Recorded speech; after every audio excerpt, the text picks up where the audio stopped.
when Diddy had some of these parties, let's put the freak offs to the side that may have happened sort of in the shadows after or whenever.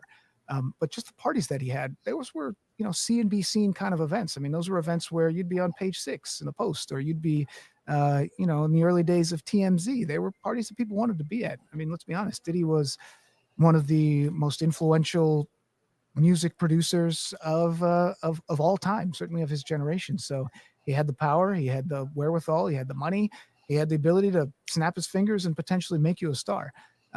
So the parties that he had were attended by all kinds of celebrities. Now, whether or not they were involved in the alleged criminal activity is a different story. But we do know that prosecutors, when the prospective jurors, when they were initially questioned and asked to fill out the questionnaires, they were asked that what is your familiarity with Diddy? What is your familiarity with Bad Boy Records? And at least 190 or a lot of public figures were referenced, who potentially could be referenced during the trial in some way, shape, or fashion. I can't really say at this moment while I'm sitting here what exactly, how they'll be portrayed, but Diddy's the only one facing charges here. But the names that were mentioned that could be a part of the record here: Kanye West. Okay, Kanye West, very controversial, obviously a huge producer during the 2000s. He was who he was. Kanye West kind of is who he is now, and has his own set of controversy. But he's one of the people who they mentioned. Kid Cudi. A lot of people may not be familiar with him. He's kind of one of those enlightened rappers, but was very popular, had a couple of really big songs at the one point. And Michael B. Jordan. Michael B. Jordan's one of the biggest actors out there right now. His new movie Sinners is number 2 at the box office. Now, not saying at any way that he is affiliated with any criminal activity. However, when the jurors were asked to fill out those questionnaires, they were asked if they had familiarity with these individuals. And so Kanye West, Kid Cudi, Michael B. Jordan, those were some of the highlighting the celebrities who prosecutors say could be in the orbit of the criminal enterprise. So that was one of the things that was asked there. So Jen, again, just to set the stage here, we are looking at Pearl Street. This is Lower Manhattan. Jury selection concluded this morning, right around, earlier this morning, a couple of hours or so ago. So once that happens, then the jury will be sworn in. And after the jury is sworn in, they may or might not take a break, or they might jump right into it. And there will be opening statements. Question: why are no cameras inside? As a member of the media and a reporter who's covered plenty of federal cases from Washington State to Florida to North Carolina and up here in New York City, I wish that they would change the rules. But in federal courts all across the country, cameras are not allowed in. Really, electronic devices are not even really allowed in unless you're an attorney. Of course, the attorneys can have their phones and their computers, et cetera, et cetera. But the members of the media who go inside, they have to basically check your phone at the door. I've done that many times going into this specific courthouse and the one over in Brooklyn, where you're running up there to cover a case, and I've forgotten that you're not allowed to bring your phone in. So once you get to the door, they take the phone, they give you a little sort of key card, you put it in there, and you can get your phone back when it's time to go. But cameras are not allowed inside. So unfortunately, that's why you won't see any of the video from inside there. But you will get those sketches, those famed sketches, which if you've watched trials all along, you'll know that you've seen that, especially from federal court. Is Diddy looking at life in prison? He sure is. Sean Diddy Combs is looking at the possibility of life in prison. If he's convicted on all counts, faces a minimum of 15 years, potentially life in prison. Maybe it's a headline. Will Diddy, someone who has not, someone of his stature, will he actually be sentenced to life in prison? If everything goes disastrously for him, theoretically that could happen. It is a possibility. So we will see. The charges again: racketeering. That's what they used to put the mob away on. Kidnapping, self-explanatory. Arson, bribery, and sex trafficking. Certainly sex trafficking, racketeering, kidnapping.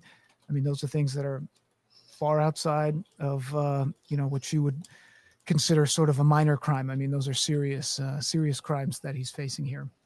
Might be a good point to kind of look at what the defense might be thinking here. So we kind of went over some of the prosecution's points, which are going to detail how they want to show that Combs ran this alleged criminal enterprise for 20 years from 2004 to 2024. So what's the defense going to say? Most likely, obviously, they're going to try to pick apart the defense's case. And so anything that is questionable, anything that seems a little bit out of the ordinary, they're going to really hone in on that. But they're also going to say that the government is relying on unverified claims, and many of them are tied to civil lawsuits. Maybe they're lawsuits that Diddy settled to make them go away. Maybe he just wanted to make them go away because he didn't want the negative headline no matter what would have happened in court.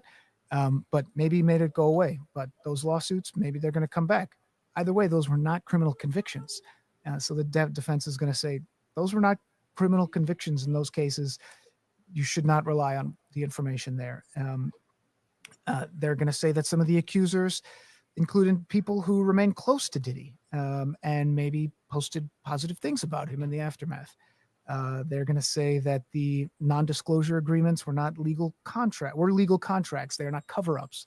So those NDAs that maybe people signed, they're going to emphasize that maybe some of these witnesses were motivated by money, fame, or revenge. Certainly you could theoretically hear that as a possible defense. And then one of the things you think that they're almost certainly going to look at and almost certainly try to pick apart is the use of the RICO charge, because RICO is, that's how they put away the mob. Those are the sort of racketeering charges that you usually associate with things like that.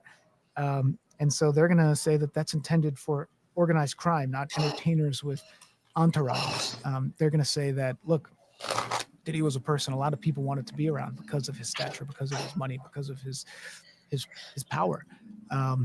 And that if you look at it through a criminal lens, of course, you're going to see criminality there. Of course, you're going to see the things that may seem like they're out of the ordinary for some people. And now you're going to argue that they're criminal. Part of the things, especially when it comes to these so-called freak-offs, unclear exactly how much they're going to acknowledge that those happened, unclear how much they're going to acknowledge what, for lack of a better way to put it, what Diddy was into. And so they're going to have to probably acknowledge a little bit of that. But their argument almost surely will be, look, you may not be into what Diddy was into. And, maybe some of those things are something that you find, questionable or you find reprehensible, but they're not criminal. And that's going to be certainly part of what they're going to look at there. They're going to say maybe there's a lack of physical evidence for many of the charges. Witness timelines don't add up. They're going to try to, when you start to get in the weeds about who said what when these text messages were written, when the lawsuits were filed, is going to be a lot of information. And at the very least, maybe they try to confuse the jury a little bit. Public pressure, media frenzy. They're going to say that the prosecutors were sort of pressured to make something happen. And maybe they're going to say that Combs is a scapegoat here for kind of this broader reckoning around celebrity and misconduct. And the prosecution may try to criminalize the consensual adult relationships. Question for Dan. How can one follow what's happening in the case if cameras are not allowed? A very intricate relay system. So often you might get media members who are inside who sort of come down to give the updates. Some of these things come out pretty quickly. Some of the things do happen from the pool. There may be a pool reporter who can put some of that information out. Certainly, as it won't take long. So in other words, you won't have to wait until the day is over before you start to get headlines. And so that's one of the things that we want to emphasize there. So the question, are they allowing spectators in the courtroom or only press or family? No, that's a good question. I'm not 100% sure of the answer to that. But we do know that when Diddy entered the courtroom today, he was dressed casually. I shouldn't say casually. That may not be the right way to put it. He didn't have on the sort of jailhouse jumpsuit. I think he was wearing I saw a report that he was wearing a sweater, kind of a button down shirt. And when he did walk into court, he turned around, acknowledged his mother who was there, his children who were there in the courtroom. But we do know media members are there in the courtroom.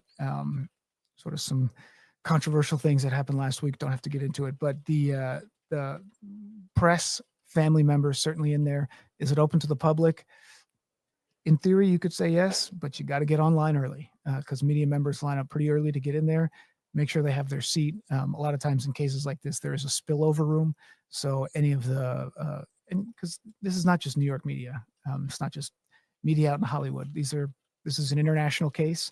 And so the implications here certainly affect not just the music industry, but all kinds of business all across the world in a lot of cases, because Diddy was really an international figure.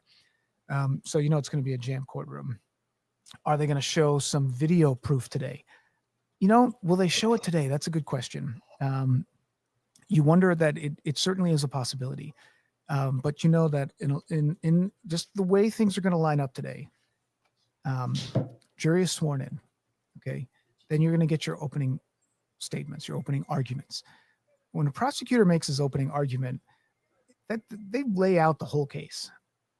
So that's not going to be a 15-minute process. They're gonna take you through line by line what they have in their multiple page indictment. And they're going to cite examples, and they're going to say that this happened on this date, on this thing, and here's who you're going to hear from. So that itself could take 45 minutes, the opening statement itself.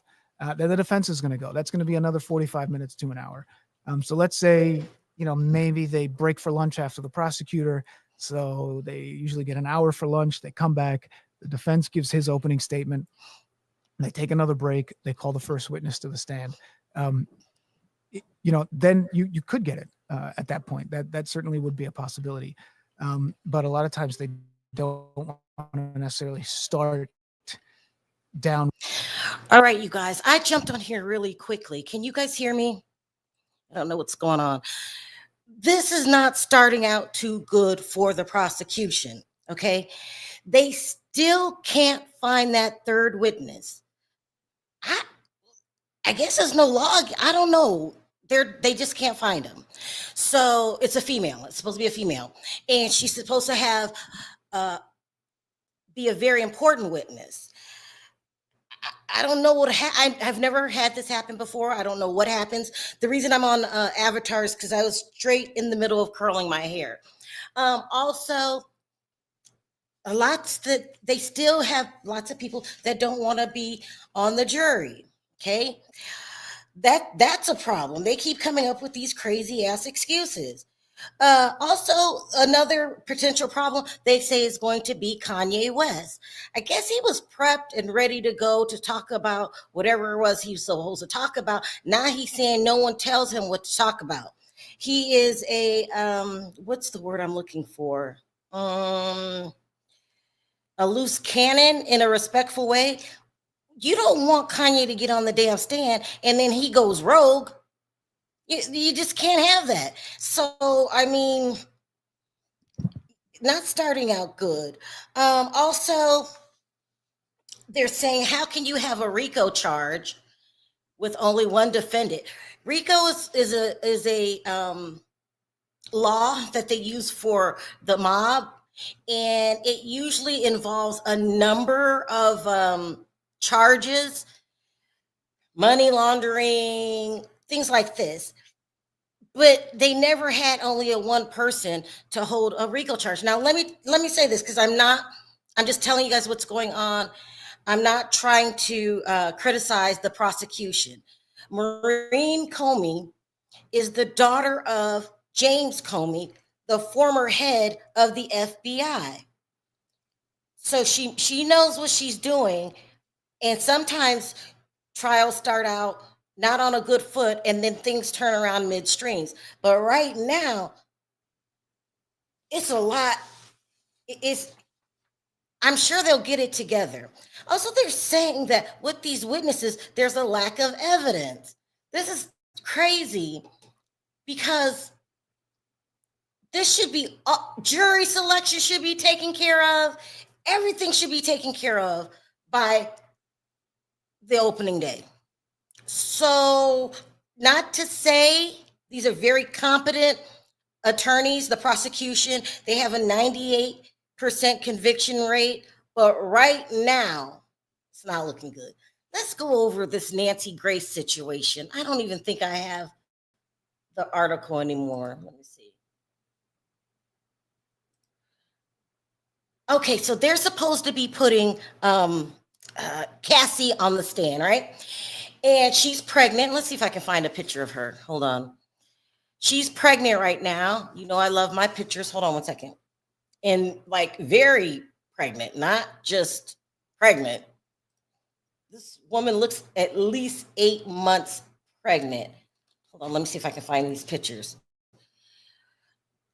Everybody's saying, so they're saying that they have evidence to prove that Cassie herself was a willing participant.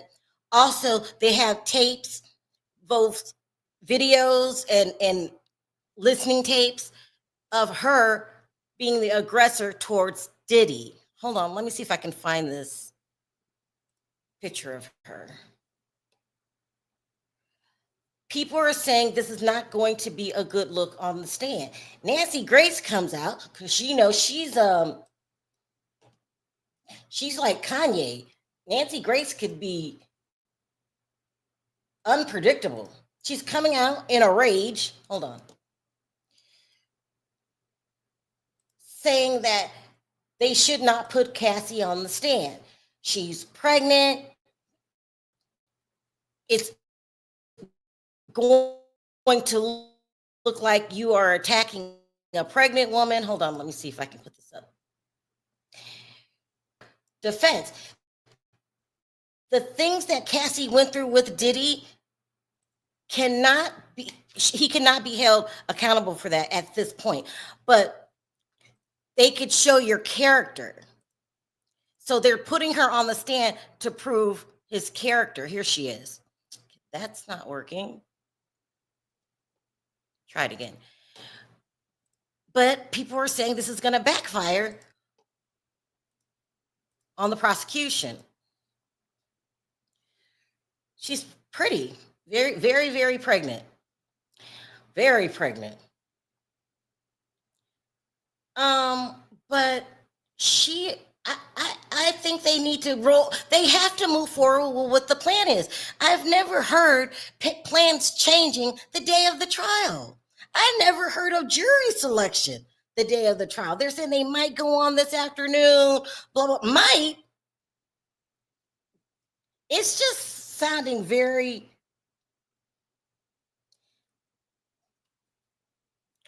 weird. I don't know if I was, and I'm not comparing myself to Maureen Comey at all. She is good at what she does, but I never seen a trial ran this way. There, I feel safe in saying that. I've never seen it ran this way.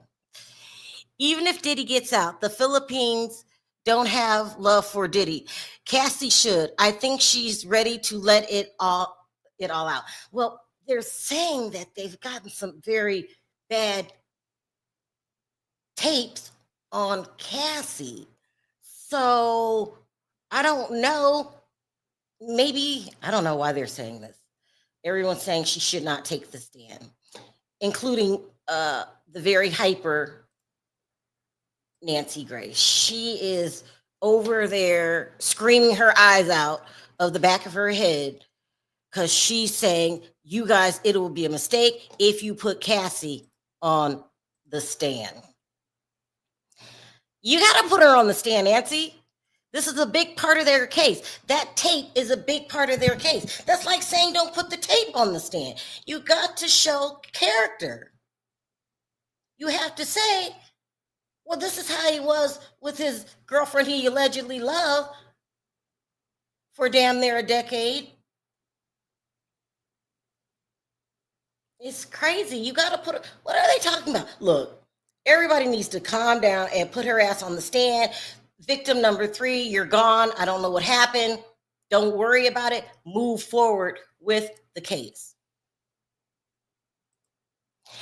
They only have one more person to complete the jury. The trial will start once they complete the jury. I've never heard of this. Kiki, have you heard of this? I've never heard of this. But okay, get it started. Hi, Naomi. Nothing she hasn't heard before. I'm sure her legal team has prepared her. I'm sure she's got to go on the stand. It's going to start soon. Yeah, that's what I'm waiting around for. I decided to come on, talk to you guys, let you know what's going on. You guys are saying put her on the stand. She'll be okay. I mean, they must already know what's on these tapes and what they say. They claim that Cassie got arrested 3 times for putting her hands on Diddy. This is what they're saying. This is crazy. Absolutely crazy. Absolutely crazy. She has a support system. I don't know. She did it. Oh, put her hands on Diddy. This is what they're saying. Let's see. I'm ready for this trial to hurry up. Let's get started. We've been waiting. I've been waiting since May 4th, since last week. Let's get this show on the road. Let's get it on the road. One road when it gets to 4:30, 5 o'clock when they're going to break. I don't know exactly what it is here. I actually recently served on a jury, and it was in Essex County, and that judge was tight. 4 o'clock came, and pretty much that was the end. Let me say this. A lot of people are saying that Diddy are paying people off. If he is, he's fool, because part of your charges are bribery. But it feels like people are fearful to testify. That's what it feels like. I've got to be very careful with my words here, but it just feels like, why is everybody so damn scared? That's what it feels like. Like, what the hell? What are y'all scared about? Cassie has been prepped and she is ready for the trial. Yeah, Nancy Grace is not on the jury, but she's freaking out. And I guess she's supposed to know what they're going to present. I don't know how she would know, but she was all over the place. Don't put her on the stand. Don't put her on the stand. It says here, Nancy Grace issues a warning to the rapper's legal team. This is ridiculous. The legal proceedings regarding P. Diddy's ex trafficking trial are now in motion, with the jury selection have been initiated. As this writing, the process of picking jurors has yet to be completed. They're pretty close, though. That's what this guy is saying. Let's listen to what else he has to say. This is crazy. Went a little bit over, but for the most part, once the day is done, the day is done. So if Cassie, who we are expecting, will be the first witness, one of the first witnesses, if not the first witness, and she is at the heart of that video in the hotel, that will certainly be a key piece of evidence. Will they introduce it today? I'm not sure. I think that certainly they'll introduce her, who she was, talk a little bit about, what the nature of the relationship was. And what the prosecutor is trying to do here is tell a story. And they're going to build this up slowly. I want to answer some of you guys' questions. Claudrine says, are you for real? This dude allegedly used to off people. Yeah, he did. Of course, most will be intimidated. She's saying that most people are afraid of Diddy on reputation alone. Because, we heard what he did to Kim Porter. We heard what he did to Kid Cudi. We are hearing these bad things. We heard what he did to Kalina from his own singing group, Dirty Money. He tried to get her to come out with false statements. They already have conversations of him using people's phone. They do. Time in jail contacting victims. They do. That's all true. They will give, let me see. They will give Cassie a break if she don't feel like talking anymore or answer those questions. But I think Cassie been waiting for this day to come. You just heard the guy. He said that she's going to be the first witness. So hopefully we can get some. Let's get this show on the road. We've been talking about this forever. I'm getting sick of rumors, third party information. I want to know what's going on. His family and friends will pay off the witnesses. Well, I don't know what their not juror. I don't know where witness number 3 is. I don't even know if there's a penalty for saying you're gonna testify and then changing your mind and then taking a step further, refuse to talk to anybody anymore. We don't know where this woman is. We don't know where she is. It's crazy. Very, very, never heard of such a thing. Very crazy. But in as much detail as possible. So probably won't do the video as soon as she starts to testify and is on the stand.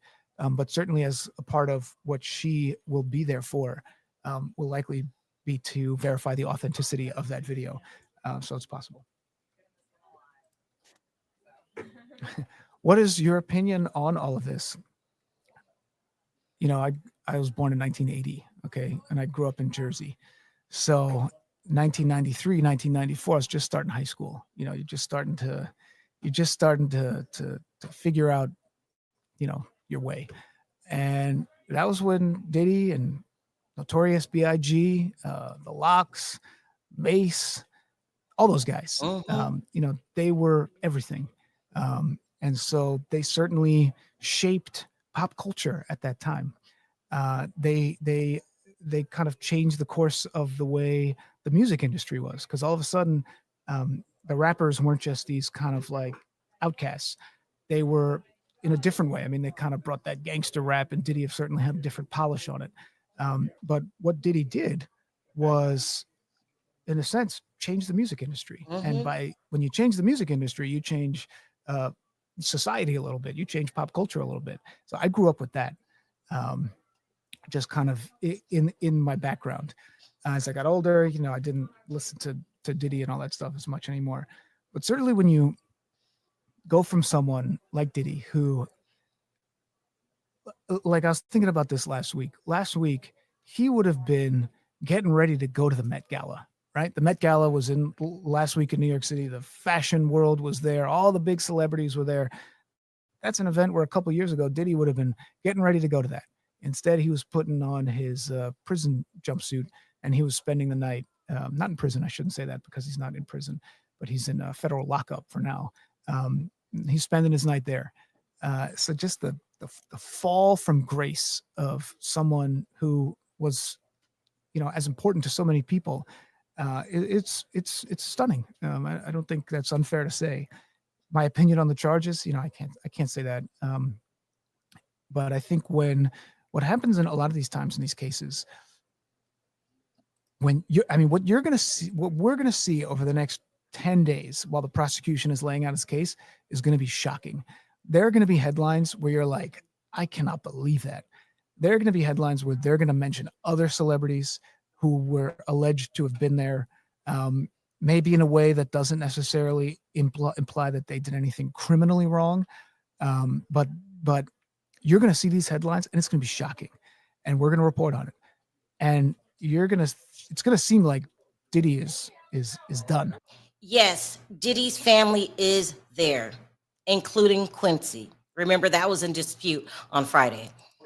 But then the defense goes. And so the defense will then pick apart their case, and they'll say this, they'll say that. That's why it's going to take 2 months.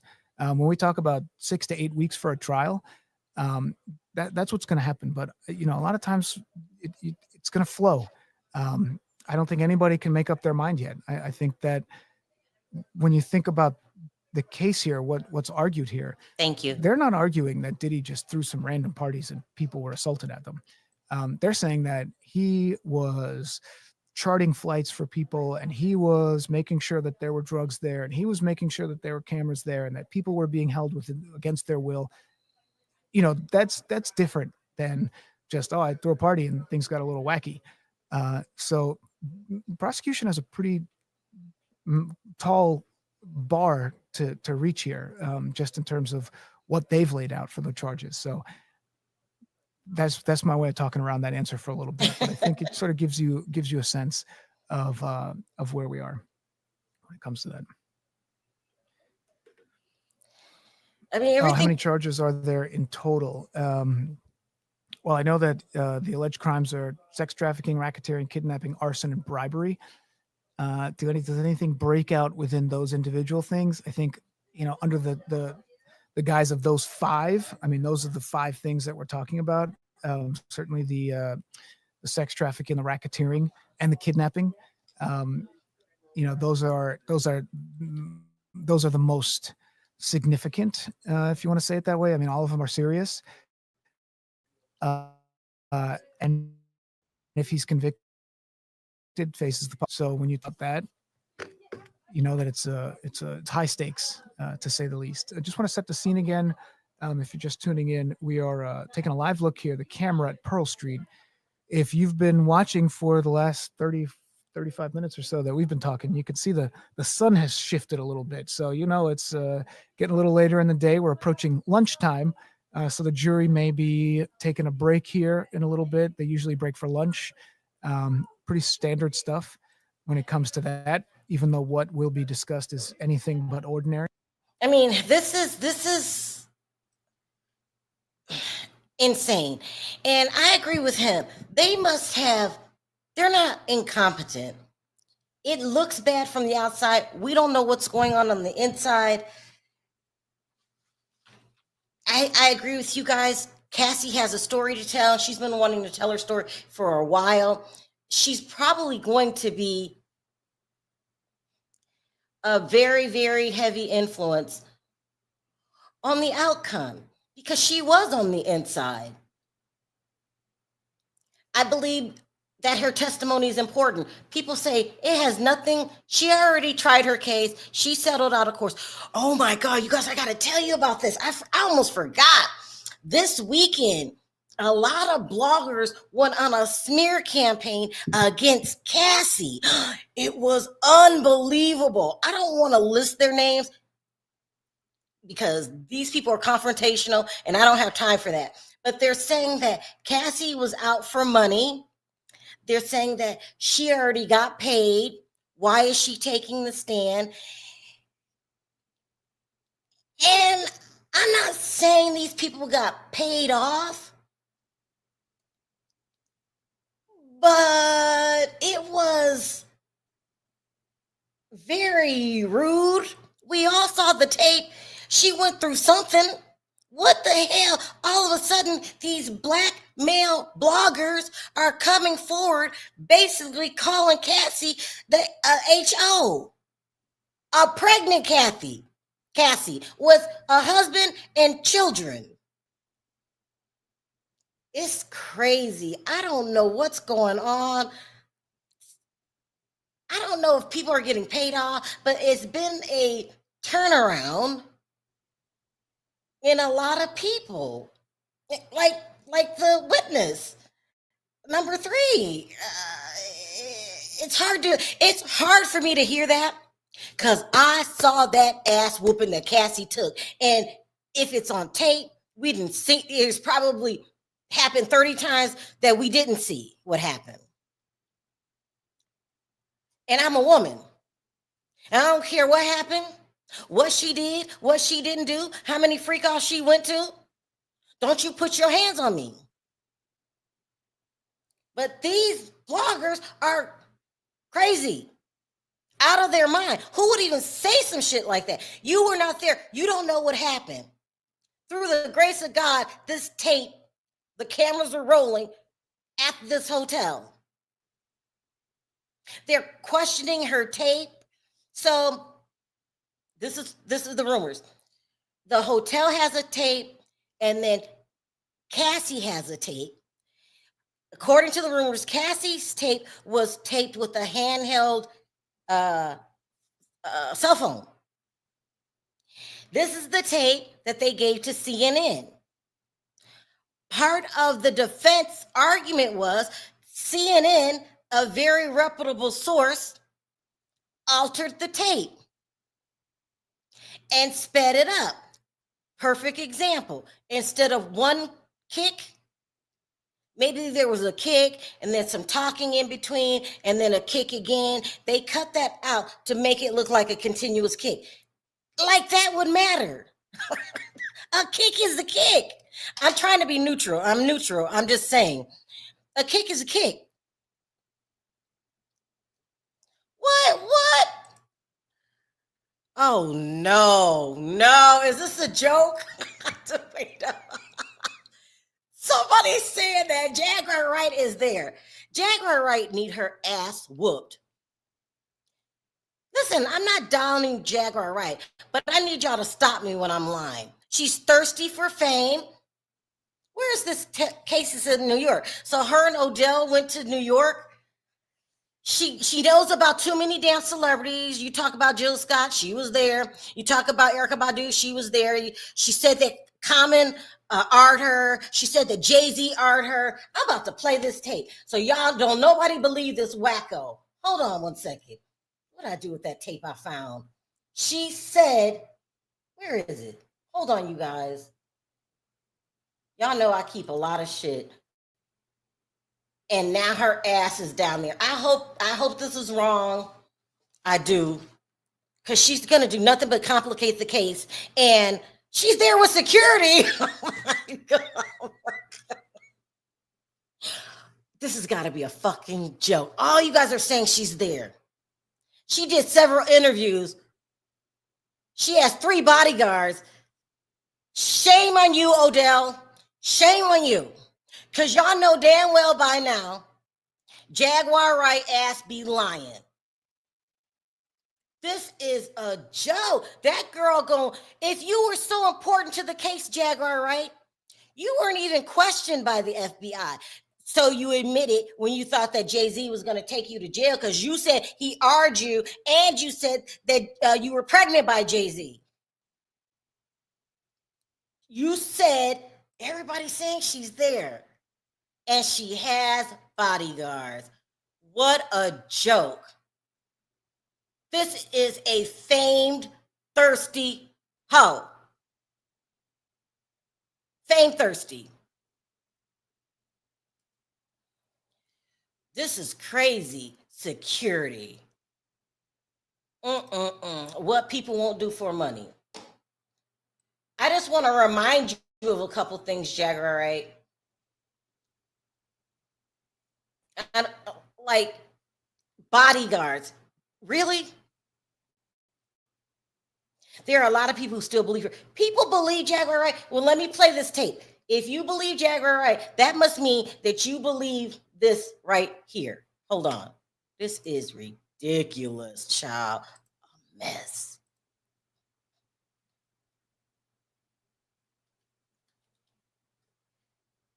Y'all remember when Jaguar Wright went on Storm's channel and said that Jay-Z art her? Remember this? I know what it feels like to be strapped to a bed with a man put a gun in your head and tell you sing, or he's gonna blow your brains out while he's raping you.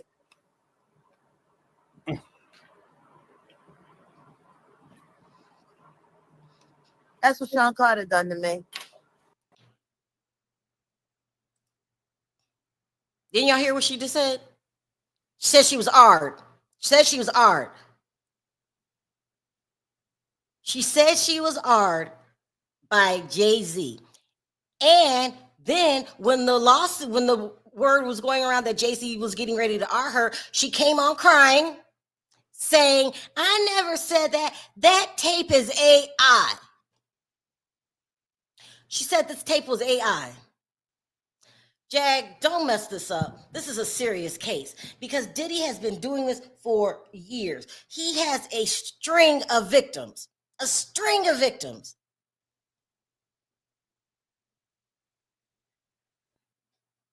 There are real people here. And y'all can talk about Cassie like a dog if y'all want to, but you weren't laying on that floor. And this ain't the first time he did her like this. Jack says that she had a tape, one of the freak offs. Remember that? She said she had a tape of the freak offs, and she was trying to help the victims. Yar. Let me head over. Y'all hold on one second. I just cannot. Damn. This woman. All these people that are believing Jaguar Wright don't know her personally. Don't know what kind of person she is. She's not live right now, but I'm sure she'll go live. Don't know what kind of person she is. Don't know why her family doesn't talk to her. Y'all just don't know. And that's another thing too with that. It's real important for me to be fair during this trial, because you might think something's going to go one way and it might go another way. Court is a beast. So we can't just assume, yeah, they're going to find him guilty. We don't know. And that's why so many people are scared to testify. That's why so many people are scared to take the stand.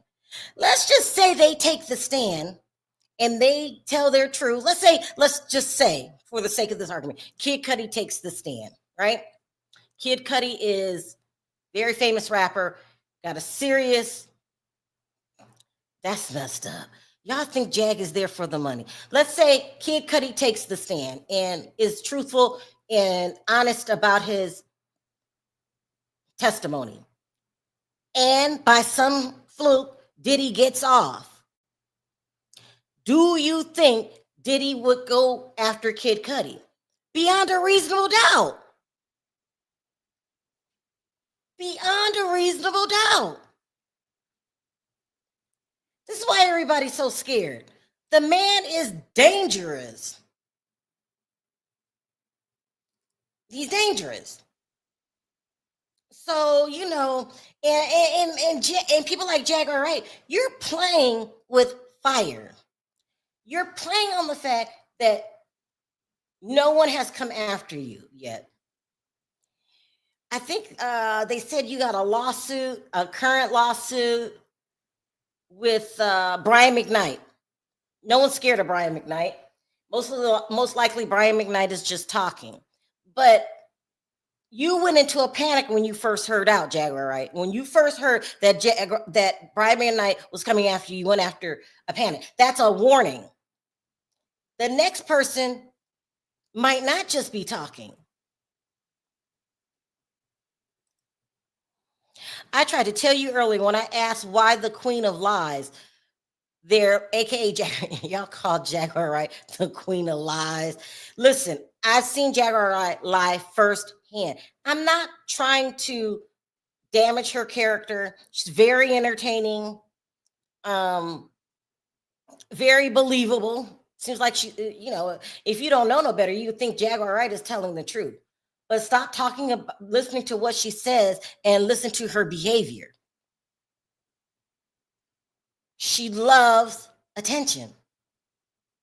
She loves it. Jack has a whole production team out there. I cannot. She made a mistake and said something about it while she thought she was on mute. Child. What true? You don't see Gene Deal there with a production team. Gene Deal, who was Diddy's bodyguard, who knows more about Diddy than Jaguar Wright. You don't see Gene. It's just in poor taste, if anything else. If you were there, Jack, you should have been inside the courtroom supporting Cassie.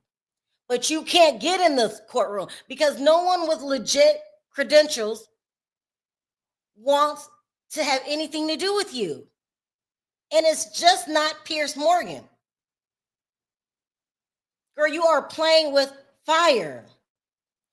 These people have money. If Jay-Z decides at the drop of the dime that he's finally sick of your shit and decides to sue you, plus you're out there, you're giving interviews, you still have 2 active warrants out for your arrest.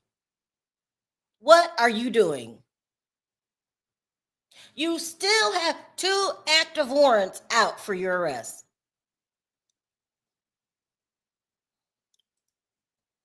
She can't get in because she has warrants. She has warrants. You have a lot of people that don't like you. Jack, what if they called you right now, called on you? What if they called and said, Jaguar Wright's here right now and go get her?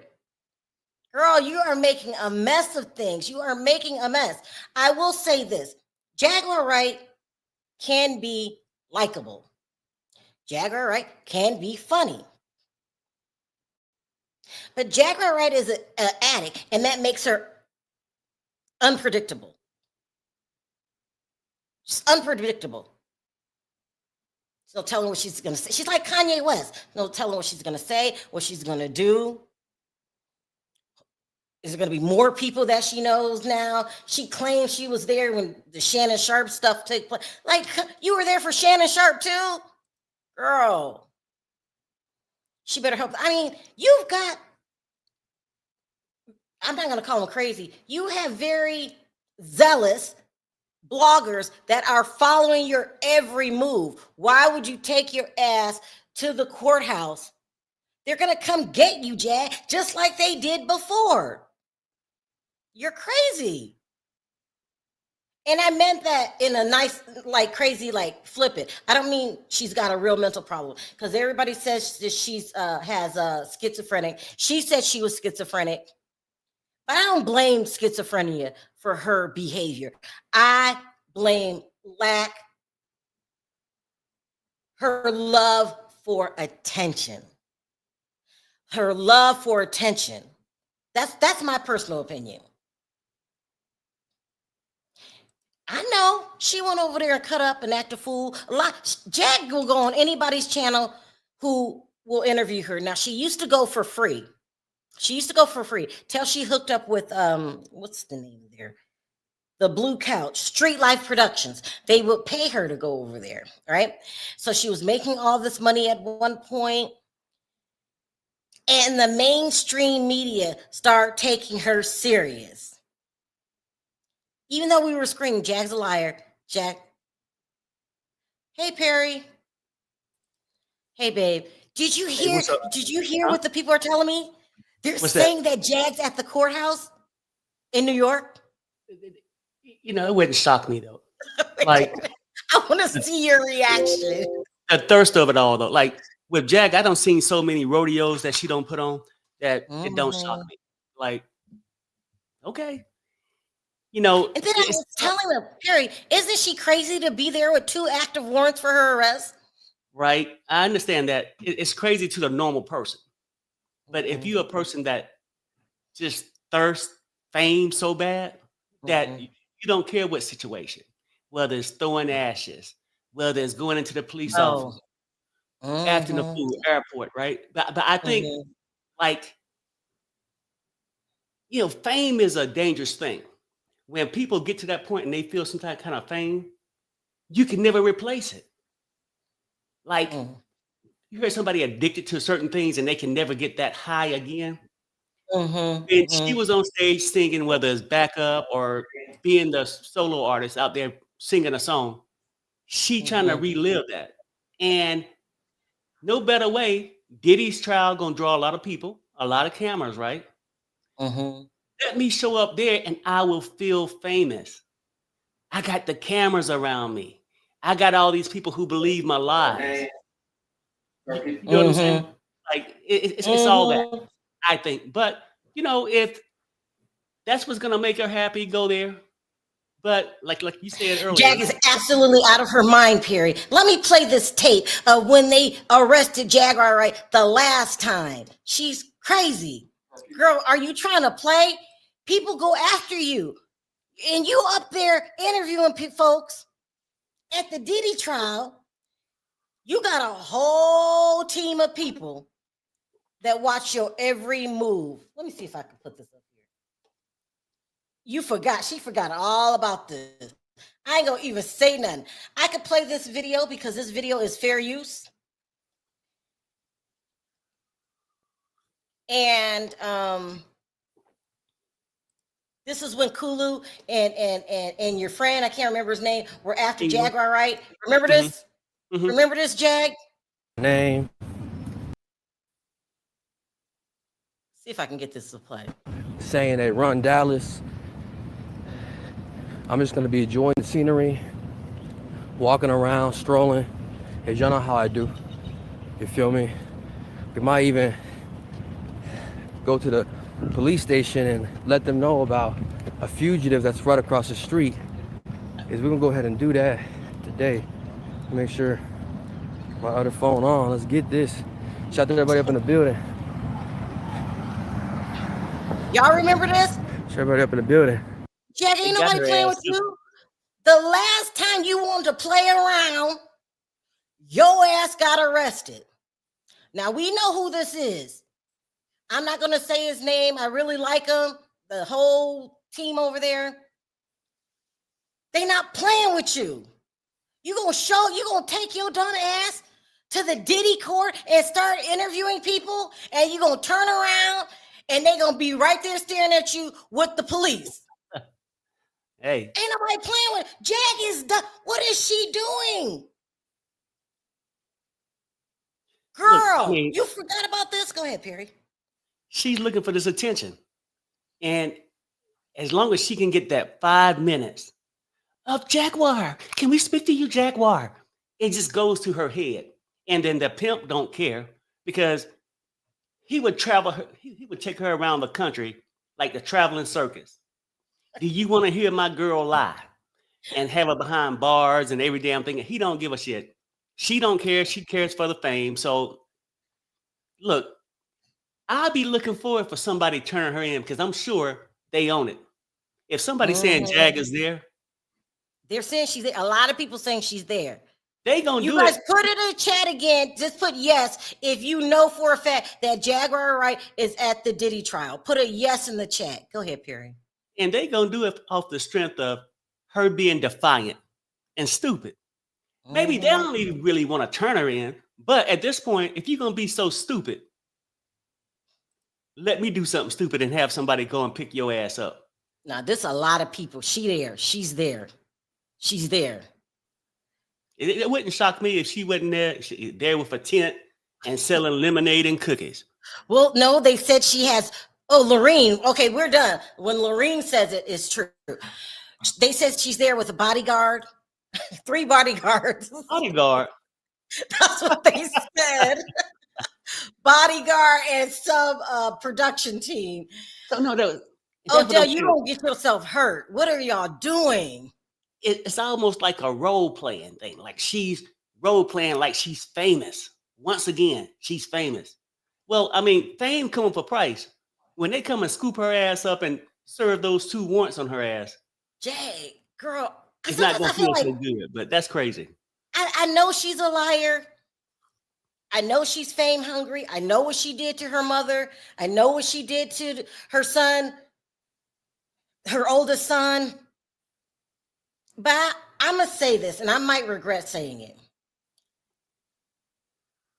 There's a line for me with Jag.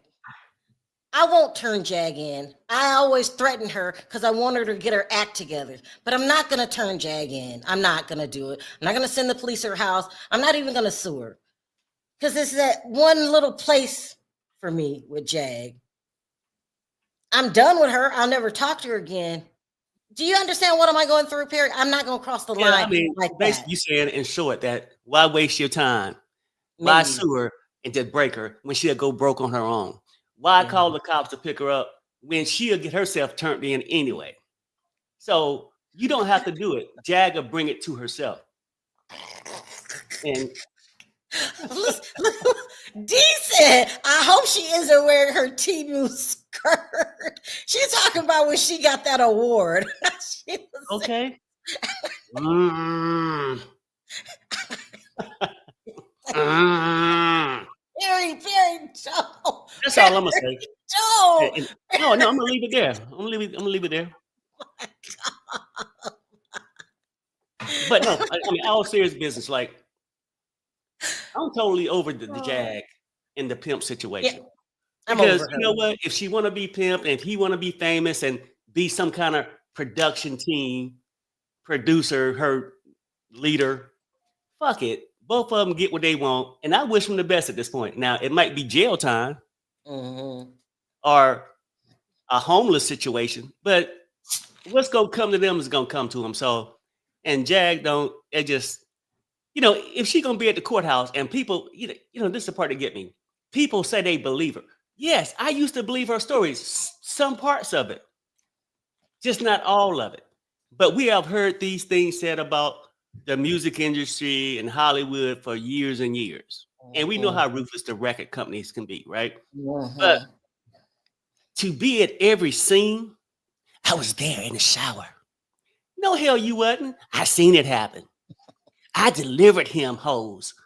Come on now. You did Yeah, all she did say that. She said that. She did all these things, and she know exactly what the Diddy monster did. I know what Diddy did, but why ain't your ass in the courtroom telling your fucking story? That's the question people never ask themselves. If she knew so damn much, why is she outside the courtroom instead of inside? Hell, they short a witness, so she had a role. You could have just fit in and told your story. Y'all, something is wrong with Perry. He said they're short a witness. They are. Yeah, ain't no telling what that motherfucker is. Shit. That witness gone, got paid, did whatever. You know. This is supposed to be the sketch going on in the courtroom. And I ask you this, Sherelle. Child. Like, the witness went missing. I want to say, you know, I could be lying about the date. Last Wednesday. It could have been Thursday. Maybe I'm making up a date. She went missing. Right. No, that's Now, true. why put out Wednesday, a search party for a person that went missing on their own? Now, if you'd damn near be a fool to go and find her to bring her on the stand. Because if she can go missing, she can get on the stand and tell the complete opposite of what she told you in the first place. Like Jag will tell you a different story on Tuesday. Right. Then on Friday is something Yeah. different. Yeah. Right. Instead of her making No, you're the call. right. Yeah. Go ahead. Yeah. Do you think that somebody said she could be held in contempt? I don't think they'll do that. I mean, she's just gone and that's it. And they need to move forward. We don't know where she is. We don't know if she lied. We don't know. We don't know if she was bribed. She's just gone. But the show must go on. So you got two witnesses. You only got two witnesses. And they better be the most powerful witnesses that you ever had. Take the stand, because I don't think the third one coming back. I don't know. She might be out the country. You don't know where she is. The whole thing is crazy, isn't it? It's just crazy. You know, the crazy part about it, because we don't get no footage inside the courtroom, just things coming out, you know, and their report on it. In a weird kind of sad way. I probably say this and probably take it back. I'm glad she's there. Jag? I'm glad Jag is there. You're right. Perry fell and hit his head. Why are you glad that Jaguar I'm glad is there? she's there because we need some street activity, some street entertainment, right? Because we looking at this damn building, okay? We can't hear that. They'll leak stuff out. Cassie may take the stand at 2:30. Okay. Now you got her under a tent with 3 hired bodyguards.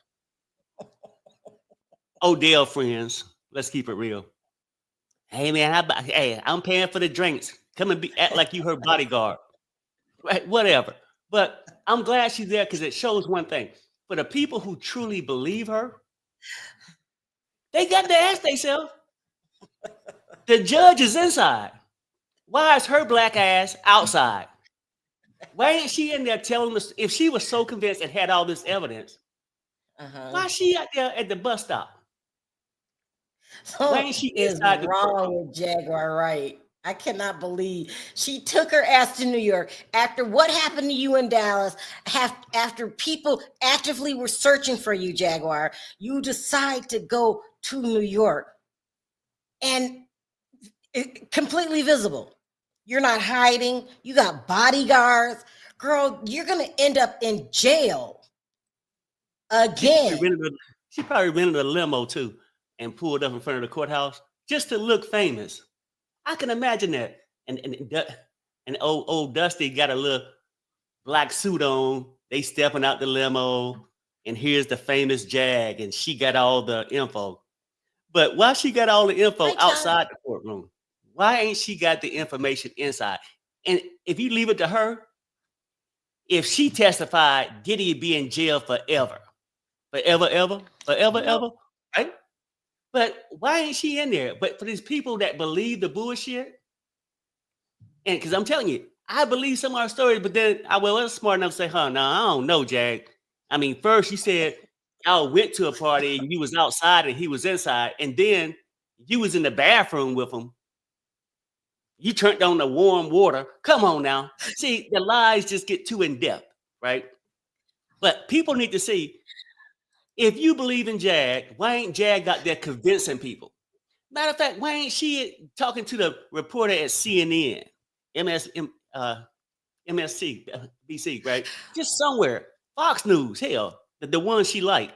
You went to Florida, go to Fox News. Fox News don't want to hear your bullshit at this point because now people saying the courtroom speak for itself. Everybody's tired of hearing Jag stories. And if Jag stories was true, not Regina. Huh? Regina, we got to break this to you very gently. She said, if Jag was wanted by the police, why was she arrested then? Seems to me there's some jealousy. You don't think that Jaguar Wright has a warrant out for her arrest? Listen, I want to put this back on the screen just for Regina. Jaguar Wright had a warrant out for her arrest before. This was last year. And she went live. She was talking live. I can't remember where she was. And her enemies, who are probably still her enemies, I haven't been to their channels in a long time, called the cops, got her arrested, and filmed the whole thing. They filmed the whole thing. Just enjoying the scenery, taking a walk, just like everybody else. But yeah, we taking a walk. What's up? What's up, Trey Joes? Shout out to S-Squad, man, up in the house, man. What's good? We taking a walk today. Is we gonna see if we can get on that blue couch today. Oh yeah, taking a little break today. Seeing how things are gonna go. Enjoying the scenery, right? And people gotta understand, right? I was born and raised in Texas, been in Dallas for almost 15 years, right? I used to go to that Canvas place, 4 or 5 years ago. With my homegirls, back when I was on the dating scene, back when I used to fuck around Lizard Lounge, back when I used to fuck around the Globe, and I used to really be in the shit. Oh yeah. Do you remember this, Terry? Yeah, no, I remember. But can you stop it for a second? Yeah. Hey, we just take. Because I just got a question, right? And maybe when I say it for the people, I don't want people to take me the wrong way when I say these things. I don't mean that you're stupid because you have believed Jag. We had believed Jag too, right? So when I say this, I don't want people to think, well, just because I maybe believe some of the things, it's okay to believe some of it. But sometimes it's at a certain point, like right now, it's a serious matter. Man can go to jail for life. We outside of a courtroom. How much credibility do Jaguar really have? And if she's outside selling autographs or taking photos, selling, selfies or something, right? And Regina, look, I would say this. I don't have to prove it to you. And I'm sure you just didn't stumble up on Jag 2 weeks ago because you sound like you really believe her and nothing's wrong with it, honestly, right? I don't want you to think I'm saying, maybe coming after you. But what I want to say is that at what point do you Everybody, man, share the think video. outside the box Sorry. and say, well, why ain't she inside? And now you had to see all over social media that she got these warrants out there. So in jealousy, I don't know where you would think jealousy come in. Who's jealous of being homeless? Who's jealous of being on the run? Who's jealous of being a liar? Now, if you jealous of that shit, you in bad shape any damn way. But ain't trust and believe. Ain't nobody in this house jealous of no bullshit like that. Just saying. So, but if you saying other people are jealous, okay, that's fine. But I just wanted to clear it up if you was talking about a little jealousy in my house. Hell, I know how to Jaguar, keep a wife. Her man don't. Okay, go ahead. Oh, you are messy. Perry is messy. What are your feelings on Odell before I talk about this warrant? Oh, no, I just think, I mean, look, it's a lot of men who aren't good men, are losers. Oh, okay, that's enough, Perry. That's No, enough. I'm just keeping it real. I'm Perry, just that's saying, enough. like, that they Perry. make stupid mistakes. You know, maybe he got married for the wrong reason. But who leaves a happy home for somebody with no home? It just don't make sense to me. Regina, we're not joking. She really has an active warrant out for her arrest. Do you remember that time when she was getting evicted and she didn't have enough money for a U-Haul? Do you remember this? Or it might have been a Penske, something like that. And she raised money. You guys gave her the money. She was with her mother. Her mother was elderly. She was with her son Sam. They were living in this apartment. And somehow they got behind on their rent. So Jag went live the day that the people came to evict her. And she asked you guys for money for a U-Haul or Penske, whatever. You guys gave her the money. She went, put the stuff in her truck, and this was all live. Jag cannot deny this. It was all live. But instead of taking the U-Haul, she went across state lines. I believe she went to Mesquite, Texas. And she was still live. Those same people that got her arrested last time were watching. They called the cops on Jag. She was at a hotel in the jacuzzi. And they called on her. So that's why I'm being nice to Jag when I'm like, Jag, you still got those same people out to get you. And now you're at the Diddy trial. They're going to call the cops on you. They're going to call the cops on you. Sherelle, Sylvia just said Jag is in the courtroom. How she got in, nobody knows, because only 20 can. She's in the courtroom with 2 active warrants out for her arrest. Oh my God. Perry Wright, this is entertaining. This is unbelievable. Jag right. Now I believe Toria. Toria is always on it. She keeps up on her Jag stories. This fool is in the courthouse. Toria, you want to come up? Child, this. Yeah, this is what I'm trying to tell you, right? I know it sounds crazy when I'm saying, when you in between these court cases where no cameras inside, you got to wait for a report leaking out. This happened, that's happened. Or maybe somebody famous or somebody to walk in or something. You get some footage of that. But we need this outside entertainment. I forgot to push record. I mean, monetize. So I'm going to do that now. That means nobody got a link. People just saw me live and came in. Mm-hmm. This is crazy. No, I mean, it actually gives you something to talk about because, like, at the end of the day, let's keep it real. Like, I don't know how she got in because I know it's a wait unless she was there early in the morning, first in line. I don't know. Maybe they camped out because, you know, some people used to outside living, and you could be out there all night. But maybe she's in there. I don't know. If she was in there, I doubt if people. I don't know if she's in there or not. But no, Toria said it was Toria who said she was live, that she's in there. She camped out. They said.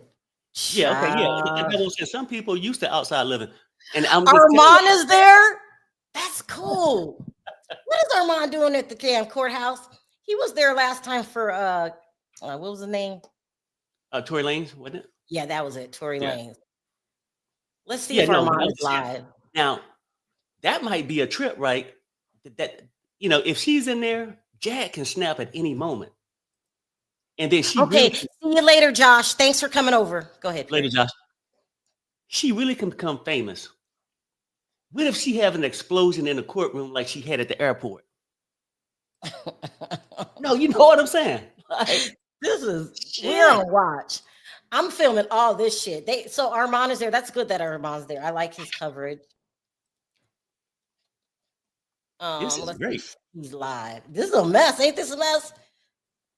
And it's hot. They said it's hot. I'm waiting. Look, I'm waiting on some shit to go down, and not in the courtroom. Well, if Jack and that, maybe even in the courtroom, she might stand up. I reject you, Honor. Look, ain't nobody talking to you. In her head, she done became the lawyer. Look, this could be great. This is good. This is crazy. This is crazy. The shit is great. What up, Toria? Girl, tell Perry that you know what you be talking about. Okay, let me tell you something. Sylvia was there last night and she walked up the whole line beginning to end. And they have professional holders that get paid as Right. much as $150 an hour. They take shifts. Sylvia interviewed a couple of them. She was there since before midnight last night. Oh shit, really? Now, it was so dark, cold. People had tents. She said just That's a not a few lot. minutes ago, no, now the overflow is more. The overflow is not on the same floor as the trial. The trial's on like the 15th floor, the overflow's on like the 23rd. Okay, so Sylvia's in the overflow because she didn't make the number because of the cutoff. But like she said in the beginning, there's something fishy with this because something happened. Because Jag showed up today, not last night. She showed up today and went live soon as she got there with, what's his name? The dirty boy that's wearing her clothes, her jacket, because he ain't got no clothes of his own. And she's got lint all over her hat. She looks so dirty in that black dirty clothes. She looks just like a bum. She's Wait, embarrassing. is it that pillbox hat that that Janot gave her? Is that the hat is this hat I that she don't know who gave it to her, but it's What got color lint purple all hat? over it because they got a good shot of the hat. And it's just, she looks just stink. And she's now staying with Ayasha because she ain't got nowhere to stay. She homeless. And she gonna make that girl lose her kids because that's like 30% income housing that girl's in. She's gonna make her lose her kids. Wait a minute. Because Why is she there? What happened to Odell's she's place? homeless. They homeless. No. And King World, they mad at him. Wolfgang went over to his live this morning, laying him out, saying, "Leave us alone." But King World is gonna call on her. He's going to find her. She is well, he caught a video with her on the plane, and you know how the announcer announces where they are and where they're leaving from. He said, "We're now departing California." Wow. And Jag was mad, and because she thought she muted it, but she didn't. And he got that video, and he's gonna play it on loop. I love King World because he do get the dirt. I always did like him. They be on the street now. They be on the street, and shit, you can think I'm sick. And next time you look on the internet, your face is on there. But why would But Jag think go? about this. Just think about this now. We have a wanted fugitive sitting inside a federal courtroom with all Steele, that's one of Diddy's lawyers. He was one of the main lawyers in the YSL trial. Right. Brian Steele. I mean, Sylvia just came out from getting her picture taken for her press pass, and then she went back in the overflow. But she said, and Armand, he got in the courtroom too. Yesterday, yeah, he was number 11, I think. Because Armand's been staying out there. Was that yesterday? I mean, no. Let me see. What's today? No, not yesterday. Was it No, Friday? today. Oh, today. Okay. Today. Okay. Mm-hmm. Well, hey, listen, today. listen, listen. King World has staked out Jaguar right in the past. What Hmm. makes her Mhm. think that he's not going to do it again? What is she Well, I thinking? ain't gonna tell Victoria? no lie. I went to every site that was doing the live today from the courthouse. I went to Law and Crime. I went to each one of them and told them y'all got a federal fugitive sitting inside a federal courtroom. I said her name. See, Jacqueline Wright. People don't know that name. They know Jaguar No. Wright. How do And they a don't lot know of people that don't name? know that's her real name. Some people think Jaguar Wright is her real name, but that's not her real name. So the warrant's not in Jaguar Wright. It's in Jacqueline Wright. Here's the warrant. I went, It's in Jacqueline Wright, but here mm-hmm. is the booking number that you can call. Here's the county. It's the Dallas County of Texas. Do Yep. they have a phone number on here? Like, y'all, I'm not gonna call on Jag. I'm not. I'm done with Jag. Well, I But mean, But I don't what does think that say about our federal courthouses? You can let fugitives get in there? I know. Well, they don't know. They don't know. And they're gonna be looking stupid when they find out. Especially because there was something fishy that went on this morning with the amount of people that could get in the courtroom this morning. She was not in that line last night. That line was already filled up with placeholders. Oh my gosh. This And is so. What you saying? insane. Like, she gonna be a surprise witness or something? no, she ain't no witness No, or nothing. Mm-mm. Harry messing I with think you. I think one of them people that Wolfgang know from working with Tabitha Smiley might have greased somebody's palm to get in that courtroom this morning. You know what I mean? Hmm. Because there ain't no other way she could have got in there. She's a fugitive and looking like she looks. If you see how she looks, Jag is she crazy. did a live out front of there this morning. She did a live. I mean, and you know She how she puts on her many civil voices. She had like 3 or 4 in her live this morning. Voices she changed up to. do you think she really is Mm-mm-mm. schizophrenic? You have to be Huh? because Jag knows beyond a reasonable doubt that the Bing team is after her. For you to Hmm. show up in court live is asinine. Now you're in the courtroom. These people are gonna call on you, Jag. What are you doing? She might be locked up after lunch. No, I'm telling you, Crazy. the Beam team. It's like that. Caught on camera shit, and you thinking, oh no, I'm in New York. Nobody will find me here. And when you go to that little Circle K 7-Eleven and you come out there with that big gup, and now they got the camera right on your ass. Look, I don't know. Jack gonna give us some entertainment. And my question for you, Toria, now, if she is, let's take it that she's in the courtroom. Do you think she'll behave in the courtroom? She has to. She That's the has question. to. Absolutely not. I Ugh. think she'll get tapped a few times to be quiet because she can't not sit any place and not talk. This is unbelievable. Let me But ask you this, Toria. They're I saying they think still she's going to say something to Diddy before they leave out the courtroom for shock value for a story. I think that's what she'll say. Something as they're leaving out the courtroom because Diddy's mother's there. All his kids is there this morning. All of them. But I heard that Quincy wasn't going to go, but he's there. Dennis reported this morning. He got pictures of them going in. Okay. All of them was there this morning. I feel bad for those kids. Let me ask you this, Toria. They're saying that they still can't find witness number 3. Do you, and we don't know, it's just your feeling, think that Diddy's paying people off? Not really, because he is restricted on everything he can call and stuff going out of that jail. I mean, they got him.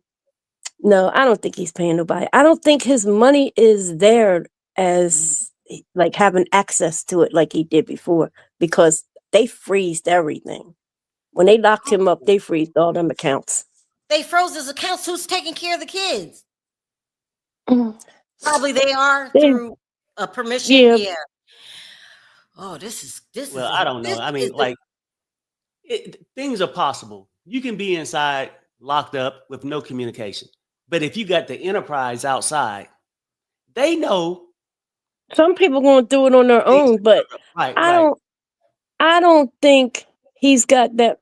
I think a lot of supporters, dropped their support from him. They wanted to back away from him because they didn't want to get pulled into this because they didn't know exactly what the feds had. But this is just the way they opened up. It's like the same exact play they did with R. Kelly. I can hear the same words that the prosecutor said in the R. Kelly first case in New York. The same, when we read the transcripts, the same words. It was framed the same way. Now, what I'm worried about is I don't really think Cassie's testimony is going to do that good Why is because everybody saying that? You are they're not. painting they're painting her, and they have proof of this real violent person, and they got her ex-friends and other people saying the same thing. She'll fight in a minute. She loved that dude. Come on, they was together 10 years. And if she seen him with another woman, she was gonna fight. She was that type of girl. But she wasn't really doing too much with her music the whole time she was with him. She was So just Diddy girl. I hear that Nancy Grace talked to some insider. They told her that these tapes are going to make Cassie look really bad. Nancy Grace came out in a rage, begging the defense to not put Cassie on the stand. So you're hearing the Guess who same else is thing. in the overflow room, Sherelle? Who? Gloria Allridge and her daughter. Lisa The Bloom and queen of the Gloria. Me Too. Yeah, Lisa Bloom and Gloria Allridge. They're both in the overflow room. So, do anybody know this? Like when they're in this overflow room, do they have access to a TV in there where they can view it or Yeah, no? they got a monitor because last week the monitor wasn't working when Sylvia first got there, and she was like, "I'm not sitting here just listening to audio. I'm buying the transcripts anyway." So, then once they fixed that, she decided to go on and stay in there. They got the TV fixed now, and she told us like where Mr. Steele was sitting, where everybody's sitting, because we got a personal relationship with Steele. We got to know him real good with the YSL trial, What's he and like? he's a wonderful man, great defense attorney. I mean, he's like at the top of the list, boy. He's really good. Come on. He got that young thug out of that mess. And it was a mess. And it was a mess. But anyway, and told where, the family's sitting, who's sitting where and everything. So she gets to see everything on the TV now.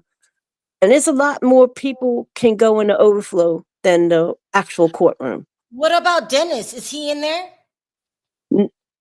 Dennis is outside Outside. doing everything, getting great shots and he's getting a tea. He's got a person in the courtroom and he's got another person doing something else. Okay. Dennis. Yeah, Dennis. Yeah. Everybody is so scared for Cassie to take the stand. That's been out there for a couple days. But she might go into labor too. They don't want that either. Well, how many months is she? I think She's ready to pop. 8, Oh my. close to maybe delivered. That's what Yeah, I they heard. said she's ready to pop. Yeah, they said she's ready to pop. Y'all, this is going to be a shit show. We got They don't all really have Go ahead. they don't really have a whole lot of evidence. That's the thing. That's what I just reported this morning. That's what they're saying. There's no They way in don't. hell, Toria, that Maureen Comey, whose father was the former head of the FBI, would take this to court without knowing what she's doing. But people are speaking badly of her. Do you think? Well, one thing that they said that was right is that how do you have a RICO trial with one person? They did the same thing to R. Kelly. They got him for RICO, and RICO was supposed to be an enterprise. Like now, the YSL case, that was an enterprise. It was like lots of people, lots of moving parts. But this and the R. Kelly trial, neither one of them was RICO because there was nobody else charged with RICO but R. Kelly. There's nobody charged with Rico but P. Diddy. With I'm P. sorry to Diddy. say this. I think he's going to end up walking from these charges. Yeah, I don't want to say it, but it ain't looking too tight right now. I mean, for What is me, that? that's just my opinion. But now, this is the thing. In the chat, people have said she's 6 to 7 months. Now, I'm not sure if these people joking. I'm just looking at it. Some people say today is her due date. So It could I be. don't Look at know. this. Look at this. Look at this. That Yeah, girl shit, is today ready to might pop. be her due date. Shit. Everybody said that it's whoever said in the chat, because I'm not looking at the chat, whoever said in the chat that her due date is today, they're absolutely correct because that's what they were reporting on Entertainment Tonight and CBS and all them channels, that her due date was this month, and they were trying to get her testimony put off to either after she has the baby, but they couldn't do Oh, it. So Yeah, well, shit. When you have that baby, she ain't gonna be coming in the next few months. I tell you that.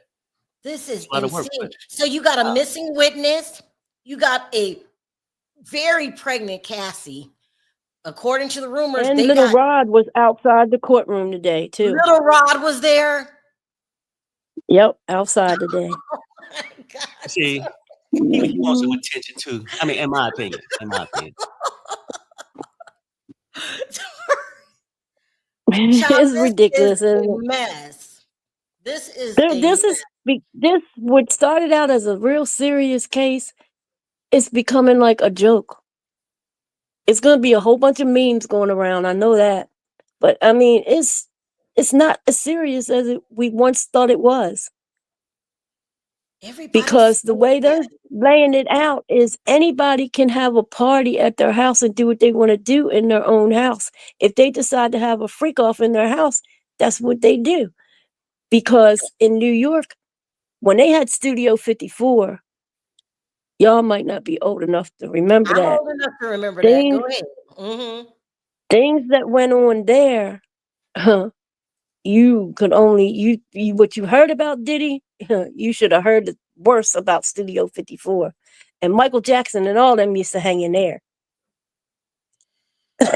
This is Excuse just me, I got a real unbelievable. bad This is cold. just unbelievable. I cannot believe what's happening right now. It's not starting off well. Doesn't mean that Diddy's going to get off, but it's just not starting out well. And what in the hell?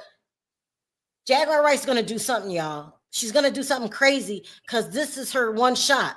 Yeah, I mean, I could see her breaking for lunch and shit. You know how they walk out. You remember? You Mhm. remember 86? You remember 1986? She'll do something. Well, She'll do something, in my opinion. But maybe She going she's she doing you're it. right. She gonna holler something to get noticed. She's going to. It wouldn't be her if she didn't. Because we know she's a wackadoo. We know she's crazy. But see, she's not as crazy as she plays either. that's what Yeah. I just said. That's what I just said. Look, Toria, do us a favor, okay? Keep Mhm. shopping around. If you find something good, come back and let us know because there's too many I players surely here will. for it not to happen. We got Dennis, we've got Sylvia, we got Armand, we got Jaguar Wright, and that's just a couple people. There's probably a lot of bloggers there. This is It is. It's a absolutely lot of bloggers outside. is You it? got Davin Lewis outside. You got so many that I never even heard of that I looked up, from them, telling who they were. Mm-hmm. I mean, it's a lot of YouTube bloggers outside that's not interested in going inside. They're just outside wanting to, build up their channels and things like that. But it's a Child, this lot of people there. is a You mess. got news sites internationally there. Oh yeah. Yeah. And come on now, when you got um people paying other people to hold a seat in a line, that's big. You don't get it's not because the defense attorneys are going to paint her as an abusive woman, very volatile, very explosive, how she's exploded on Diddy and other people in public. other friends, so-called friends of hers in public. Oh no. They Are supposed to you have they serious? supposed to yeah, they supposed to have the juice on her because that's what they're going with. That's what the defense is going with. They're gonna paint her looking really bad. Let's see if you can answer some of these questions because that's what I'm hearing. It doesn't matter for Cassie. She's not the one with charges. No, she's not the one with charges, but she's a central part of the case. She's going to establish his character. That's the And only. she's a witness to what they're alleging with these sex trafficking charges and all that That's stuff right. I that went forgot. on at the party. Yeah, see, she's a witness to, she lived there over 10 years. She's with this dude. And she was there for all the parties and everything. So she's a witness to everything that they're saying with the underage people and sex trafficking. She's a witness to all that. So Somebody in her the being there as a witness is an integral part of the prosecution's case. somebody in the She's chat very called important her to the an prosecution. accomplice. They just called her accomplice, Toria, in the chat. They called her an Look, accomplice. that's the whole Hey, thing. And that's what the that's defense the are trying to idea push. of the defense, to prove she was accomplice. She was I there. You know, with the day of the Me Too movement, I really was like happy. Yeah, women are getting their, just against these men. But now it's become a joke when you hear all these stories of these women coming out saying men did this and men did that. They waited 30 and 40 years before they're telling. And now it's all about money. You got 85-year-old Smokey Robinson, 4 women wanting to accuse him and his wife of rape. 85 years old, all the way up into 2024. Now, who was that 85-year-old man barely walking to the end of the stage to sing Graping last year? Nobody. I'm tired of this. And that case is for 50 million. I'm tired of these people coming out just trying to clout chase and that's what it's. and get money off these stars. It's not right. You're wrecking people's lives and legacies. So let me talk about this really quick because they're talking. I got 2 monitors going. Okay, they're saying that the prosecution is afraid to put Kanye West on the stand. I guess he was supposed to testify on behalf of the defense. They're also worried because all of a sudden, at the last minute, he told everyone, "Don't tell him what to say." We know that Kanye West. I don't think nothing's wrong. Is Absolutely a lunatic. no, don't say that. No, not a lunatic, but he is. He's going to say something for shock value. That yes, he does do that, but it's clearly something wrong with him that has been wrong with him since his mom died. Him and his mom was so close, and people don't realize when you got that type of bond with your mom and your mom died the way she did, she didn't have to die. That facility did not do what they were supposed to do in the case of emergency. So, I wonder um, where Jan Adams is these days. The one that did the surgery. The one that did the so surgery. Go ahead. the prosecution can't trust. They have to prep these witnesses. And can you imagine trying to prep Kanye? Well, I I guess that's can't, what they because did, and I guess he went off and told them, he "Don't probably tell." did. Yeah. What the hell wrong with Kanye? That's Kanye.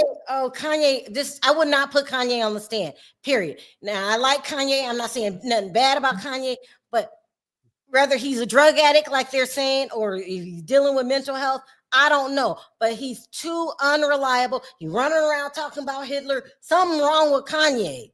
Mm-hmm. Yeah, And he's not he needs reliable. I wish he'd get the help he would, because he is really a genius, a musical genius. He does things that other people can only think about doing, and he does. Um, but the boy needs help. There's no way they could put him on the stand. No way. He'd end up telling the judge something. He'd end up saying something to the judge. I know he would. So they are losing witnesses. They're saying that they're worried about putting Kanye on the stand. Do not put Kanye on the stand. They're not putting him on the stand. Don't put him on the stand. Yeah, I mean, because one thing about going on the stand, and you could come with some helpful shit, but you get cross-examined. That's the problem. Right. That's the problem I think Cassie would have. And even though I know, like, what Diddy did to her on film, beating her and shit like that was messed up, they gonna try to twist it. Because if they got those tapes, and I think Diddy team saying, yeah, we gonna present certain things. But most people gonna talk it up as if they got something damaging. It could be or could not. But with the life that Diddy have alleged to have had at these freak offs, and she was with him, you can easily sometimes look at one or depict it as her being a freak too.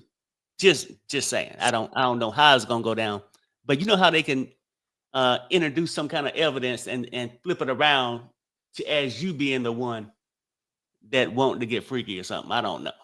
Let me repeat I'm this. sure the defense is going to say, well, had you ever introduced other partners in your relationship, in the bedroom? Because all this is going to be talked about. Yeah. And let me tell you about Mr. Steele. If he does any part of the cross-exam, he's the type of defense lawyer that gets you with the nice. He's nice, and he will, excuse me, I got a bad cold. Yeah. Right. Yeah. And he will make you feel comfortable that you can talk to him and tell him something. And then he's going to hit you with the nasty. And he's going to take you down on that stand. I watched him do it to the cops that he was cross-examining them. I watched that trial was almost 3 years long, and I watched that trial every single day. My eyes were so tired from watching that. Yes, because it took 8 months to pick a jury. Damn. They had the same problem as they were having in New York picking a jury. Them people didn't want to do this case. They didn't want to be a part of this. They should have went outside of the New York area and picked a jury. They really should have, because you can do that, go in other counties, as long as both parties agree. And that's what they should have did, because who didn't know about this case? Okay. Excuse me, y'all, audience. I have a really bad cold. You can live in Nome, Alaska. You know who Diddy is. You know who he is. Let me go over these charges. Someone asked me in the chat. What are the exact charges? Trafficking by force, fraud and coercion, transportation to engage in prostitution, kidnapping and a physical assault, drugging and coercing women into non-consensual acts, bribery. He's being charged with bribery. Mm-hmm. And now we got a missing witness. Ain't nobody crazy. Yeah. Bribery and obstruction of justice. Go ahead, Perry. Now I was gonna say this though. I wonder who the missing witness is. Even though those are the somebody famous charges, right? Now this witness being missing, yeah, we can assume a lot of things, but how would they prove it? I don't think anything's going to happen to the missing witness. I think the missing. Somebody has said whether it's true or not. The missing witness supposed to show up on the day of their testimony. Why aren't they answering the phone? They've been calling this witness number 3 since Wednesday. If you plan on testifying, your behavior will be different. You would contact somebody. You would say, "What do you need? How can I help?" It's the day of, because allegedly they're wrapping up jury selection, and you still ain't talked to nobody. And this has been out in the media, so people want to talk to you. If I'm a witness, on vacation. I gotta. I don't know. If I'm a witness, I got a cell phone right beside me. How many people are covering this case? This is worldwide. You said people were internationally there Toya? I mean, Yep, they Toria are. from. So, They are. this witness has been paid off. Ain't nobody stupid. Ain't nobody stupid. Now, for the sake of being neutral, I'll say we don't have any evidence to support that claim. But all I ask is, well, where are you? Well, no, I'm with you there. I'm just saying that even at this point, if the person went missing for a couple of days, now saying, "Well, I show up on testimony day," how would you? I wouldn't feel comfortable trusting this person at this point, because once they understand Exactly. and they start saying the opposite of what you want them to say, it's too late. You know what I'm trying to I say? agree with you, Perry. Yeah, I agree with you. It is. I wouldn't trust that witness now. I just think this case is really gonna shock us all when we Okay, get the verdict. so somebody told me this. Jury selection is Well, I'll keep you up to date when I find out something. I'm Thanks, gonna yeah. get Tori. Come out of back, here because I got Toria. a few things to do. Girl, please come back because you be all over. Please let me know. You're on mute, Sherelle, and I love you. Okay. Okay, bye. Bye, Toria. All right, here's some information coming in right now. It says jury selection is officially concluded. The trial officially commenced today. So they're getting ready to start. Okay. Opening statements are scheduled to begin later today in 2 hours. What is it? In 2 hours would be 11:18 our time. 11. Yeah. So that's 2 o'clock Eastern, approximately. You know. Okay. All right. So that's that. Let me see. Hold on. Let me go to my camera, see if they're going to send anybody out. Also, they're giving updates. Sure. I'm gonna go and grab some coffee. I'll be back. Take your time. We're going to be here a long time. Take No. your time. There's a lot going on today, y'all. A lot.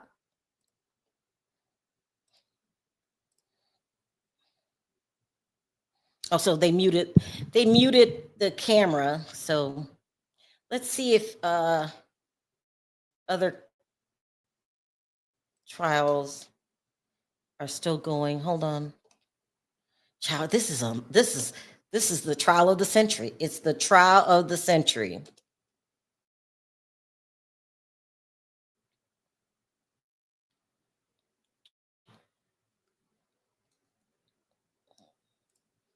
So it looks like a courtroom. And I figured that would be better. Okay, let's see what we're talking here. Let's go over. Sure, I'll go to law and crime. Okay, so everybody's live. They're on some kind of break. It might be a lunch break. I might change live feeds because I just personally like law and crime, but we got other networks also airing it. Sorry, what did you say? Someone else started. What did you say? Yeah. Okay. Okay, I guess when the trial starts, law and crime is going to also give updates from the courtroom. So let me go over there then. Hold on. I can't see you guys. I'm on a whole nother screen. Yes. Please give it. Okay.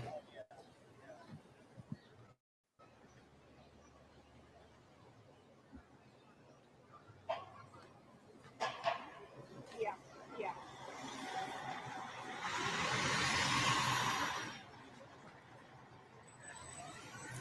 Whew, y'all, this is a mess. Lots going on.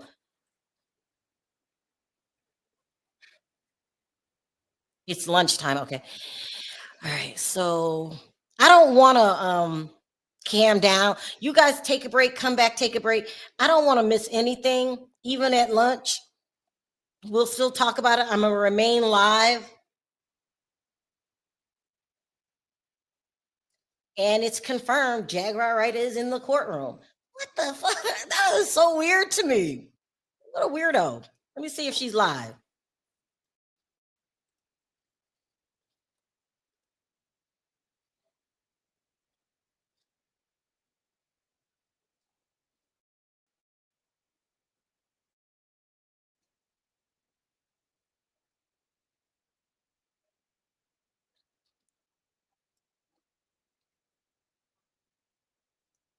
I don't see her there. She's going.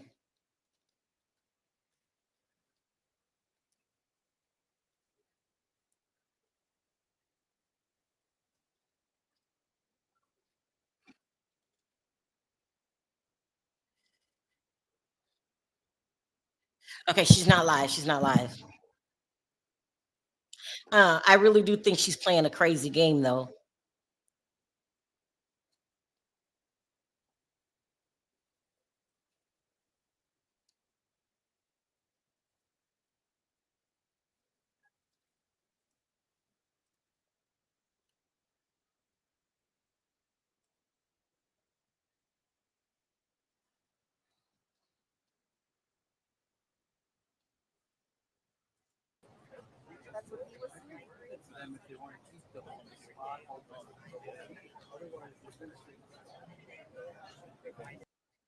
Hold on a second, guys.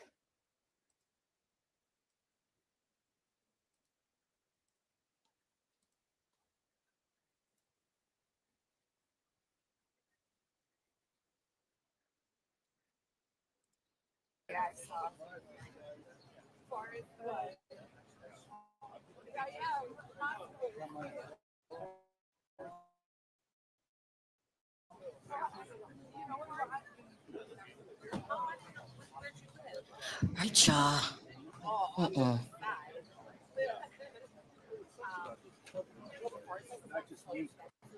Thank you, guys. Someone said Happy Mother's Day. Thank you, thank you, thank you.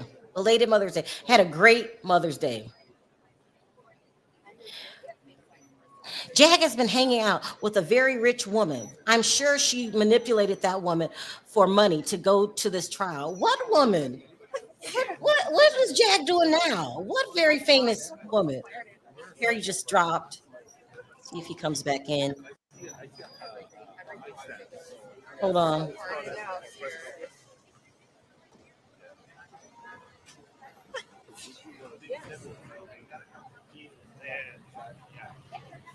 Hold on, you guys.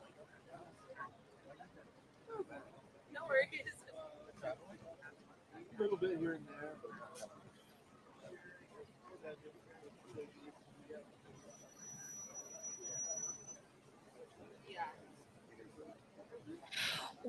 No, I'm asking, did they have?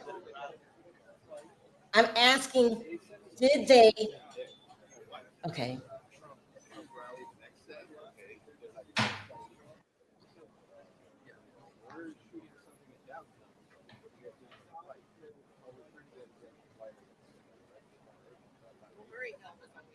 I don't know.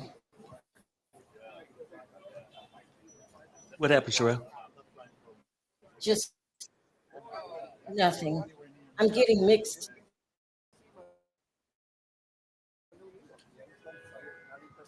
I remember they're supposed to go through a part of the process where they get to eliminate whoever they want off the jury. I was just Right. asking if that happened yet. Did they say Here's that? of the Yeah, kid. I imagine that Okay, let happened. me head over there. Hold on a second. If they said it was complete, then that process already went through. If they saying that it's going to start in 2 hours, you know what I mean? Okay.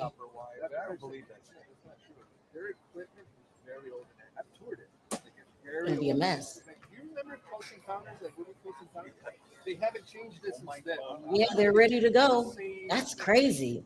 With the little screen, the orange letters. Yeah. It's exactly the same, bro. Exactly. That's crazy. Sort of glad that, that it's starting because, for the last year or so, you're just going through it and you're hearing everybody make up shit here or there. Let's just find out what happened and what's going to happen.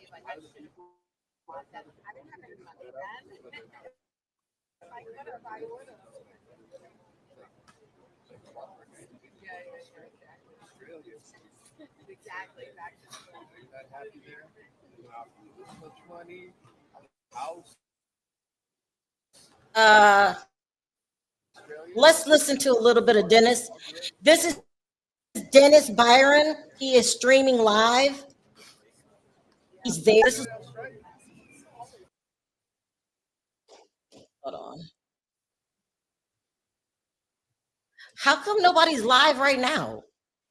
Weird. See what Dennis had to say.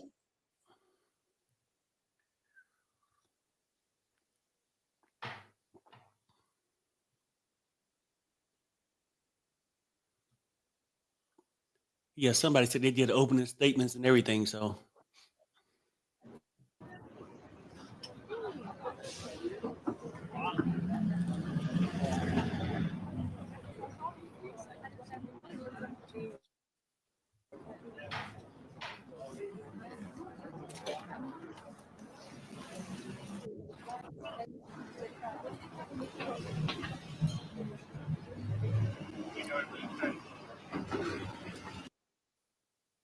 I'm gonna put this on a tripod.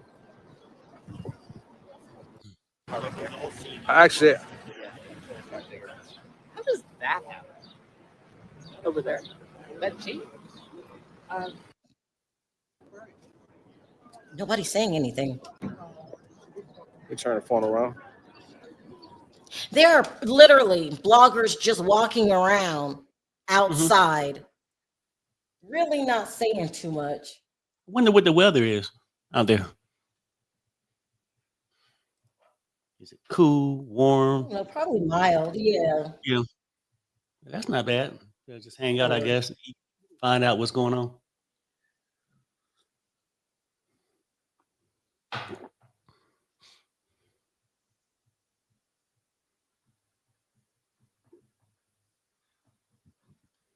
It says, no, wait.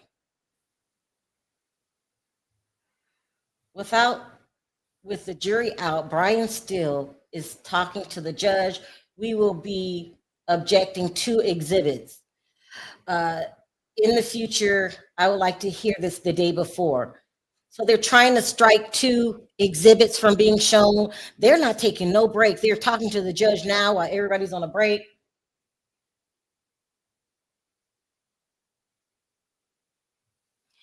Says you will be hearing from the employee he forced into an SUV with a GUN and from a chef.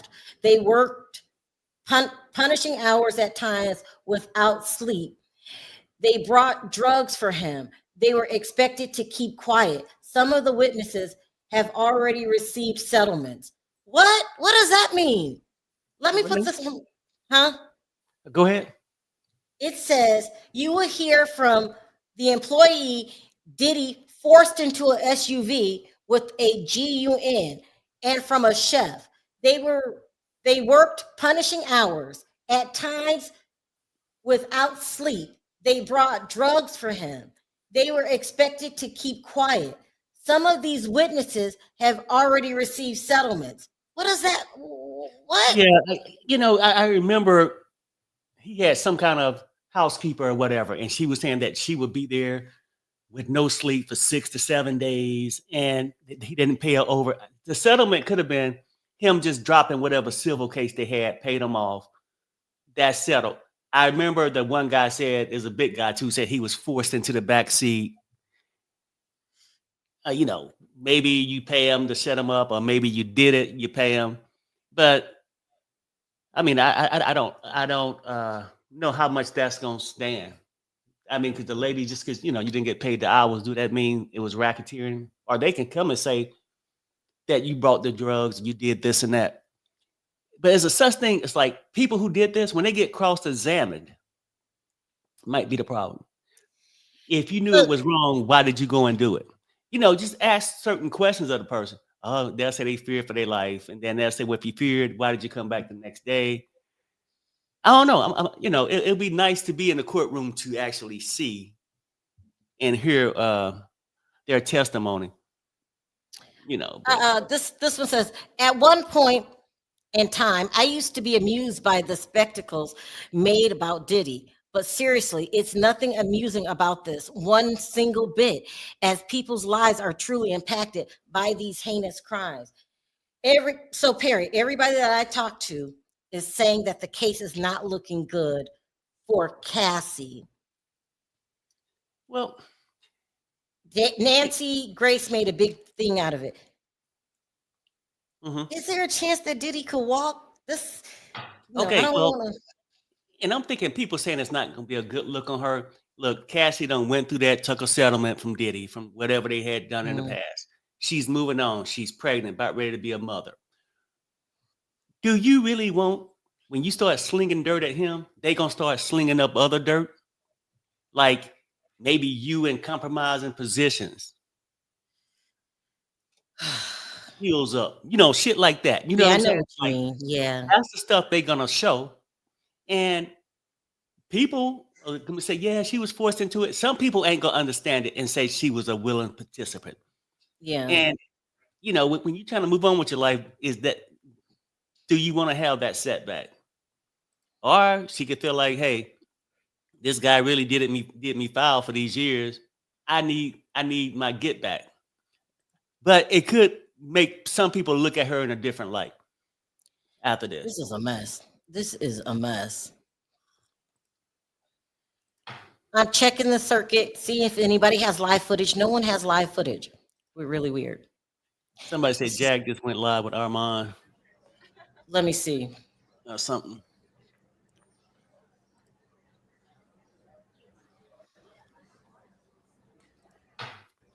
Yeah, because they might be out at lunch now or something like that if they, pushed it away for 2 hours.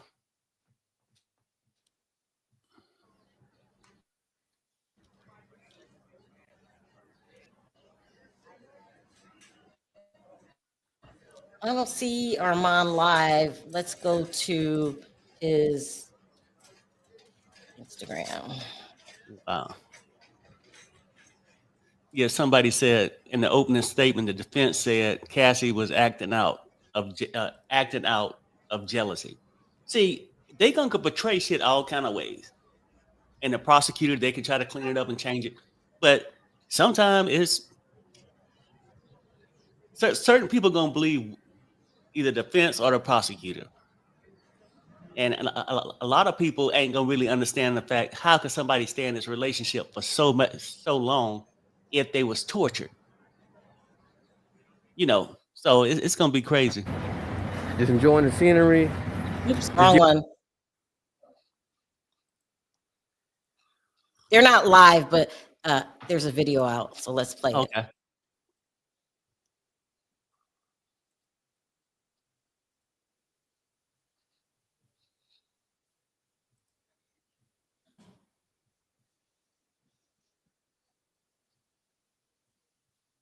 It's not, you don't hear that, Perry?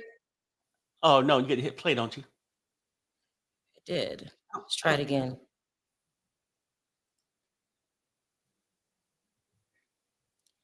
Why is that not playing? Hold on, let me try it again.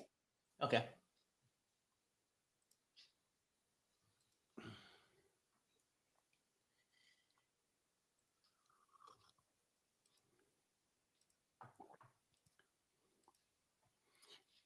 Yeah, somebody replied to what I was talking about, how people might look at her for staying with them for so long. They said it's called Stockholm syndrome.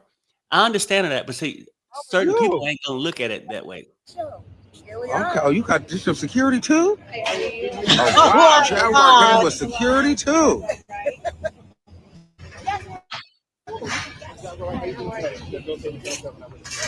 Nice to meet you. This person's foremost. I mean, this is, the day of this trial. Again, the fight becomes, what are you feeling? What are you experiencing right now? How important is it for you to do this? Paramount. There needs to be someone here who's been here all along. I've been waiting for this moment for 5 years, and here we are.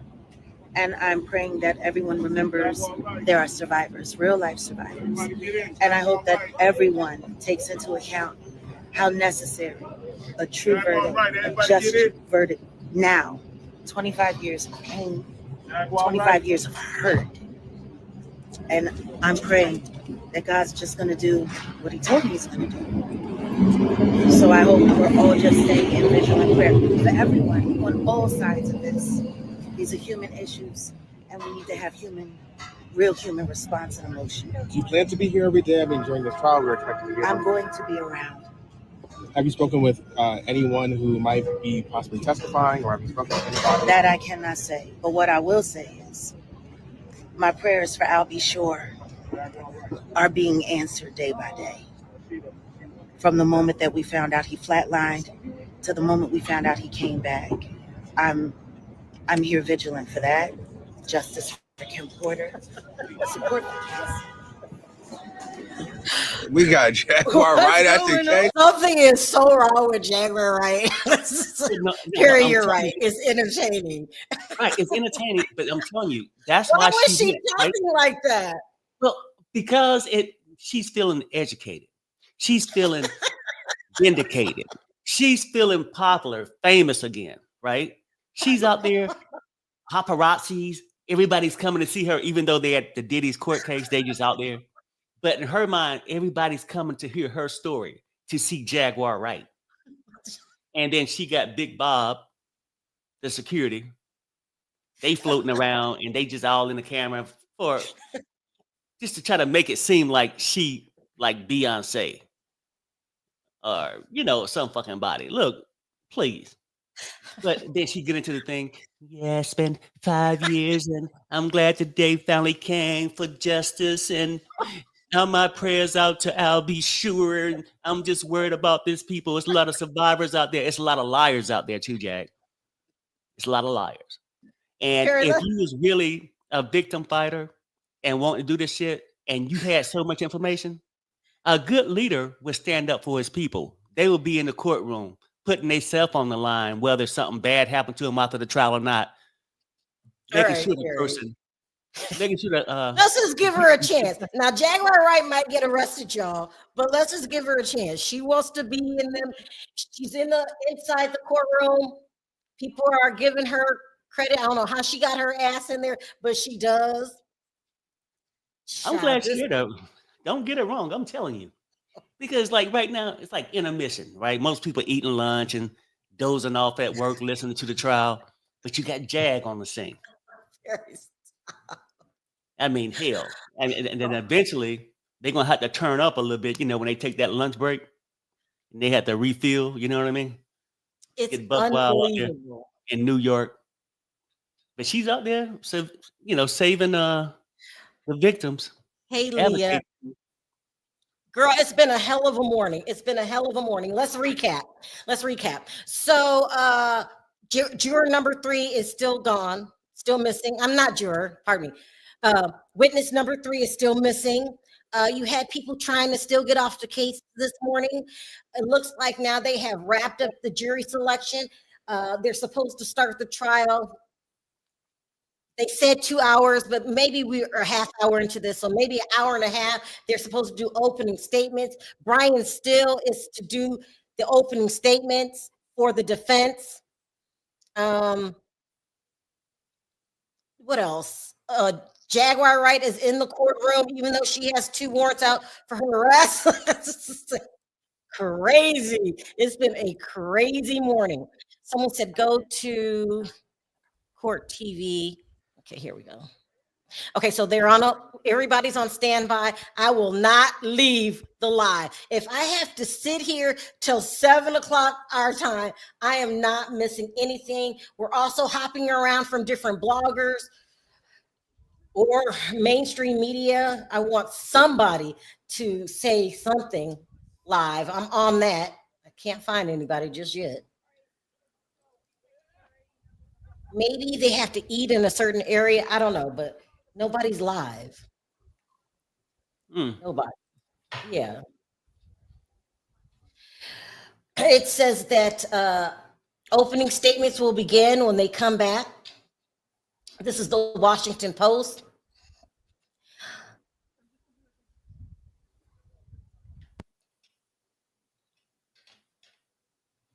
Okay, well, everybody's waiting for these opening statements. There are lots of people actually not recess. The defense is now objecting to evidence. We said that earlier.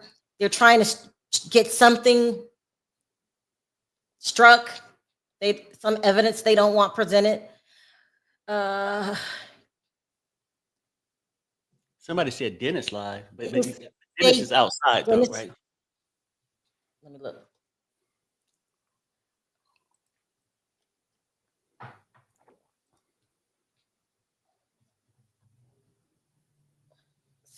I was reading this really quick. Hold on. Sean Combs' attorney, Teeny Garagos, delivered a strong opening statement than the government. Assisting U.S.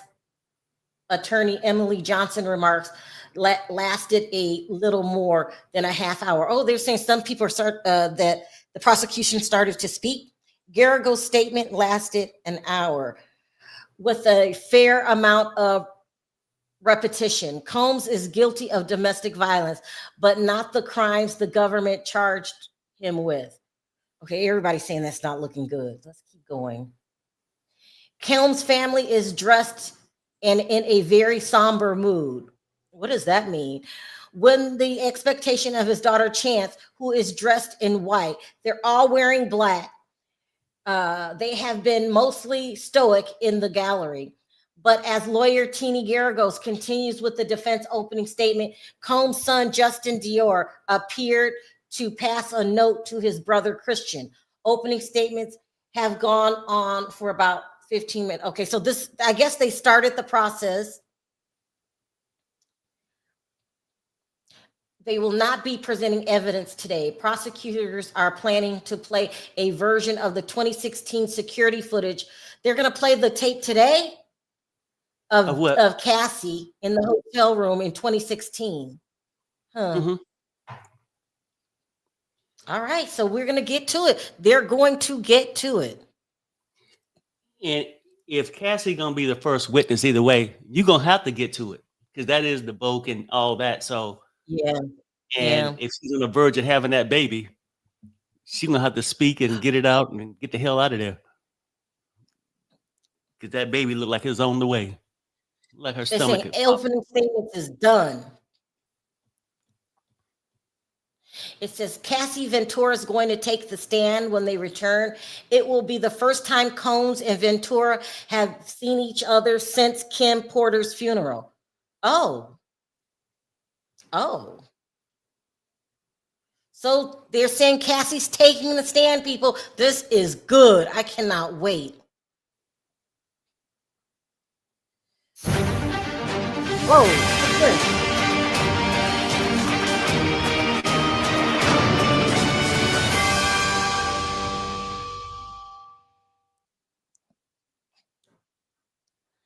Hey there, everybody. I'm Jesse Weber, and welcome to our live lunch show here on Law and Crime. This is day one of the Sean Diddy Combs criminal trial out in federal court in New York. We actually decided to start a little bit earlier because they went on a lunch break. So we are going to talk about everything that has happened so far today, both the prosecution and the defense. They laid out their cases for the jury today. This was finalized, by the way, a jury that was finalized this morning. Then we heard the opening statements. I say we heard. There are no cameras in that courtroom. There's no audio in that courtroom, but there is live reporting about what has been happening. And in a few minutes, I'm going to bring on our special guest who was in that courtroom to give us the latest on what has been happening. But what we want to do also in this lunchtime hour, actually we'll probably go to at least 2 p.m. Eastern, is to take your questions about this case, about where you think this case is going to go. As we lay out what happened in opening statements, your thoughts on maybe who is winning the day so far. By the way, we have a poll up right now about whether or not Sean Combs will take the stand. Will he testify? What do you think?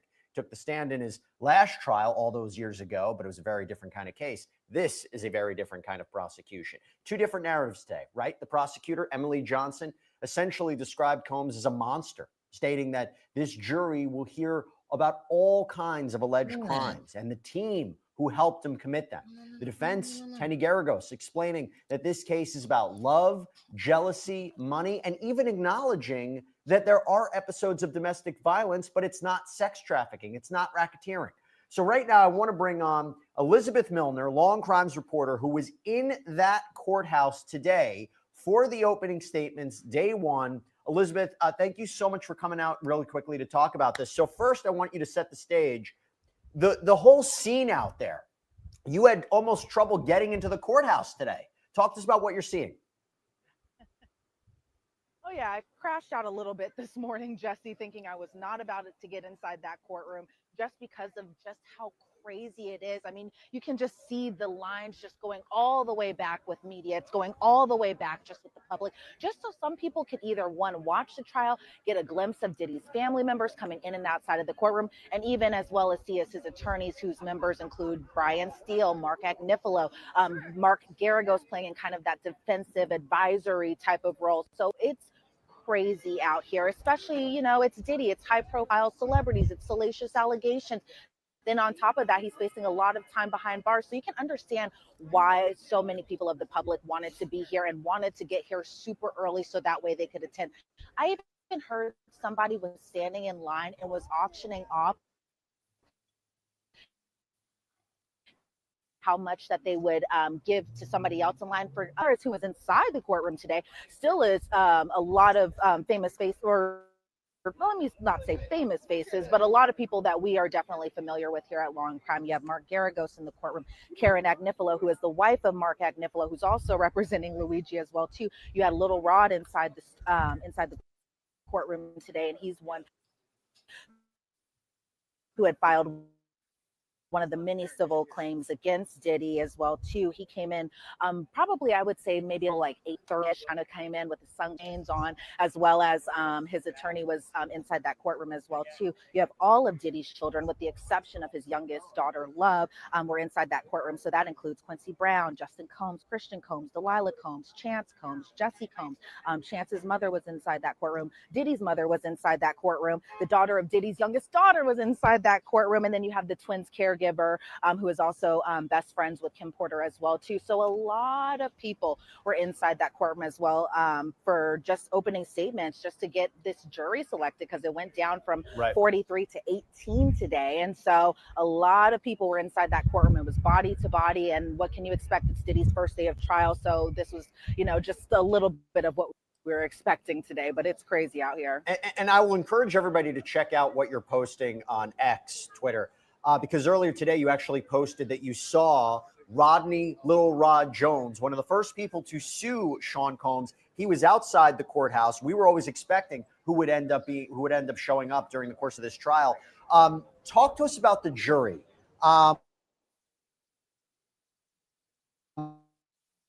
Who is this jury? What can you tell about how they're reacting so far to opening statements? I mean, NBC has reported you have one juror who's a 69-year-old male, another juror who's a 31-year-old male, another one 51-year-old. Numbers to them, but what are you determining based on the jury? What's the makeup, and how are they positioning? How are they reacting to the opening statement so far? Yeah, well, kind of a hard question to answer, I should say, just because of where I was sitting inside the gallery. It was really hard to kind of see each and every single one of their faces when both sides were presenting opening statements. But what I did see from being inside that gallery was some people jotting notes, some people just very much intently listening to both Emily Johnson for the prosecution as well as Tony Garagos for the defense. But as far as the makeup goes, I kind of just took their jury numbers and compared them to the notes that I took last week when I was here for jury selection. You have one who's a scientist, one whose brother is a security guard. He knew Diddy was arrested, but didn't know the charges. You have one person who's part of a union job. He works for the Department of Corrections. Another person who is now retired, but previously used to work at Verizon. You had another person whose friend is a detective, son is a security guard. But, you know, as far as the defense was kind of making their objections today, as far as jury selection goes, and, you know, just kind of the objections they made that, you know, the government was striking 7 black jurors, that type of thing. There were still black jurors that are going to be serving on this panel, who are going to be making making the decisions going into those deliberations. So from what I saw of the jury makeup as a whole, it really was a diverse group of men and women of all different ages, all different walks of life as well too. So we hear some commentary in the back right there. Obviously, I think there's going to be a lot of commentary when it comes to this case. But Elizabeth, you know, we counted up right now. I believe we, as we're looking into this, we're counting up how many men there are. I believe there's 8 men, 4 women on this jury, all different ages, none of them younger than 30 years old. Take that for what it is, a little bit of older individuals as well. But I think it's really interesting when you talk about what we saw today with opening statements, right? And by the way, just to reiterate something that you mentioned before, the first argument we heard from the defense today was saying that the prosecution, they raised what's called a Batson challenge to their preemptory challenges, saying you're striking jurors based on race, which is improper. The judge didn't side with it. They got a jury selected. Talk about opening statements. I want to start with the prosecution. Emily Johnson, what was the main theme of today? And did you learn something new? And Elizabeth, you're going to have to talk a little bit louder because that guy behind you is incredibly loud. So, so what was the theme of Emily Johnson's opening statement? And did you learn anything new? Anybody that might testify? Yeah, so obviously we've been following this case from the beginning, from the time that Cassie had first dropped her civil lawsuits against Diddy, and so a lot of the stuff that we were listening to from Emily Johnson was expected, right? She starts off with saying, "This is Sean Combs. He's a cultural icon, a businessman. He's larger than life." But then she went and kind of talked about the defendant's crimes, the defendant being Diddy, that went past 20 years, kidnapping, allegations of arson, allegations of drug trafficking, sex crimes, obstruction. They were talking about one specific night where the defendant was on the hunt for girlfriend Cassie. So I was pretty surprised there that they just went Gates and already just named her. I was assuming when she were going to be taking the stand, that's when the jurors would know her name, and that's when she would be introduced as alleged victim number 1. But the government came out and just automatically just named her. They talked about the incident where Diddy found out Cassie was seeing another man, and that Diddy took his gun and his bodyguard, and Diddy threatened to allegedly kill this man that Cassie was with. Emily Johnson talked about how he had beat Cassie so brutally that he also had to take control of her. He kept videos of Cassie sleeping with escorts and threatened to use them against her. These are the types of things we had already known and were already kind of painted out inside those indictments that the government had written up in that type of sort. Diddy referring himself as a king, which is kind of ironic because he has a giant king crown on the back of his neck. Emily Johnson spoke about the defendant using his inner circle to manipulate women that for a while he watched, how his bodyguards kind of played, or bodyguards as well as employees kind of played a role into this alleged RICO conspiracy as well too. And she made it a point to say this case is not about a celebrity's private sex preferences, because that was something that the defense definitely kind of chalked it up to being just, that he lived an alternative lifestyle, that type of sort. And we'll talk about that more in a second. While there has been a lot of reports about victim 3 and where her whereabouts are or anything like that, the defense didn't talk about alleged victim number 3. Instead, they kept it pretty short and to the point. They talked about Cassie. They talked about Jane, who we presume to be the other alleged victim. In this case, the government was talking about, the freak offs being also named Wild King Night, something that we had also known about, as well as even just simply as, hotel nights as well too. Allegations of flying escorts across state lines, out of the country, into the country, that type of thing. That Diddy had demands to for the staff to set up his rooms in advance, lighting, lube, cash for escorts, drugs for both Diddy and the women that were participating in these types of events. Women had to dress in lingerie, had to wear white nails, tall heels, something that Cassie had pointed out in her civil lawsuit that was later settled. Talking about the drug use. Then they went into kind of, the allegations specifically geared towards Cassie and just how, the defendant had met Cassie. They had a 17-year age difference. Cassie was initially given a 10-album deal, and obviously that never happened as far as putting out a whole bunch of different albums and that type of sort. And so these were types of things that we had already known about. I think some of the more interesting points also go to Jane, as far as the other alleged victim. She was a single mom. She met Diddy around 2020 when Diddy was single, when Jane was single, but Diddy was seeing other people. Diddy introduced Jane to the freak offs, and she had tried one just to kind of make him happy, and then just kind of kept going into this repetitive cycle of doing these freak offs, wild hotel nights, that type of sort, just to kind of appease him. That Jane didn't want to do these freak offs, and that she had tried at even one point to hire men on her own that worked in the porn industry so she could pick the men. Diddy made her, these escorts not wear condoms when they, allegedly participated in these types of activities. So these were just kind of the big things that were pointed out as far as the government. And Jesse, do you want me to go into the defense? Because the defense was pretty interesting as well, too. Before you go into the defense, as I was reading about the reporting today, it was the first confirmation that Cassandra Ventura is victim one in this case. We always guessed it. We always surmised it. Now we have a definitive answer. And by the way, I think it was either the prosecution or the defense who mentioned that she's going to probably testify this week as we wonder who the first witnesses are going to be. And also this reference to Mia, who is Sean Combs' personal assistant, that is maybe going to provide some important testimony in this case. Now, before we go to the defense, real quick, as though you're looking at all these people that are behind you right now, Elizabeth, are these all reporters? Are these all fans? Are these all people who are supporting Sean Combs, who are not supporting Sean Combs? Are these just interested spectators? I'm trying to get a sense of the people that are walking behind you right now.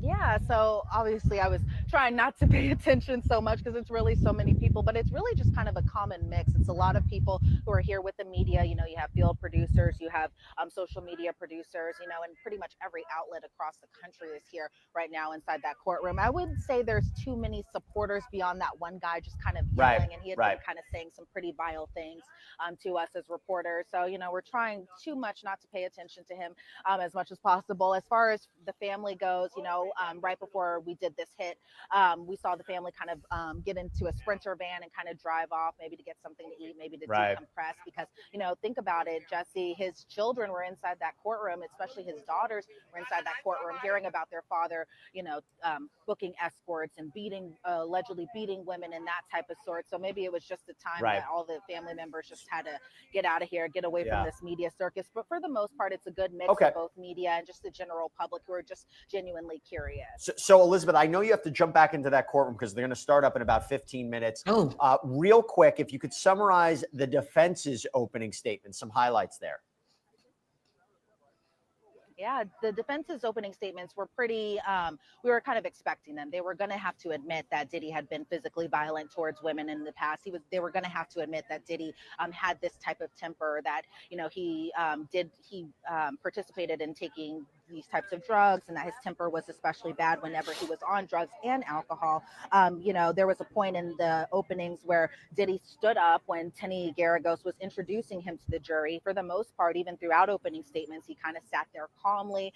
He looked at the jurors. He looked at Tenny Garagos, who again provided the opening statements on the defense's behalf. The defense was kind of harping on the fact that the government has no place in his bedroom, something that we had talked about many of times, just how they're kind of painting this as somebody, who did bad things on one hand, but were these bad things criminal? And that was essentially what the defense's argument was there. They said that the defense will see domestic violence in this trial, but, while they do take it seriously, they say it's not sex trafficking. So I feel like they're trying to divide this line between, this being a domestic violence spat or domestic violence toxic relationship type of thing, as opposed to these being actual criminal acts that Diddy was allegedly committing and that type of thing. The defense was saying that these alleged victims were strong, capable women, that they made choices that were for adults, they were free of choice, and they came with both pros and cons, and that type of thing. And then they were kind of talking a lot about how Diddy was jealous and how, other partners or his other relationship partner. So for example, Cassie, they also mentioned Gina, somebody I had talked about in some stories I had done. She had talked about how Diddy was physically violent with her in a podcast episode, for example. And so that was kind of her mention there beyond, what the government was talking about as far as, alleged victims in this case and that type of sort. They had mentioned Kim Porter and how Cassie was jealous of Kim Porter's relationship with Diddy and that type of thing. And then everything kind of ended as soon as Kim Porter had passed away.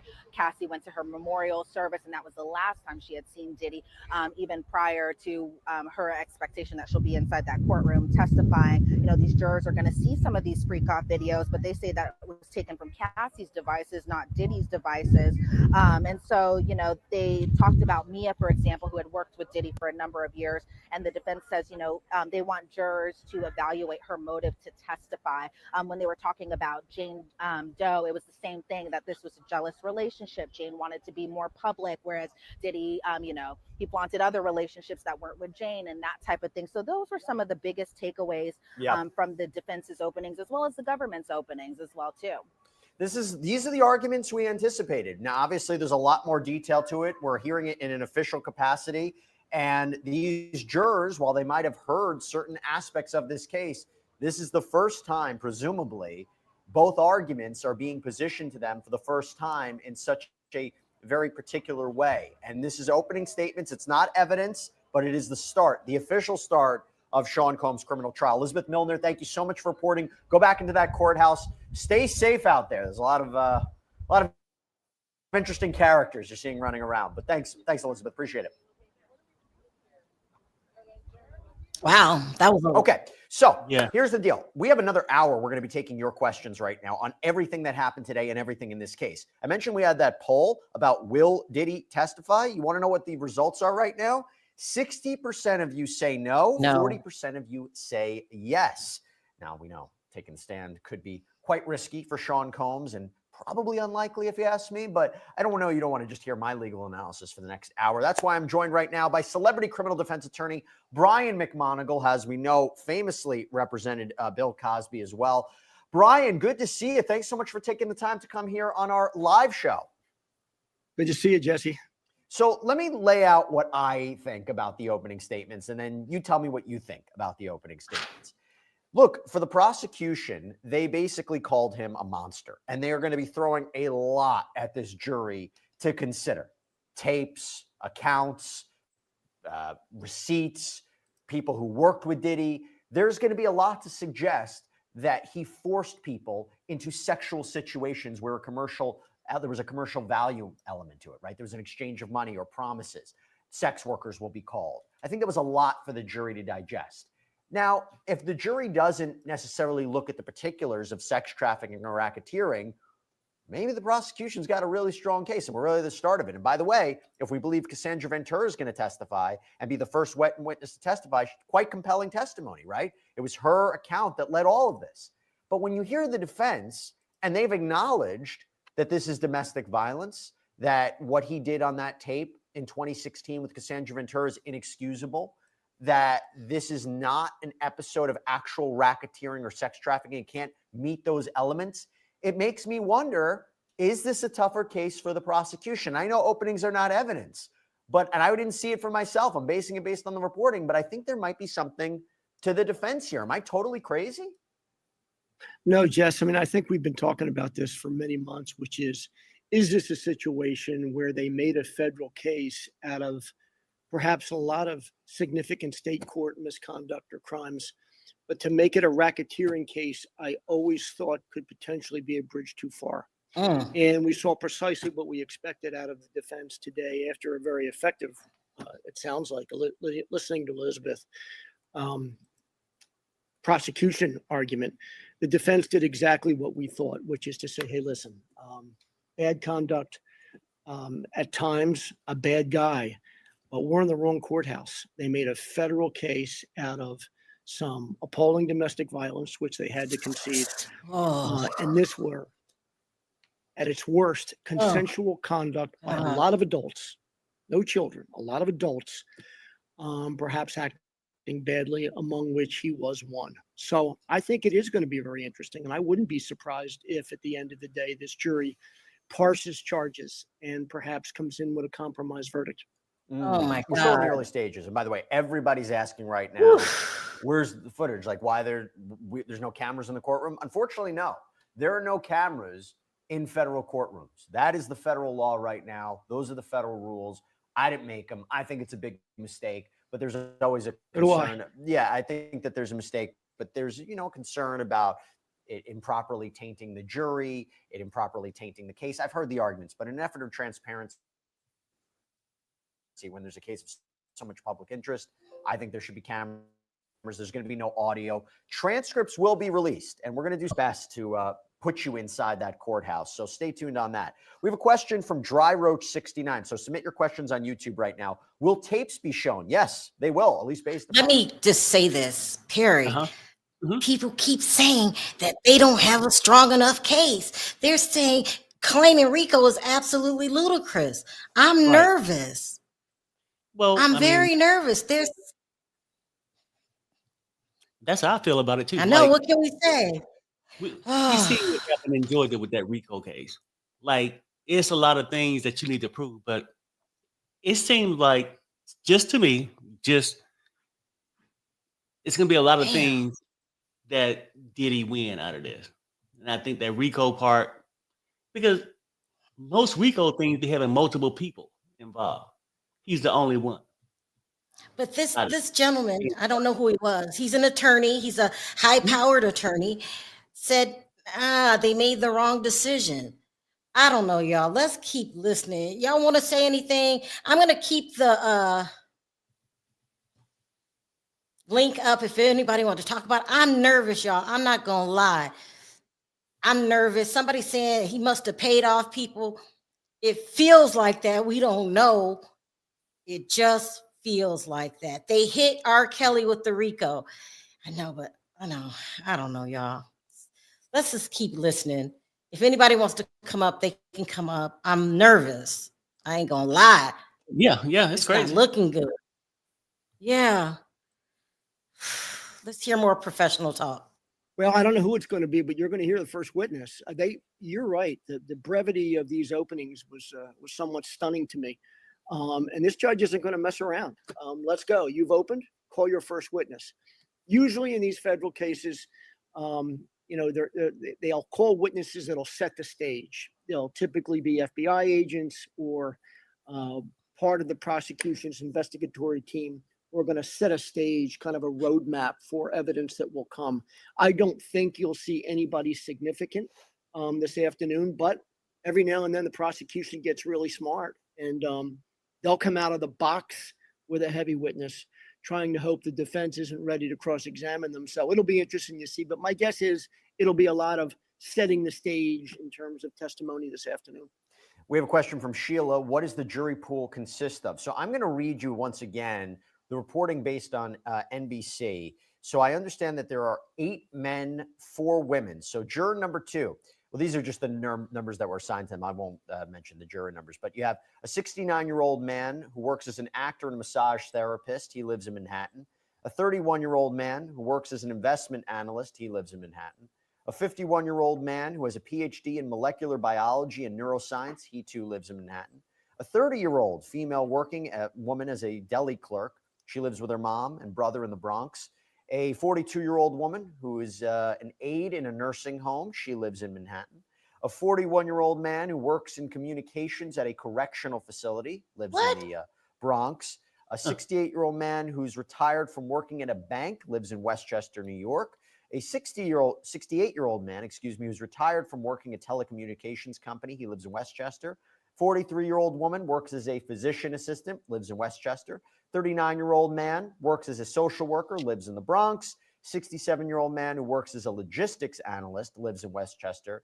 And a 74-year-old woman who works as a treatment coordinator, lives in Manhattan. So again, these were the jurors that were whittled down through a week of jury selection, a week of asking questions. They had to fill out the questionnaire. They were further questioned by the court. And then both sides used their preemptory challenges. They can strike for whatever reason, just can't be based on race, gender, ethnicity, and got it down to this bunch. Anything you can glean from that, Brian, what the prosecution might have been looking for, what the defense might have been looking for, because you have ages that run the gamut. They have different careers, different occupations, different lives, live in different areas. Any thoughts on it?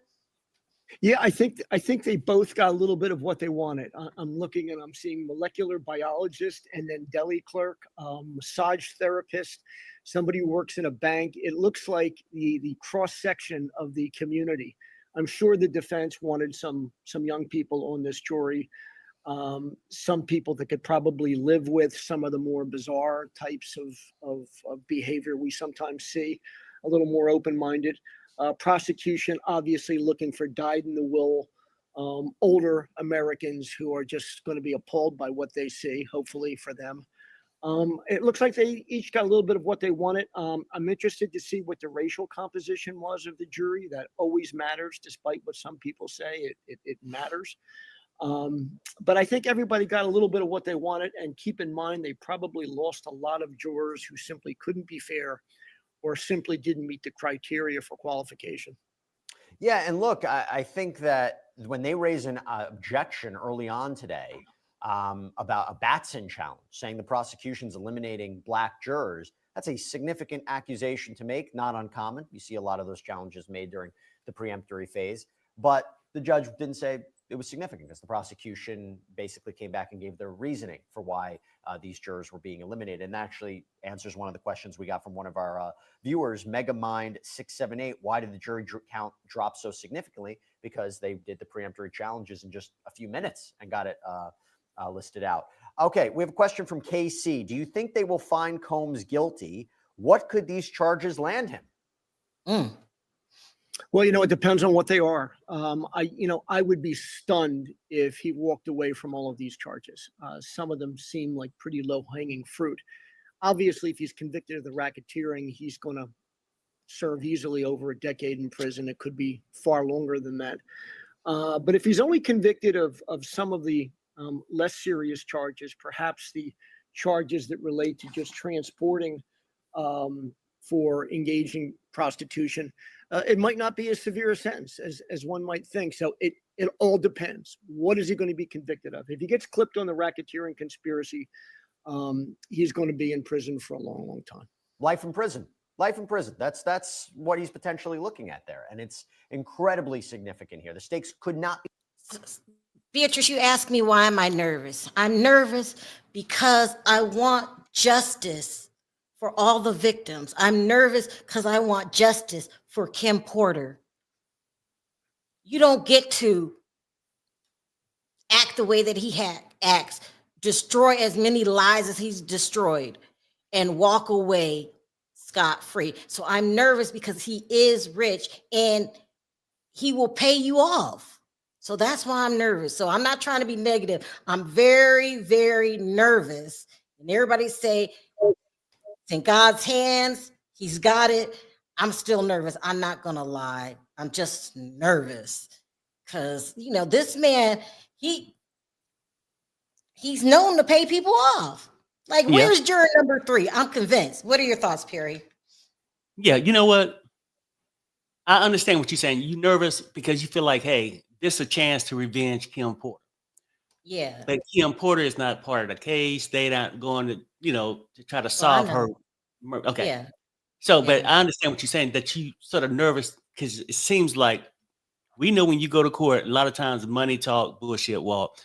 And if jurors feel afraid to testify, if they feel afraid, some of them feel like, hey, if they can make money off of it, they'll go and sabotage it, right? That's why I'm so sick, like that witness 3, if for them to act that way, to disappear or whatnot, it made me think that they're considering either not showing up to help out Diddy, but I'd be afraid to bring them back. Just because once they understand and they start saying off the wall shit, it can really mess up and make it easier for Diddy. That's what I'm thinking. Tammy wanted to remind me, I am not God. I was not there. I don't know who's telling the truth and who's lying. You're right. That's why I try to be neutral. But sometimes I just get these feelings I can't help. And, I'm just nervous, y'all. I'm just nervous. You're right. And if he is innocent, I wouldn't want him convicted. That's why I wish they would have, brought the cameras in the courtrooms. But that's just a law, not just for Diddy. That's for any federal case. But I'm nervous, y'all. And I'm going to try to be neutral. Tammy, you're right. I'm going to try to be neutral. God's karma will prevail. Diddy will get what he deserves, whatever that is. That's just out of my hands. I don't know, y'all. I'm nervous.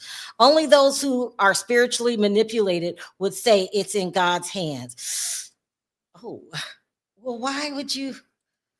It is. It's in God's hands. We don't know. We can't control this. It's going to be what it's going to be. It's going to be whatever those jurors say it's going to be. Mm-hmm. God is my avenger. Believers who trust in God to handle any wrongs or injustice than seeking revenge themselves. It's all true. It's all true. I'm sorry, y'all. I'm so nervous. They're gonna allow it to fall on him.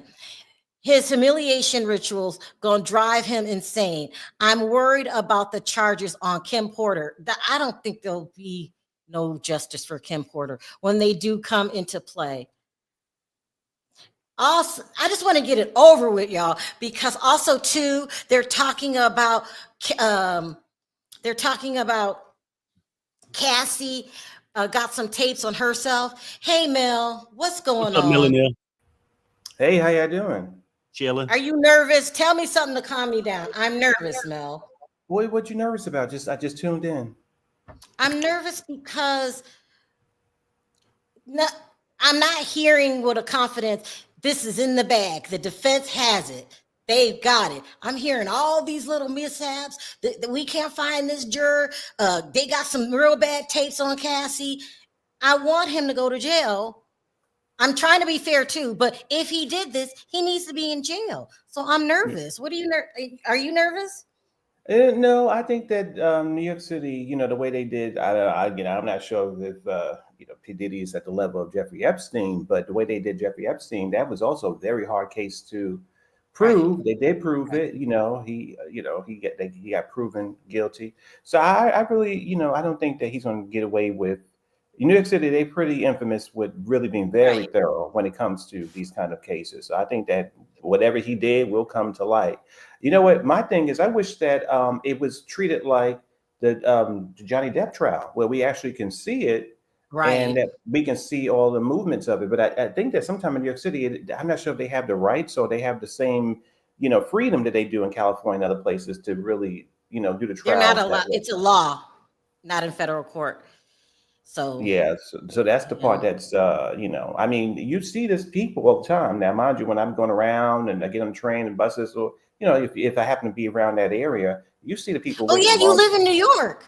I live in New York. Yes, I do. Why didn't you go? Well, I don't have the time. I don't have the time to really sit up there and wait all the time. And we do have these cases a lot, Sherelle. We have a lot of different high-powered cases happening all the time. And you just, or we get so used to it that you really you look at the line and you just go right past. Unless you have to go there, you have a day or two off to really sit around, you can do that. But yeah, it happens a lot. But it's just crazy. It's crazy. It's crazy. It's crazy. Someone asked about the jurors. These jurors are not going to be sequestered. No, they're not. I saw that they're getting to go home, and they are pretty sort of liberal when it comes to letting people come in. It's just first come, first serve when it comes to just the spectators, just to get in. Well, we heard that Jaguar Wright is in the courtroom. Oh Lord, oh geez. Jaguar Wright is in the courtroom. So they were very selective. I heard that only 20 people were allowed in. That's very small, especially it looks so crowded. And you live in New York and you say there are lines sometimes outside. That's what it looks like now. Yeah, it's lines. So, I think I'm sure if you go to, was it Fox? And I have to look it up, whatever. Our news stations cover this very well. So yeah, we definitely see what's going on with the trials. But that's shocking that Jaguar will come out of hiding to come down to. Yeah. That's what I was saying. Jaguar Wright is playing. She better be careful because she's got a lot of people that's on her, and they will call. They on her and say that she has act. I was going to say, based on, I mean, she's more on the lamb than that Man from the Fugitives movie. She really, people have been chasing after her for so long that if she decided to go there, that's kind of, this trial is a hot mess. It's a hot mess to have all these it's going to be crazy. And there has to be a way, the court has to know that she has active warrants, right? They wouldn't let you in with. What? I don't know about that. I don't know. Like, I think they just gonna check you for weapons or whatnot. The court ain't worried about that's minor. These little warrants and shit she on compared to this. So I don't think they're gonna be doing a background check on everybody that come in there. Now Just the funny, things but the, like I was gonna say the funny thing is that one of her enemies do report to the court that she's a dangerous person or whatever it is. They will stop her at that point. You know, they definitely. So if the enemies do contact the courts and say, "Oh, you have a dangerous person with this," then they will stop her. But yeah, everybody, some New Yorkers, even homeless people can go right up in there if they want to. So you know, it's they don't stop nobody. But if they do think that you dangerous, they will stop you in your tracks. That's for sure. What's even weirder than that is Jack had a previous case in which she was on live talking about it. And there's a certain group of people that don't like her. They called the cops on her when she was live. She got arrested live. Jag, what are you doing? Now, I don't like Jag, all right, but I don't wish the worst for her. I'm just not that kind of person. But girl, what are you doing? I don't know what she's thinking. She seemed to be very obsessed with Diddy in this trial. It's just her livelihood. Her livelihood is to tell all those stories, right? To be down there, and then you know what, Sherelle and Perry too. Maybe in her mind, if she gets out of this situation without people, her enemies, setting her up, that she will then have years of more stories to say that she encountered all these celebrities and. Well, yeah. You know what, Sherelle and Perry too. It was this woman who I love. Her name was Jackie Collins, and she would write books about Hollywood. I remember Jackie. Right, and so she would go to different parties just for the stories. So sometimes, even in these days, if you're that kind of personality, you go to different places, even though you may not have a really eventful time, but then you'll come out for years saying, "Oh my gosh, the lawyers were a part of the of Scientology," and you just never know what people say when they go to these different things. Hi, Tina. Sound off. Hi, yes. Yes, close your I would like tabs. Close your other tabs. Oh, okay. That's better. Go ahead. I don't have any other tab open. Okay. I would like to say happy belated Mother's Day. But what I want to say is, how did he get to be this way? And for what I understand from watching other people, his mom allowed him to go to the parties while she went to parties. She should be ashamed of herself. She should be on trial for raising a son like this. Yeah. Like what? How can a man that have everything turn into a person like this? This has to go. You have to take it back to his childhood. I'm a foster parent. And as a foster parent, sometimes it's unfortunate to say, sometimes kids be so messed up by the age of 2 because they have so much trauma, so much they been exposed to so much stuff. So by the time they get to teenagers and adulthood, they have this already in their spirits, already in their background, and it's just a shame where kids do not come into this world evil, bad people, parents that put these kids into adult situations, raise these kids like that, and then when they get to be adults, then you wonder where you went wrong, where they went wrong. It's the parents. Yeah. And for his mom to sit up there and act like she didn't have that she the one that him into years now, and for she to sit up there and like she don't have no response. You're fading to that. Out. Yes, it's a Mother's Day. Everybody that have a child is not a mother. She is not a mother. I'm sorry. And he may celebrate her. If he want to be honored, he should be mad at her too for forcing him into, to sexual situation at a young age. He was not ready. He was not ready for that. He was not ready for that. Yeah, and she the one that caused all these victims. So I feel like she should be on trial along with him. She should be right there on trial for being a bad parent. Yeah. They should be in a cell together. Because if it had not been for her, it's possible. But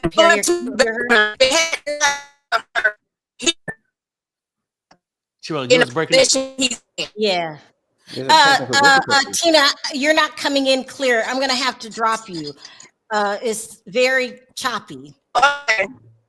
But I understand Thank what you you're for saying. calling, She's saying though. All right. that the mother should be charged, but unfortunately, you can have bad parents and nothing happened to them. Perry, someone's telling me to go back. Hold on to Okay. law and crime. Hold on 1 second. Attorney about it, I said, this is it's interesting how this is being prosecuted similar to Combs, because our classic understanding of sex What did I trafficking miss? is you have this shadowy organization that kidnaps people from a foreign country, ships them out, sells them to people. That's what you think about when you think of sex trafficking. The attorney, but he said, that might be an easier case for a jury to understand and digest, but it doesn't necessarily mean that what Combs is accused of doing and what the brothers are accused of doing is not sex trafficking. If it makes those elements and you have interstate transportation, commercial sex acts, force, fraud, coercion, you can ultimately get a prosecution here. Okay, we got a question from Brooke Barnes for you. How can you as a lawyer be certain that the jury can remain unbiased with a defendant that's well-known and having well-known celebrities involved in any capacity? How do you combat that during trial? Brian? You never can. Jurors give you their answers before you pick them. You hope that they're telling the truth. You hope that they've searched their soul for what are the true answers. But believe me, in high-profile cases, you're going to have people that are on these juries who have a view, and that may be a real positive view. The reason why no one is live, they said that's been in the courtroom, they're not allowed to leave the building. Oh, wow. So there you go. Okay. Yeah, they're not allowed to leave the building. So let's just keep listening to what he thinks. It's a lot. This is overkill. This is a lot.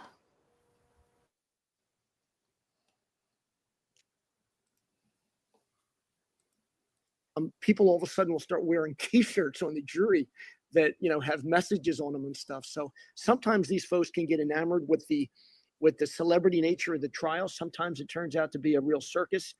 But most times, most of these jurors honor the law and honor their oaths and come in there and decide these cases on the facts. And I'm guessing that they'll do that here.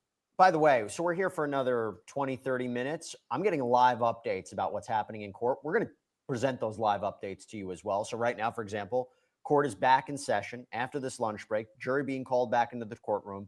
We are expecting the first witness from the government to testify. No idea who that person is. As soon as I find out, you will find out. We'll talk about it. But we're taking more of your questions right now on YouTube. Here's a great question here, Brian, from Stephen Ramsey. How can you be charged with a conspiracy, right? Conspiracy. So what I'm hearing from somebody in the courtroom is they're expecting Cassie to take the stand. This would be too much in one day. Yeah, this would be too much in one day. Now, is it true Too that they much. said?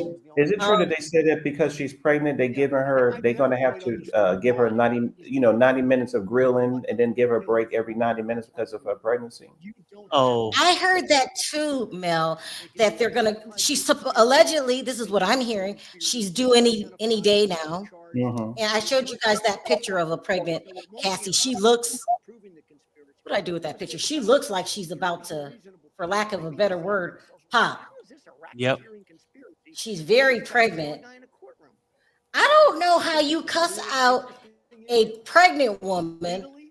I don't know how the defense is going to do this. And you're going to tell her, girl, you wanted it as much as he did. You were there. You were involved. And she's a mother now with a child.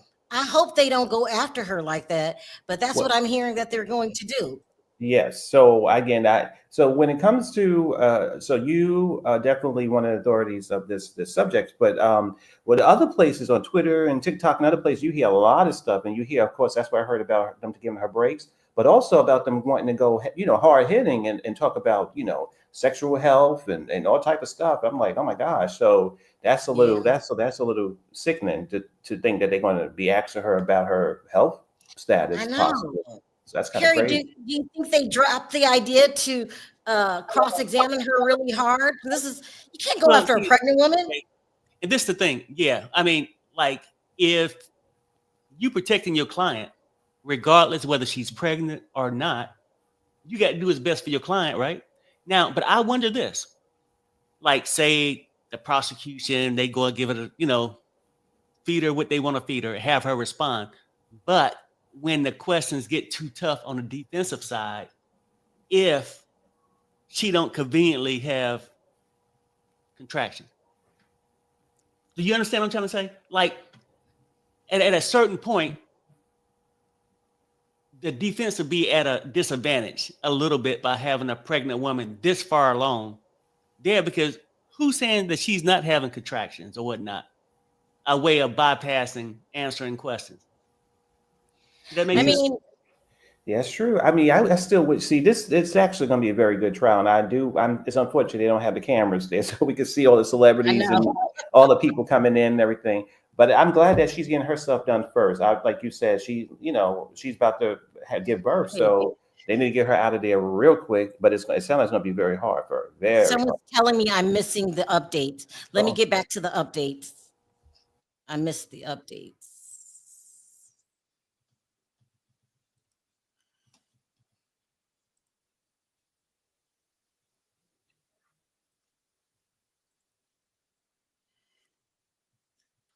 Hold on. Testimony, how does that work? Sure. I mean, they'll enter the exhibits by stipulation sometimes, and they've obviously stipulated to the exhibit so they can just get right to it with the witness. It might be video, it might be maps, it might be any number of things, documents, but they're getting that in before the witness actually takes a stand. It's not unusual in federal cases at all. So got a question here, a super chat question. Thank you so much from Nest Dog. Where's Christina Coram? Will she be a witness? Now, this was, by all accounts, Combs' former chief of staff. She has come up in other litigation before. The allegation being she knew what was going on, was a part of it. I don't know if she's going to be a witness in this case. But what do I remember in opening statements today? I remember reading they use the term chief of staff or chief of staffs. Makes me wonder, she's probably going to be a witness, no? I would think she would be, unless she's got some Fifth Amendment prohibition. She may have asserted the Fifth before a grand jury. She may have a lawyer saying, I'm not going to put her on the witness stand without immunity. If the government didn't grant her immunity, if she felt like she needed it, she might not be a witness. If she has no exposure, Fifth Amendment exposure in the case, and simply as a fact witness, there's nothing preventing them from calling her. Government, though, is only going to call witnesses that are going to help their case. It's only in unusual circumstances where they'll call a reluctant witness, and that's usually out of necessity, and they may not have that necessity. Okay, y'all. He's talking about Christina Coram, who was Diddy's everything. She, according to the rumors, helped put together these freak offs. The rumors are that she is helping the government. So I would too, because they said she could also face a lot of years. She is one of his enablers. If you go on the internet and you type in Christina Coram, they call her KK. The internet has been scrubbed of a lot of information on Christina. The reason I know so much information on Christina is because I covered it in the very beginning. It looks like she is set in prime to turn on Diddy. And I would too. So is she like basically, I was gonna say, is she like the Ghislaine Maxwell of this situation? Right. Yeah. Mhm. That's what I was going to ask you. Do you think she would actually turn on him? She has to. She has to turn on him. I'm not going down on with you. And she also, it wasn't possible without her. She ordered the drugs from the mule. Remember him? She got the prostitutes together. She's just as guilty as Diddy. If she doesn't want to do any time or even wants less time, it's Christina Coram, I heard, turned on him. And there's another guy. He ran the entertainment company, Frankie Santella. So some of the key witnesses here did turn on Diddy. They were there, according to the rumors. Christina's the one helped spike the drinks. Yeah, I would turn on you. I don't like you that damn much. I would turn on you. Yeah, I know. And then I would leave the country. I was just wondering, like, for a person that's been down with you, did the crimes with you, would actually turn on you. And, some people will. And I guess, she feel like if she gonna get immunity. I would turn on him. Hi, Miss Ree. Sound off really quickly. You there? Okay, she's not there. They're saying that Beatrice says Officer Flores was called first. Let me go back. Someone's telling me stop missing the updates. Okay. For domestic violence, he would have pled guilty. He's already said he's sorry. He did that. He's not a racketeer, and this isn't a racketeering conspiracy. Yeah. It was interesting when they were talking about the videos, right? Should the CNN video come in? Should other versions of it come in? What's accurate? What's not? There was an argument brought forward by the prosecution saying, you want to talk about authenticity of the tape? Sean Combs admitted it was him in his Instagram apology. That's authenticity right there, which again begs the question, why on earth he decided from a legal point of view it was a good idea to make that video. I still don't know, Brian. Yeah. Yeah. Well, hindsight's a great thing. I don't think he ever saw this coming. But there's no way to get around the video. The question is, what does the video mean in the context of these charges? And I'll say this. I love the move. I love the fact that they're starting with it. But unless they're going to also end with it, if this is a 2-month trial, a lot can happen in 2 months. Mm-hmm. And by the way, I want to confirm this for sure. But I think that one of the reasons they might also bring this witness in, right, is to establish that he bought the tape and he was trying to cover up his crime. And maybe it was a sense of one of those underlying predicate crimes they have to prove for racketeering conspiracy. So not only do they get they not only get the attack, they get the cover up, which is another essential element of racketeering. As I listened to what was being described in the opening speeches, I thought that was huge. Yeah. Because it's manipulation. He's not only manipulating people, he's manipulating evidence. He's the puppeteer. And I think you're absolutely right. I think they're going to go down that road really, really hard, that he threw money at cover up, that he threw money at covering evidence, covering witnesses. And that has a big impact on jurors. The everyday person sees that, and you're not covering up innocent behavior. You're not covering up non-criminal behavior. Yeah. And it's significant evidence. Well, Tenny Garagos, who's his defense attorney, in her opening statement said, on bribery, this is about the Intercontinental Hotel. He paid a security guard to make the footage go away. This was solely to prevent bad publicity for Combs and for Cassie. There was no law enforcement investigation. What do you think about that? Well, you got to be careful with that, because I'm not so sure that's true. If it is true, then it's a great argument. Perry. Perry, I accidentally closed my live updates. Can you come down here for a minute? Yeah. I'm going to have a lot to say about that. That it was everything about getting rid of evidence so he would not go to jail on a state court domestic violence case. And it would also allow the government to say, I heard the defense up here talking about how this is domestic violence. Well, there's a reason it didn't get prosecuted, because he got rid of all the evidence and he shut her up. So, it's going to go back and forth like this for 2 months. It really is. It really is. And we just got an update from court. So Mr. Flores says, and again, first witness of the Sean Combs trial. This is somebody who had worked at the Intercontinental Hotel as a security guard. He's currently a LA police officer. So he was a security guard at the Intercontinental back in 2016. He says, there I recognize Sean Combs. He is there wearing a gray sweater. The prosecutor asks, what was your title? He replies, Assistant Director of Security. The prosecutor says, let me show you a photo of the Intercontinental Hotel.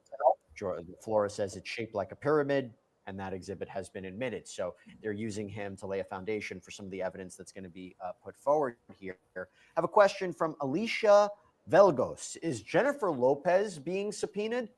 Probably unlikely, right? I can't imagine. Because what would be the value of her testimony? What would she say? I don't think that's going to happen. It'd be great for us, but I don't think that's going to happen. It certainly wouldn't be great for Ms. Lopez. So I wouldn't anticipate. I think we would have heard about that one loud and clear pre-trial if that was happening. It seems that the prosecution wanted to be very specific with how they charge this. I mean, if you look at all of the allegations Sean Combs has been facing in the last 2 years, year and a half, if they wanted to potentially charge him with everything into one case, I think we would need years to get through it. They're very specific in what they charged him with and also what they didn't charge him with and who they're going to call and who they're not going to call, right? Yeah, and you don't want to open up the door to weak evidence or to weak allegations. You do it like they've done it with, with a silencer as opposed to a shotgun.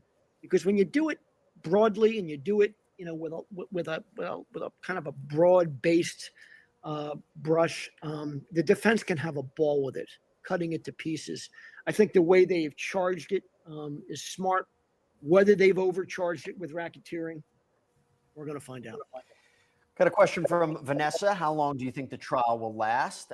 We believe it's going to be 8 weeks, which is a significantly long time. I mean, tough for a jury to sit on any case, let alone a high-profile case like this, let alone with the evidence they're going to be seeing. 8 weeks. That's no wonder you needed 6 alternates, right? I'm going to say something, though. We got a jury this morning. They opened, we're into witnesses. I've had experiences, a lot of experiences in federal court as opposed to state court. Everybody has the mind and memory of the Simpson trial, which, lasted forever. It was a state court prosecution. Federal court cases don't go like that. And sometimes when they estimate 8 weeks for a federal case, suddenly 8 weeks turns into 6. I wouldn't be surprised if it's a little less than the time period they're projecting. Well, we'll see. They're going to be taking off for certain holidays as well and things like that. And obviously there could be some issues that delay trial. 8 weeks is a long time. Question from Kaylee. Sorry, I'm mispronouncing it. My question is if Sean Combs is found guilty. All right, sure. I'm going to drop down. Do they? Thank you, Mel. We'll see you next time. Brian, Whenever you're live, you drop the link. I'll be up if I can. I miss y'all. Have a good day. To the You too. arrest Bye. and indictment and prosecution of other people. Can you hear me now? You do see it. Yes, you see it I'm in cases sorry. where I people had are to switch convicted, phones. they roll on. That's okay. Sorry. Sound off really quickly. What are your thoughts? Yeah, really quick. In the beginning, I was like, after the video with Cassie, I was livid. But once I got out of my feelings, I really started to take a turn when I seen the things going on with Tony Busby and the witnesses that he was supposed to have. I started saying, let me sit back and see what's going on with this case. And for me, I'm 75% sure that I don't think he's going to get any charges when it comes to racketeering. And the reason I say that because I feel R. Kelly, they had more information and more, proof with him, but he didn't have the money. He didn't have the money to keep his case going like Diddy has. Because think about it. R. Kelly was he was paying people off. He was just doing a lot. So he came in under the gun. But, that $50 million that Puffy wanted to give for his bail, we don't know how much more he has. All I'm saying is, unless there's a significant bombshell, and I don't see Cassie as that bombshell. Now that I'm sitting back looking at things, I don't see her as that bombshell because at the end of the day, she really, when he paid her all that money, I would have, even with a subpoena, I probably wouldn't have wanted to get into it because in 10 years, there's a lot of dirt that we don't know that could come out in this case against her because the defense attorney, his job is to protect his client, regardless if Cassie is pregnant or not. He's not going to go in hard on her, but whatever. And Diddy and Cassie's done things together, allegedly, that a lot of people don't know. And I'm quite sure he's told and gave all that information to his attorney. So unless there is a huge bombshell, I don't see him being charged with racketeering. I just don't. That's just my thing. Well, you're not the only person who thinks that like that. That's why I'm nervous. Everybody's saying that this information they got on Cassie is gonna not make him look bad, gonna make her look bad. We just gotta wait and see. Thank you for coming. I've been watching. You're welcome. I was watching Nancy as well, and before this would, she had really just been sticking it to, and I watch her all the time, but you know, I can't go with her on this situation because I think that, you know, she may be a little bit too invested in it. But you know, She my lost her biggest thing. mind is what she did. She lost her mind. That's what I wanted to say, but I was trying to be politically correct. But the last thing is that we really don't know what's going to go on in this trial because we don't know who's going to show up. Because even if you subpoena someone, that doesn't mean that they'll show up. They may want to take that charge and say, "Hey, I'll take my chances being locked up," and then you know, he done spent this time that he's spending in there. He may be able to walk because let's say they just charge him with a lesser crime. They may say time served. That's just my opinion. Yeah. So thank you. Thank you for coming up. I appreciate it. All right. Go to this. Okay, so let me play this again. Hold on a second, guys. Lots coming in. Lots coming in. Says he is. Having said that, I think the defense is going to work really, really hard to call this what it is. It's bad conduct. It's a criminal charge in state court. We're in federal court. They've made a federal case out of a guy who's committed state court assault. Yeah. Violence, not sex trafficking. Two separate things. That's what they're going to be arguing is. We've got a question, a super chat question from G Disney. Thank you so much for your contribution, G Disney. Really appreciate it. What reforms, industry-wide or legislative, should be proposed to prevent replication of similar abuse by other powerful figures? It's an interesting question. What do you think, Ryan? Well, I don't think there's going to be any legislation, but, you know, guilty verdicts will have that effect.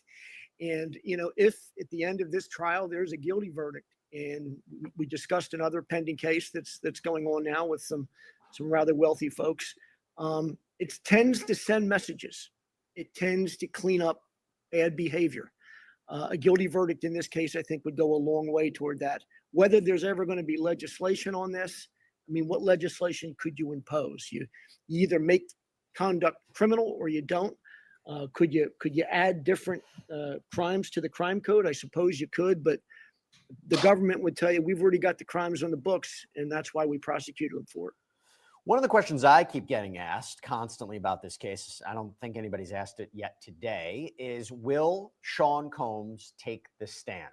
He did it in his last trial so many years ago, the nightclub shooting, very different circumstances. You think he'll take the stand this time around? I don't. And that's just a gut reaction. I think he's got too much to answer for. And I think what we're seeing with the defense in this case is just a kind of a clinical attack on the elements of the charges.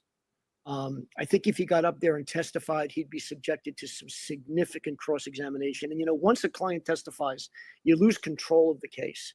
You lose control of him. And while I'm sure he's a very eloquent guy and a smart guy, if I'm cross-examining him, I'd spend the first, hour replaying the video while he's on the witness stand without even asking him a question. Not so sure they want to put him through all that. We have an earlier question. Sorry I didn't get to it till now. From Render Token HODL.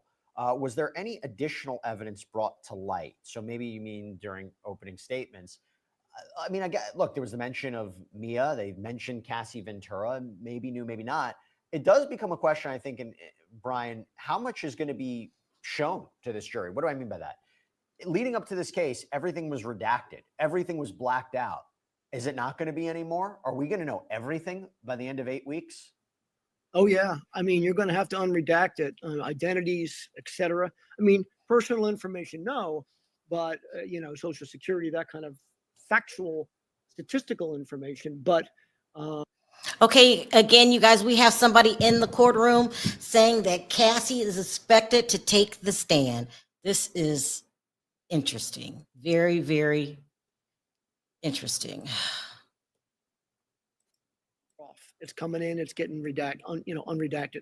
We got a few more minutes here. I want to tell everybody what's been happening in court. Again, this former security guard at the Intercontinental Hotel is being questioned right now. First witness of this trial, of Sean Combs' criminal trial. Prosecutor asks, when did this incident take place? Mr. Flores says 11 a.m. I got a report of a woman in distress on the 6th floor. I closed the security base and checked the cameras. There was an African-American man pacing back and forth. I didn't see a female. I rushed there. So again, going into this, remember why this is important, Brian, right? The prosecution saying this isn't just an episode of him beating her up. It's an episode where she was escaping a certain kind of situation. It's a characteristic, a symptom of a larger forced sexual pattern. And I understand why they're starting with it, but the defense has been saying this is just an unfortunate domestic spat, but this is a very, very particular situation. I have to tell the defense, I mean, for the prosecution's point of view, having him running there in a towel, the optics of that, it definitely helps their case, no? It's staggering evidence, and it fits the narrative that they're trying to project for all the other charges: coercion, physical coercion, it's mental coercion, it's all kinds of bad behavior, and it doesn't get worse than this. I mean, we've all seen videos with domestic violence in it. This is pretty bad. She's trying to get away. She's gotten away. She's at the elevator banks. And this guy has the insanity, the audacity to chase her down a hallway, wearing a towel, beat her up, drag her back. It doesn't get a whole hell of a lot worse than this, obviously short of a homicide. Got a question from KC. Do you think Sean will try to throw other celebrities into the fire as well? I don't know. I don't think so. No. I don't know where that gets them. Sinking ships. They try and sometimes drag other ships down. I don't see that here. He's got a brilliant defense team. They're going to make this an attack on the charges. I don't think that they're going to be pointing fingers at anybody else. He'll take what blame he has to take on what they have to take blame on, and they'll argue that there just has been an absence of evidence on what's important in order to prove racketeering. And I think a lot of this is going to be directed toward consent. They're going to call people prostitutes. They're going to call people escorts. They're going to say they were paid for their services. They're going to say they came there with eyes wide open, and that this isn't what the government has alleged. Doesn't the defense have to be careful of that? How they cross-examine alleged victims, saying you're out it for the money, or you were heartbroken, or you kept coming back, or if you really did have an issue, how come you didn't go to authorities? We live in a different day and age, and beating up, I mean, that's not fair. Cross-examining these alleged victims can look like beating them up, and you have to be careful about that, right? I remember there was at least one juror, prospective juror this past week, who admitted they were excused from the jury. If I see a witness being questioned, an alleged victim being questioned about why they didn't report it at first, I'm going to understand it. I might side with them, right? And that shows a bias. But it does become a question of the technique and the manner in which they cross-examine these alleged victims. And I don't think it's a mistake that Tenny Garagos did the opening statement today as opposed to Mark Agnifilo. I don't think there's any doubt about it. I mean, they have to be able to walk that fine line, particularly today, now that the pendulum has swung with obviously these movements. And having said that, you can't get up and attack somebody's credibility without attacking their credibility. You can't cross-examine people and try to suggest they're not telling the truth without attacking them on their veracity. And so you want to call it victim shaming, call it whatever you want. I don't care if it's a sexual assault case or an eyewitness to a murder. Either you're going to cross-examine them or you're not. And if you're not going to cross-examine them, you should have pled guilty, 4 or 5 days ago. So I think the gloves are coming off. I really do. And I think by putting, some of the lawyers they've put on this team who can have it both ways, they can say, hey, listen, I'm a woman. I'm the last person in the world to agree with domestic violence. I don't like what he did here. Right. But they charged him with a crime he didn't commit. So give everybody a final update from court, because we're going to have to be signing off in a minute. But what did you see on the 6th floor? Mr. Flores says, Mr. Combs in a towel and some like colored socks. He's a rapper, producer, and Cassie on the floor. Prosecutor says, let me show you some photos. And Combs was apparently in a tuxedo, and in a separate photo, Cassie Ventura is smiling. Listen, here's what we're going to do. We're going to do these live shows every day. That's our plan. We're going to be doing these live lunch shows every day. We are going to be doing daily sidebar recaps every night about what happened in court from that day. Particularly with no cameras or audio, we're going to do our best to recap all the important moments and also provide you legal analysis of what's happening, like with our great guest, Brian McMonigal, who was fantastic today, as he is always. Brian, thank you so much for coming on. It was great seeing you, and I know the audience and I really appreciate your insight into all this. Jesse, thank you for having me. It's great to see you. Great seeing you. Everybody, take care. We're going to be wrapping up. I'm Jesse Weber. Stick with us here at Law and Crime. Wow. Yeah.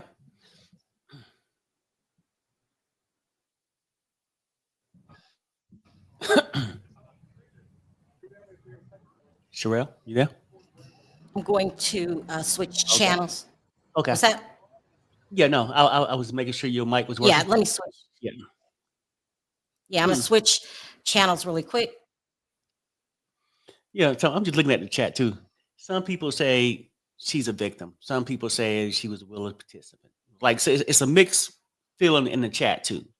Some people said that they was with her until she didn't. Okay, they was with her until she filed a civil suit instead of a criminal suit. And I'm sort of understanding what this person basically saying is that if you was done like this, why not file a criminal suit if you was done it, but you would do it for the money. But then, yeah, I'm not sure if statute of limitations, I don't know. It's weird.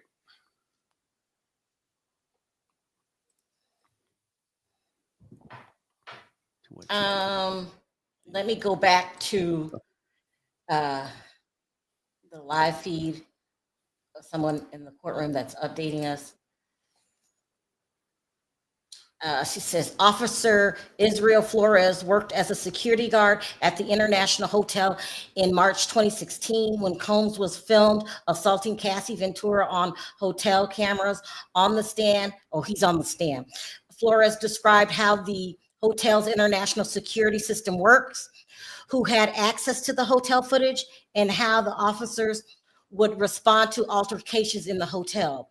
Flores testified that he was on shift the morning when he started at 6 a.m. and ended at 2 p.m. on March 5th, 2016. According to Flores, he was called by instant services, I don't know what that is, about a woman in distress on the 6th floor around 11 a.m. that day. When he looked at the live video footage, he saw a man pacing back and forth in the hotel hallway. So now they have someone that works for the hotel on the stand testifying to what he saw that day. I didn't realize that someone else had seen Diddy besides, I thought it was just him and Cassie on the floor. But now they're saying there's a guy who's on the stand right now. His name is Israel Flores. He's a security guard that he can testify what he saw on the surveillance cameras. Wow. Woo! And that was updated. It came in now.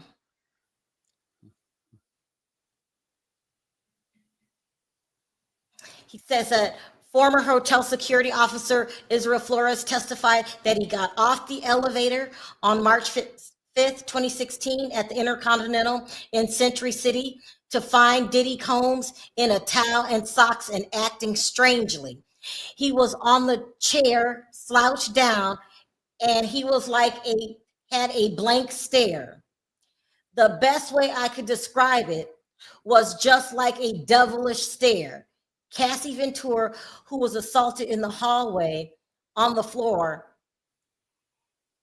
at the hotel, was cowering in a corner and covering her face, according to Flores. Oh my God. If you guys are going to argue, you guys have to take it back to the room. This is what Flores told them. Jurors are expected to see an alarming video of Combs being, okay, they're going to show the video. This makes the tape even more valid Because now we got a tape of what we saw, and then we Mhm. had a security guard that rushed to the scene. He said that Cassie was cowering in a corner. Jeez. You know what, Sherelle? I mean, because I don't think nobody doubting what we seen in that whole video. Everybody know he beat her, right? So I'm thinking that. But somebody said in the chat too, this guy's testifying. He rushed to the floor. He did all this. They said, why didn't he do anything? Then the follow up, the statement you just read coming from the courtroom is that he said, well, y'all got to take this back inside the room. You can beat her, but just take her back inside the room, though, instead of being security. He just said, Why didn't he do anything? Right. That's what you're saying. Yeah. Let me keep going. Let's see. She's typing pretty fast too.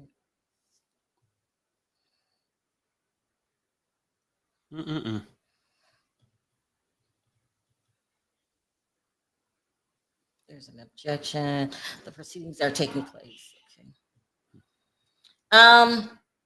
Perry, well, I'm doing that. Let's see if we can find Law and Crime really good with updating us. But I like to hear it from, see if we can find like a Law and Crime type showing it right now. No, not ABC News either. Diddy, what's wrong with him? Yeah. It shows a stunning turn of events for the rapper. Okay, we got that. Let's keep going.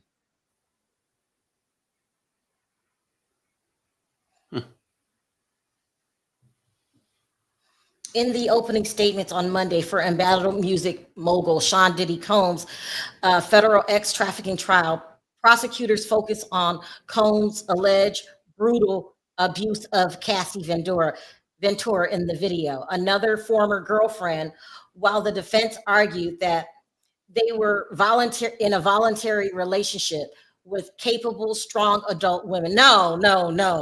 I cannot believe that the defense just said that these were adults and these women were strong adult women capable of making their own decisions. So basically he's saying she stayed in that relationship. She knew what was going on. That was her choice. I guess it is, but that sounds real harsh and brutal. Yeah, I mean, they basically saying this, like, can we talk about crimes and stuff like that?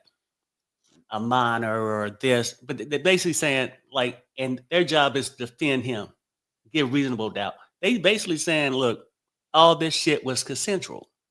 Whether we agree to it, some people like wild things that happen to them, some people don't, but they stuck around, and that's something that they both participated in.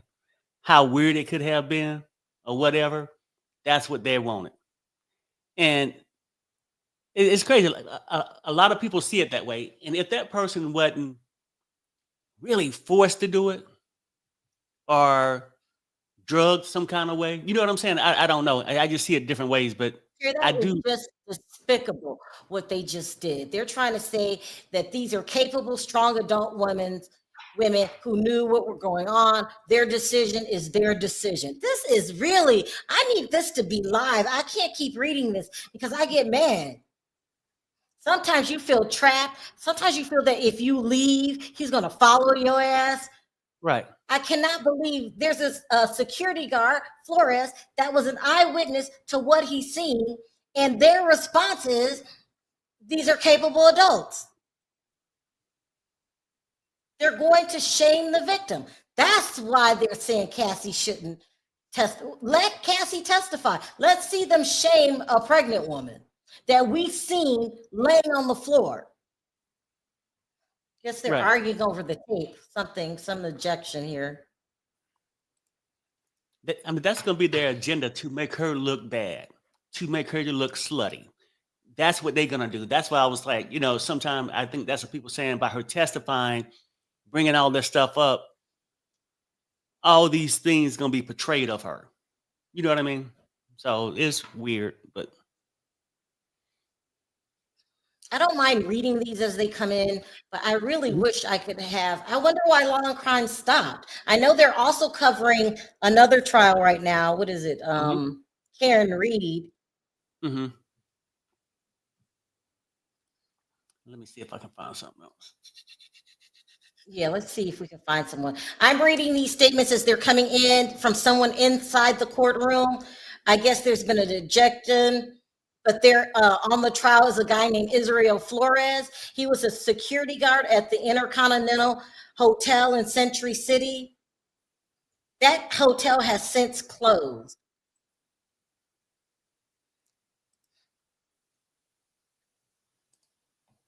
We also know that on somebody take what happened on Cassie's cell phone or on a cell phone, and they gave it to Cassie, who allegedly gave the tape to CNN. So who's there recording while this woman is getting the daylights being hit? Oh, let me put it that way. While she's being attacked, who is recording this while she's being attacked?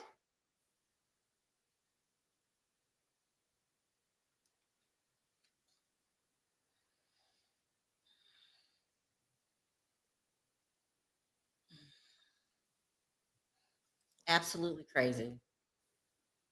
I don't want to take my self off of this page as they come in.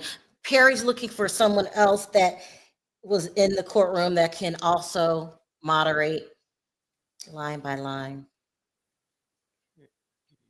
I knew they were going to do this.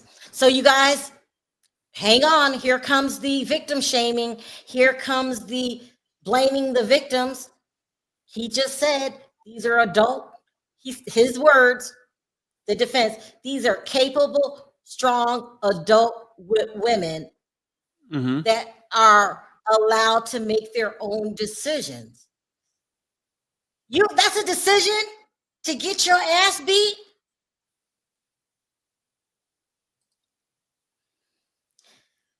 That's how they're going to try to portray not it, though. everybody.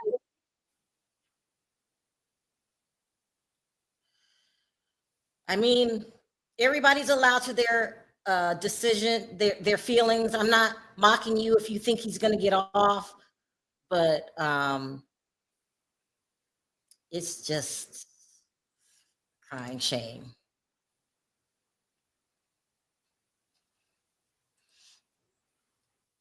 Okay, let me see something. Let me see if I can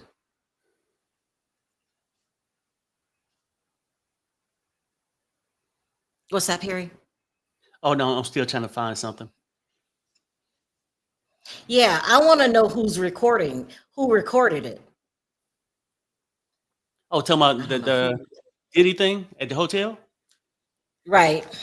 I think it was Okay, just I'm on the getting text. surveillance cameras that they have throughout the hotel. But obviously, I think they're going to get around to Diddy probably purchasing the tape from him or something. Or CNN purchased it. Oh, okay.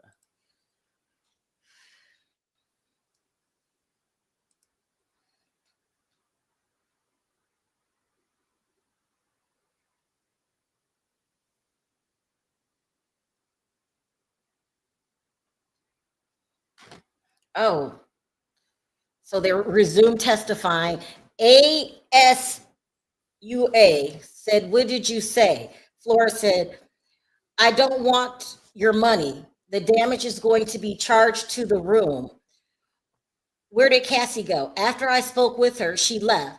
A car pulled up and she left in a black SUV. Was there a driver? Yes.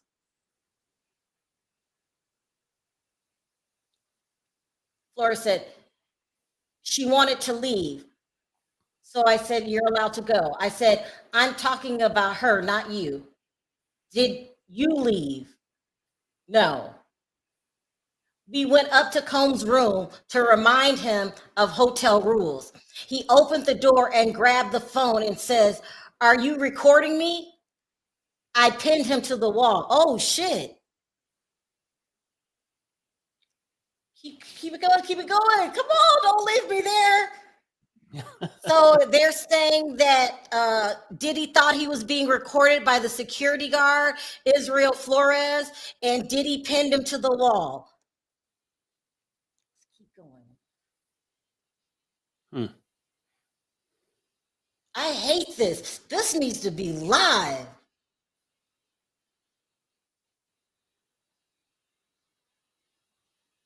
Come on, come on, come on. Please.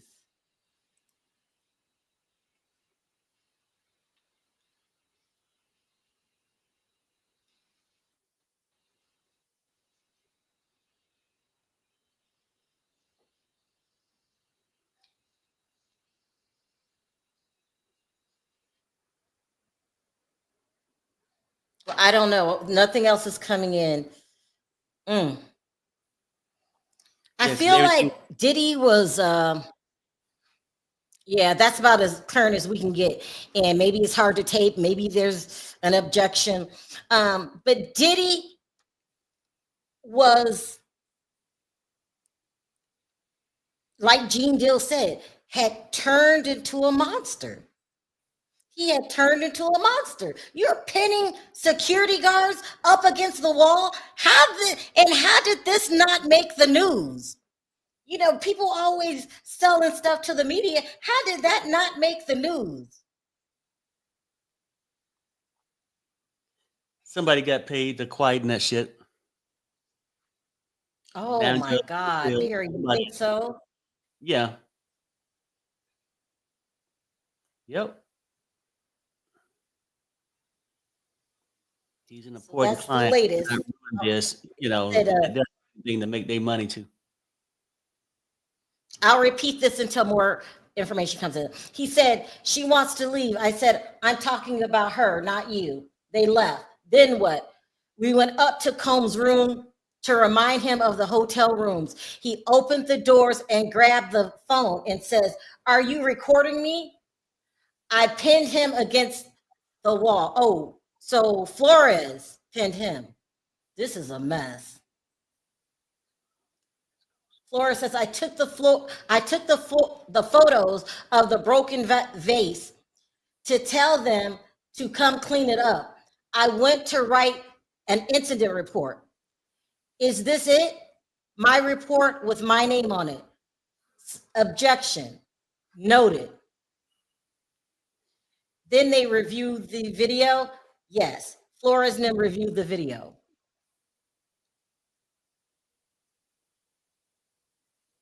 Yeah, this is crazy. Yeah, because they reviewed it, wasn't no law enforcement called in or nothing like that. Right, right. So somebody got paid off. You know, like when you're dealing with those kind of clients, all kind of shit will be happening, but they gonna make sure they keep that business by receiving money and not throwing somebody, making their shit public. Yeah, I just corrected that, Beatrice. Thank you. That they pinned Flores, pinned Diddy. He's out of control. He's out of control.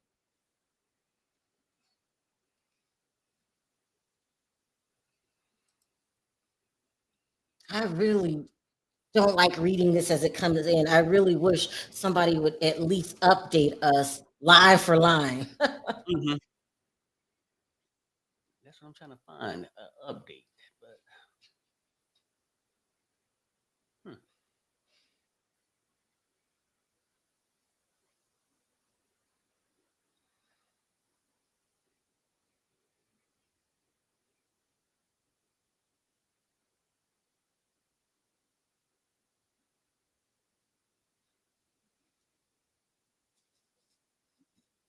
Perry, Devin sent you this? yeah.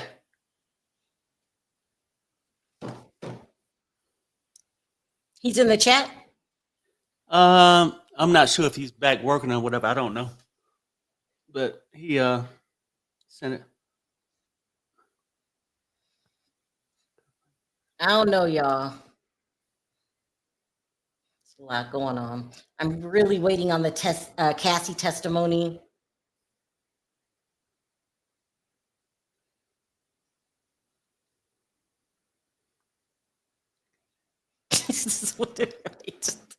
Beatrice. Yeah, Diddy is a punk. He is. yeah, no, it's gonna be 'Cause we crazy. never Huh? we never heard of Diddy putting his hands on a man except for Drake. And it wasn't like a straight fight. Him and Drake, remember, he slapped Drake for Mhm. stealing the, yeah. Well, he hit the kid's football coach with the He kettlebell. did. I forgot about that. Yeah. So I mean, maybe he's just ruthless. You know, that's Mhm. if he got you outnumbered and everything else, he can act a fool.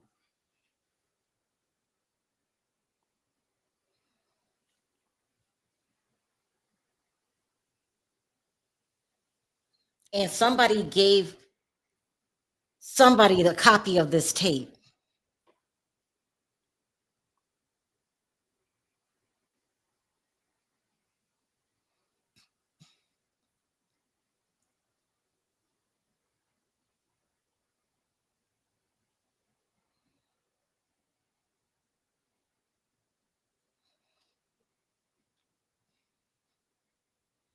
Melissa, what channel is that?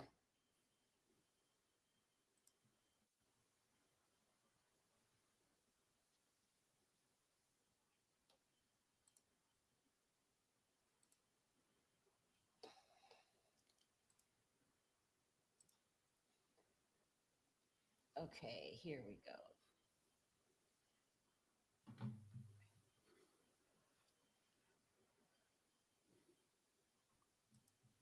Let me go and see. Yeah.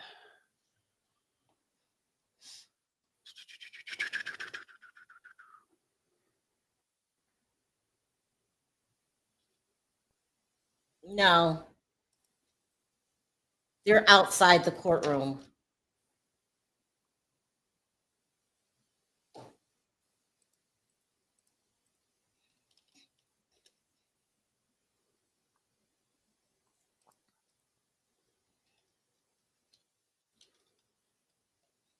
Yeah.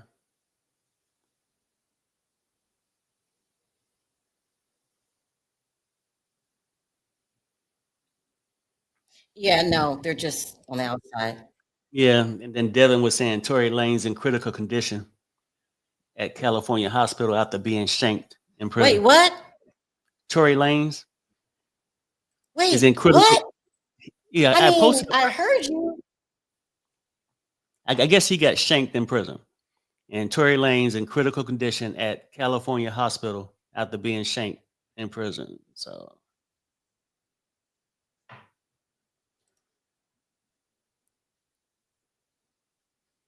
hmm.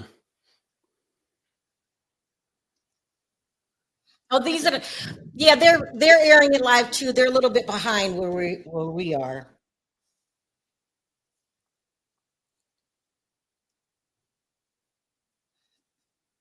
You're trying to find a live feed. It got to be something. Out of all these things, people want to talk. Now they want to go quiet on it. So they showed the video. I'm handing you a thumb drive with the videos. Did it have audio? No. Let's walk through it. Who is this? Cassie. Who is this? Mr. Combs. What's happening here? She picked up the wall phone.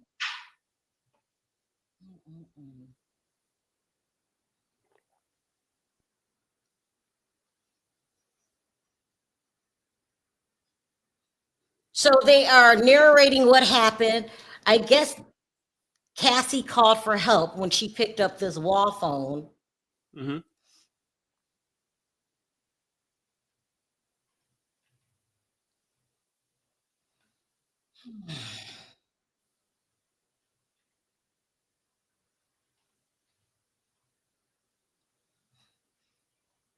So I guess they're showing it.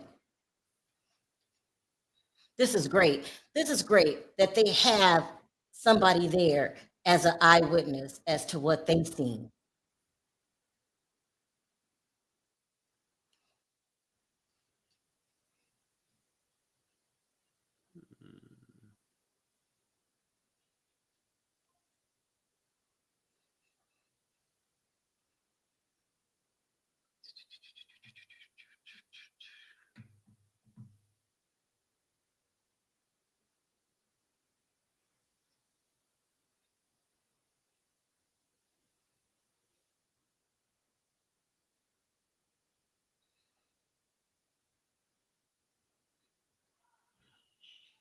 Go ahead, Perry. What were your thoughts? Right now, they're reviewing the footage, the hotel footage. So remember, the prosecution fought to keep out the CNN tape. So this is original footage from the hotel. But the footage given to CNN was sold to them allegedly by Cassie. Okay. So she retained the footage from the court. I mean, from the hotel. No, she had video footage from a camera phone. So Okay. somebody else was there, but we'll find out.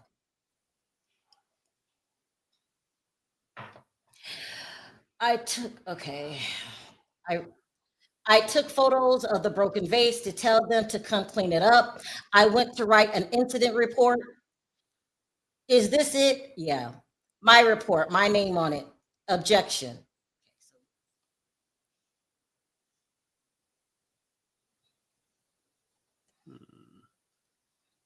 This sucks. We need a damn some updates. We need to see. Yeah, that's why I need cameras in the damn courtroom so we can see what the hell going on. We need to know. So other people are reading this too. We're on the same page. Looks like it's a lot of objections, and it looks like that they are watching the video, and he's narrating it.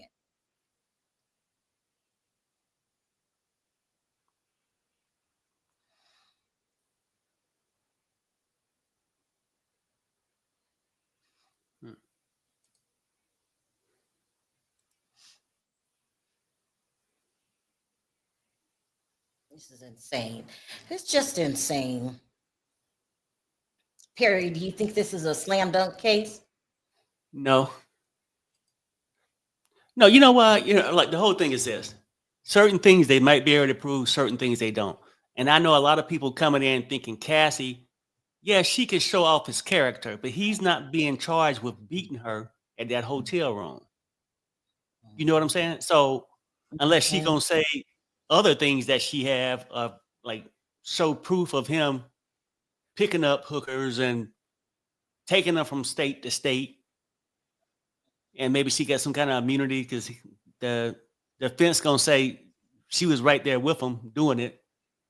I don't know what she gonna bring to the table. A lot of people think that he's being charged with this fight. Yeah, that'll show on his character. I get, so people can understand that, right? But the racketeering charges and all this other stuff, she got to bring more evidence with that. Like,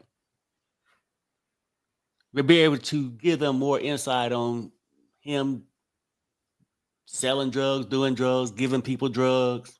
Maybe that's the stuff she's going to testify on. You know, not sure. But I mean, but I don't think it's closed. You know, because anything can happen in these court cases. Now, I ain't saying he's gonna walk free, but anything can happen. We don't see too many cases like that.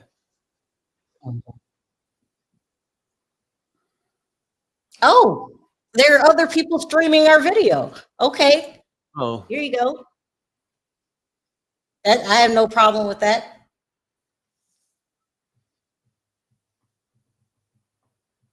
so it's just a trip. I mean, we're just trying to get there, but now I don't know. I mean, like this is day one actually when people start to testify. We'll actually start to see what kind of plan the prosecution has. Beatrice says there was a second security guard. Maybe that's who filmed it.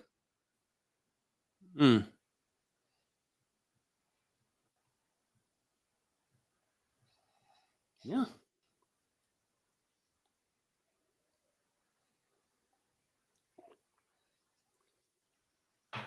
This is not as good as watching it, but this is the best you're gonna get.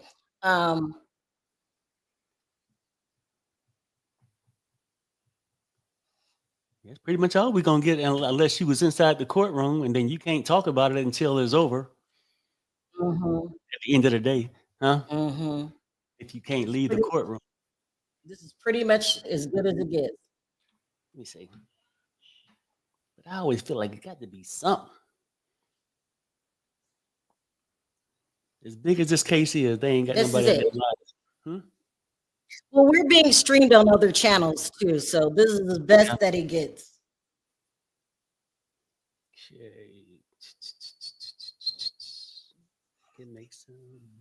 She picked up the cell, so she called for help.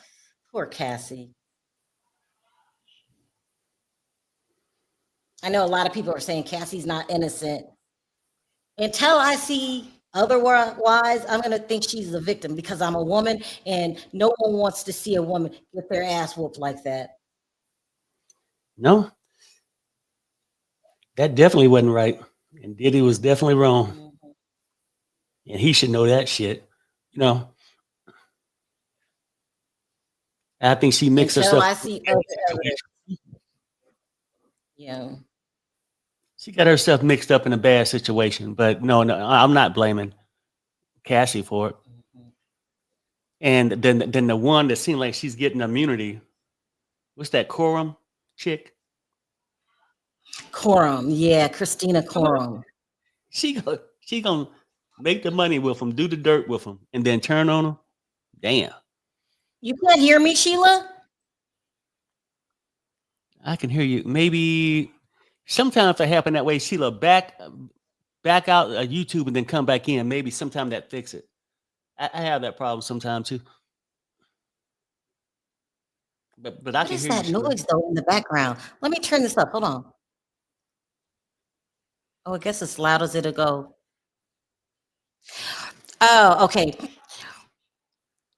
Judge, the exhibit with the added note, the objection is well taken. It is extended. Let's get the jury back in. They actually have the jury leave. One exhibit objected to. So they were objected over a certain item that's presented. Flores, I took the photos of the broken vase to tell them to come clean it up. I went to write the incident report. That's going fast. He said she wants to leave. I'm talking about her, not you. They left. Then what?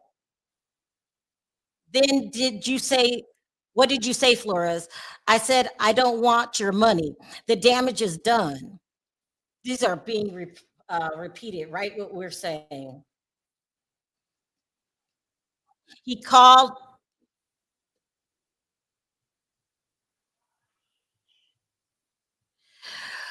What did you call them? What did you see on the 6th floor? This is all stuff that we just went over. Combs and a towel.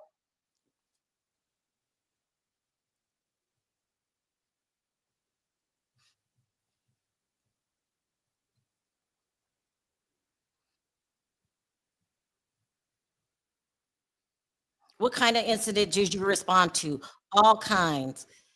Is he here wearing a gray sweater?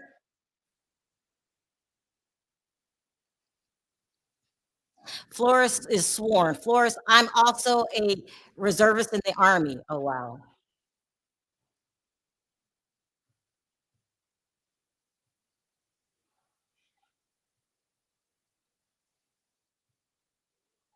What is that? Well, you keep hearing something? Yeah. They're just going over. What did you find when you got there? The vase, the broken vase. What is the end of this video? Me coming out of the elevator. Let's pull up the incident report again.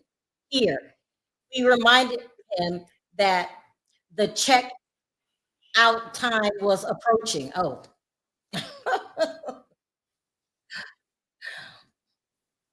They tried to tell him to kind of leave.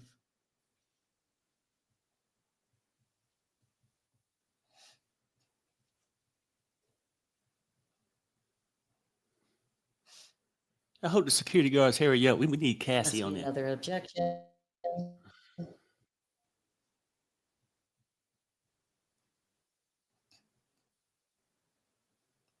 You need Cassie. Mm-hmm. Yeah. Yeah, I mean, because the security guard. Yeah, I mean, we've seen the tape. They can, a lot of people believe the tape is real. So let's get on to her talking about it. It's definitely real. We call the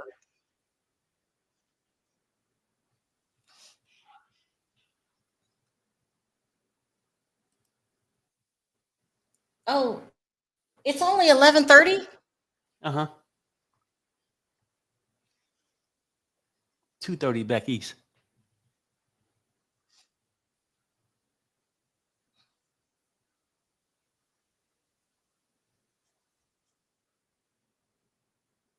Man.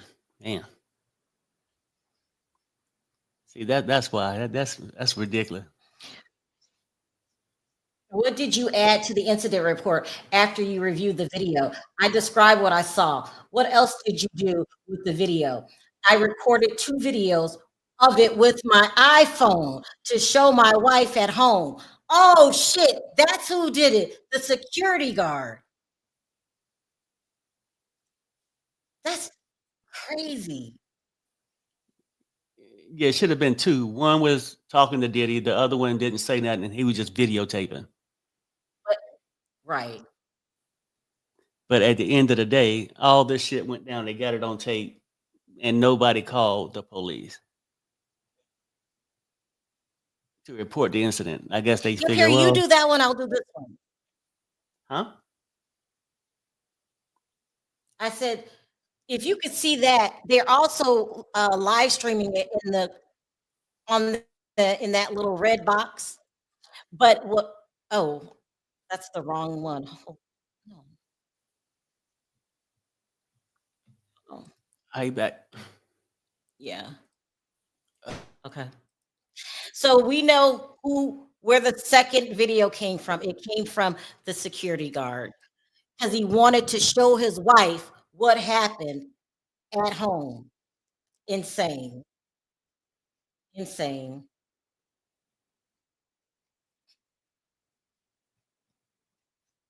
He doesn't call the police. He records the fight because he wanted to show his wife what happened.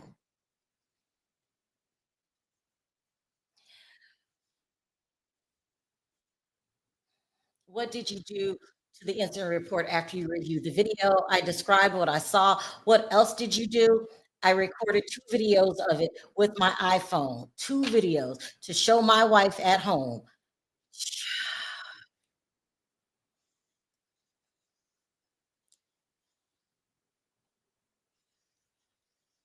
It's really weird. You don't call the cops. Now you have a videotape of what's going on. At some point, you must have given the videotape to CNN. That's who chopped up what you had. So you got paid for that video, sir. Now, I'm not trashing him, but uh, saying domestic violence is not sex trafficking. That's true. So Beatrice is saying what a lot of people were saying. It's not cool for you to put your hands on a woman, but what does that have to do with trafficking? It doesn't. I guess they're trying to establish Diddy's character. That's the only thing I can come up with. What did you find when you got there? Okay, got it.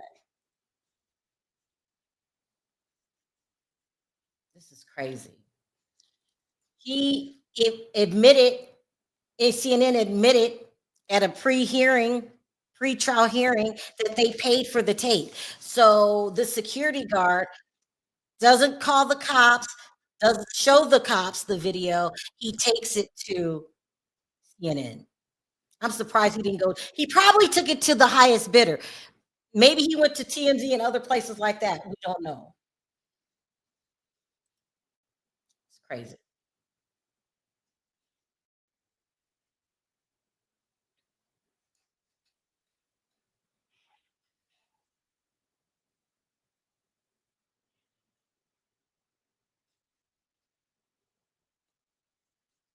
This is crazy. It's no excuse. He should have turned those tapes over to the police, not CNN. This might not go the way we think it's gonna go. Mm-mm-mm.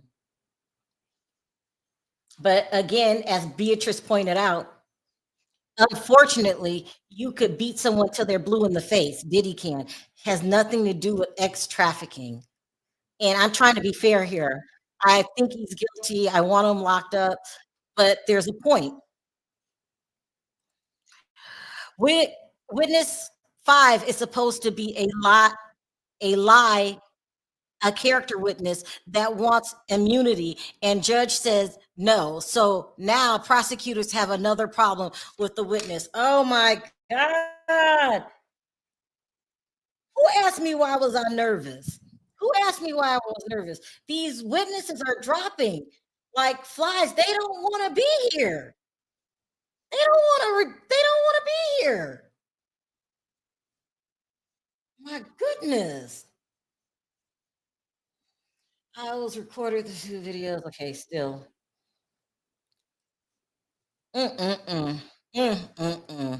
I'm still nervous. I know it's out of my hands, but you know, I don't know.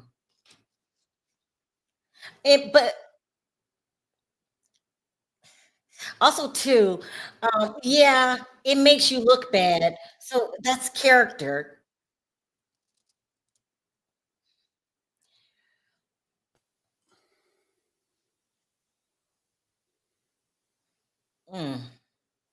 See what I'm talking about? All these people trying to make money off of this case, all the people lying, all the people that didn't do what you were supposed to do. This man walking around with a copy of a tape. Yeah.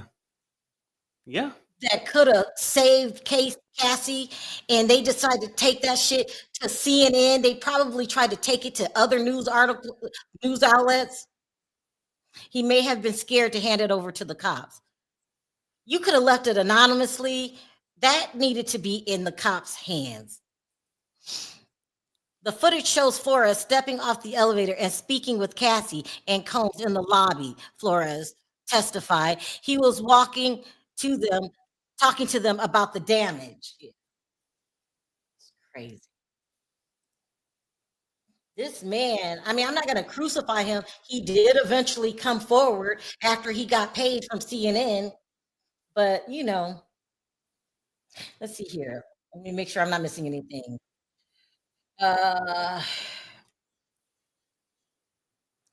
What did you do to the incident report? So I'm still up to date. This is absolutely crazy. Absolutely crazy.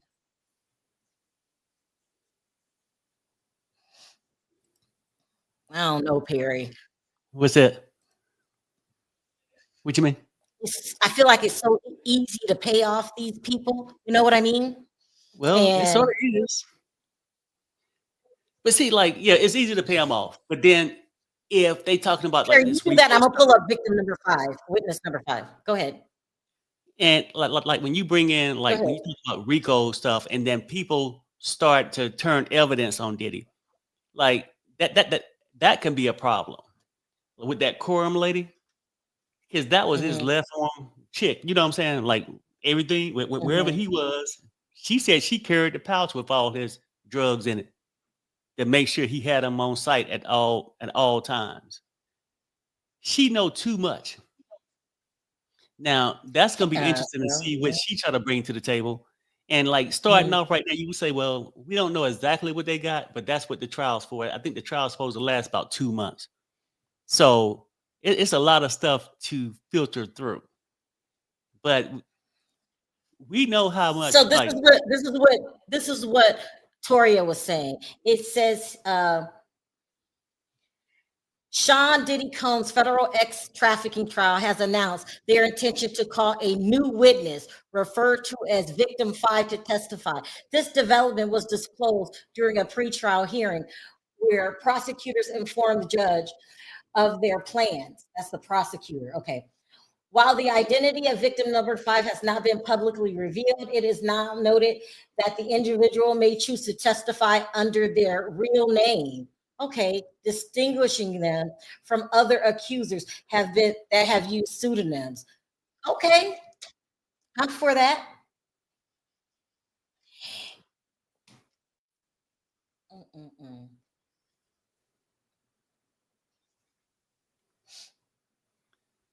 Yeah, it would be nice to be in the courtroom to see, just to see with yourself, to see what they're actually saying. And then we can read the transcripts and people send you the stuff outside the courtroom. That's fine. But like being there, hearing it. You know what I mean? There's Okay, Flores video of the video with his voice over, including about how shiny his shoes were, is played for the jury. Did you work the next day? No, I had the next 2 days off. When you came back in, did you look over the videotape? I did, but it was gone. Did you ever see it again? Yes, recently. Nothing further. Then the judge says cross-examination. Combs attorney Brian Steele says, you're paid. You're saying your report was 5 WS, right? Yes.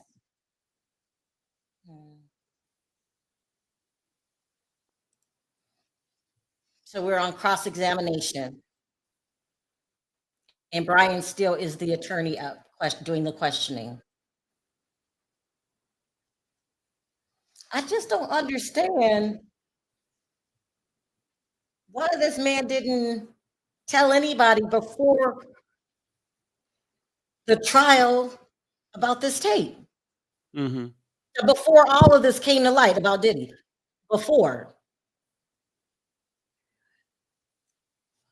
Well, and the crazy part, I mean, didn't she have the tape too, Cassie? And she didn't tell the world neither. She didn't have the tape. It was this Flores. It was Flores. Okay. And then the tape from the security systems. Did you ever see it again? Yeah. So the next day when he came back in, the hotel tape was gone. That's weird. The tape was gone, and now he only has the footage that he recorded with his cell phone. I think they gave that tape. Well, I would say they gave it to Diddy. Yeah. Don't you think they gave it to Diddy, Perry? I would think he would have purchased it. You know, like exactly a high-profile person. When some shit go down, your first instinct is to clean it up. And you know, hotels got tapes, and this ain't his first rodeo. Just go down there and talk to whatever manager you need. Security. Read Toria's statement. It says, witness number 3, the girl missing, her lawyer told them she did not want to testify.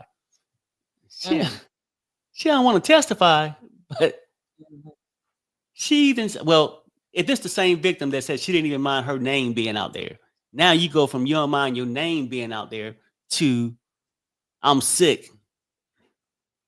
I'm this. I don't want to testify. Somebody probably got to her and paid her some money. Either that or she was straight up lying from the beginning and didn't want to do it under oath. I wonder what happened to the tape. I think you're right, Perry. Diddy bought that tape. And Diddy is the one that's submitting the tape because they said there was two different, vastly different, the tapes between the one that Cassie had that allegedly ended up in CNN's hands and the one that the hotel was. So they gave Diddy that tape. Did he buy the tape? I'm going to say yeah, but we don't know. This Diddy ended up with the tape.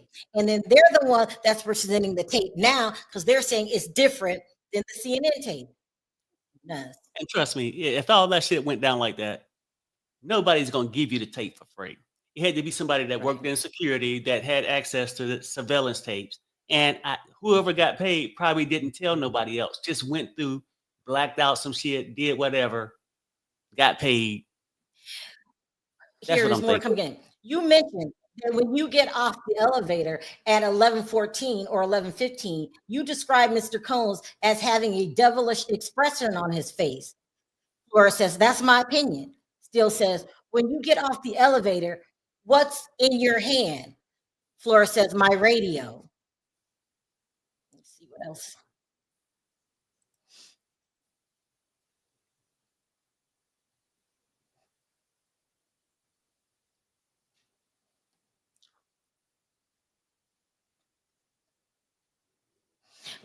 I think that I'm not so I wouldn't say believing the I think he immediately thought money, the security guard. instead of trying to protect Cassie. You know, no follow-ups was done. Why didn't you call the police? You know Why what, though? did you not call the police, sir? Okay, to come and think about it, right? This what could have happened. Now, this 2016. You know how like you think you like recording a big event, right? Oh shit, this happened. I'm gonna have this videotape. So when this person take action against them within the next week or two, you know how like say if Cassie would have pressed charges. Now he could have went to Diddy and said, I got this tape. But when nobody made a big deal out of the incident, it was nothing to cash in on at the time. Did that make sense? Yeah, Maybe that makes a lot of sense. it's nothing to cash in on at the time. He thought that people would be talking about it in the news. Now he got something to sell to TMZ or something. But that's crazy. I heard that they paid $50,000 for the original tape. Diddy did. That could be true. I believe it. They pay a publicist that. So I mean, to clear up your F up, that's the best way. Just get the tape.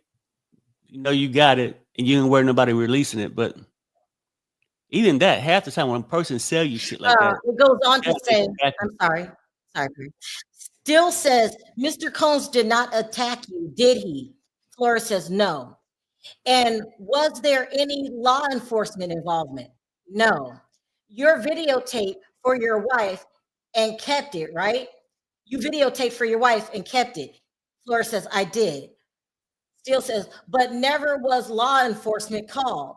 Flores says, they were not. We just mentioned that. Why didn't nobody call the damn police? Nobody called the police. Insane. He said he got off the elevator and this is his words. Cassie was kowtowed in the corner. That's like this. She in the corner. Nobody calls the police? No.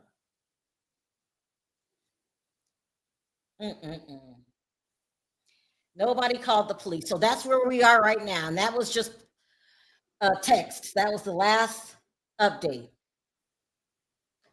You never called law enforcement. I'll read this again because it's good. Mr. Combs did not attack you, did he? This is Brian Stills. Flores says no. And was there any law enforcement involved? Flores says no. Still says, you videotaped for your wife and kept it, right? Flores said, I did. Still says, but never was law enforcement called. Flores says, they were not. Child, I don't know what else to say. He kept the video for a long time. And then when this got hot, he sold the video. Go ahead, Perry, you're going to say. And basically what they try to do, like in any court case, if you got a credible witness that's going to say a certain thing, they try to make the witness be just as guilty. So you took this tape, right? Yeah. You gave it to your wife, right? Yeah. But you never called the law enforcement. Yeah. So why are you going to bring your ass to court today and act like something bad happened when all this happened and you didn't do anything? But nothing can justify that beating in that hallway. But they'll throw stuff out to say all these people don't trust what they say, because if it was that serious, these people would have done something. That's what I get from it. But we need Cassie to get on there, and then hell, we need that double crosser quorum, because I want to see how much she fucking tell on them. You know what I'm saying? I'm anxious to see your own enterprise. You thought you had it made, and being there don't took a deal. You should have known something when you wasn't getting no phone call from her or a postcard or nothing. Where you been for the last month? She goes dead silent. It's crazy. Yeah, it is crazy. No cops called in all of this. He went back. He was off 2 days, and when he went back to work, the tape was gone. They didn't say this in court yet, but they allegedly sold it to Diddy for $50,000. Damn.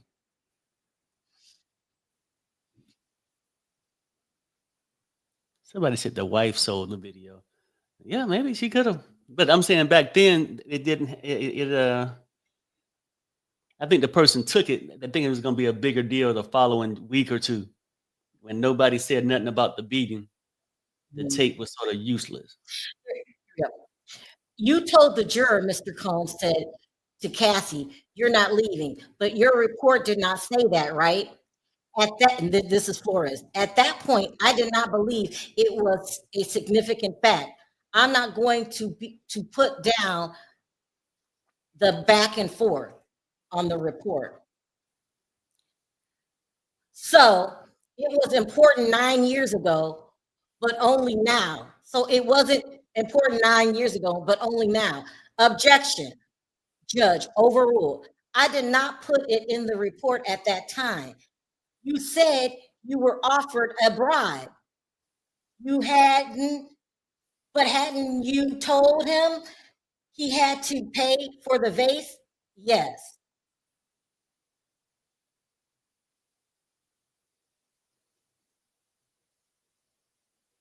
I'm reading it again.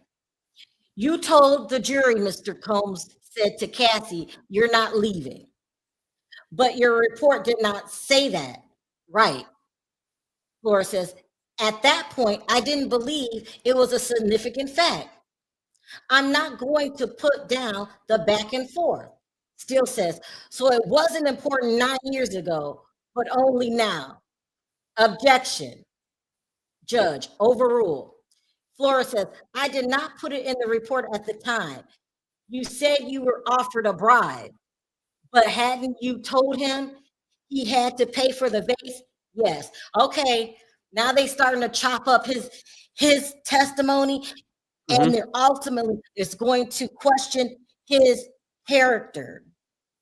You didn't call the police. That's what they're trying to stress. You said he offered you money. You can't play the innocent guy. You left vital things out of your report because you didn't think it was important at the time. Y'all, this can be chopped. This could be, he's going to use this testimony against him because he didn't do the proper protocol. And first of all, taping it. Why are you doing that? Nobody knows you have this tape that you made on your job. You at work, you paid to be a security guard, then guard. You see that there's something going on, and you videotape it for your wife. That is not showing good character. The defense is going to eat this up. This is why I'm nervous. Mildred, are you still here? I mean, Beatrice, are you still here? I'm nervous.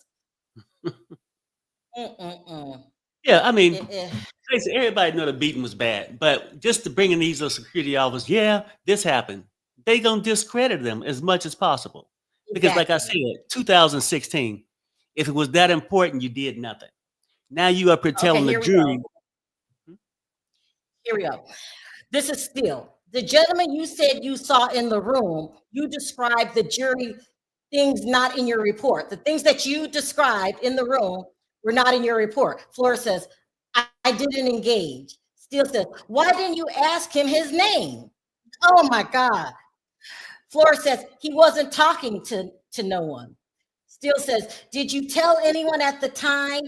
Flora says, no. Okay, so they're getting at the point that you didn't do what you were taught to do. And that's not going to take away the significance of the tape.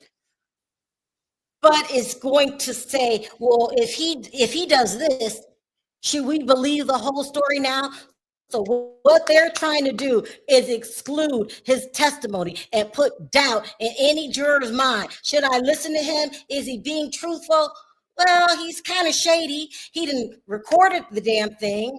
He left certain excerpts out, and he didn't question everybody. There was somebody in the room that was standing there that he didn't even talk to. They basically showing, the defense is basically showing on his half. Yeah, you want to bring him up here to act like he's going to add something to the case by saying, yeah, I seen her being victimized. But they saying, look, they going to make him out to be with the person he probably was, a person that was on a money grab.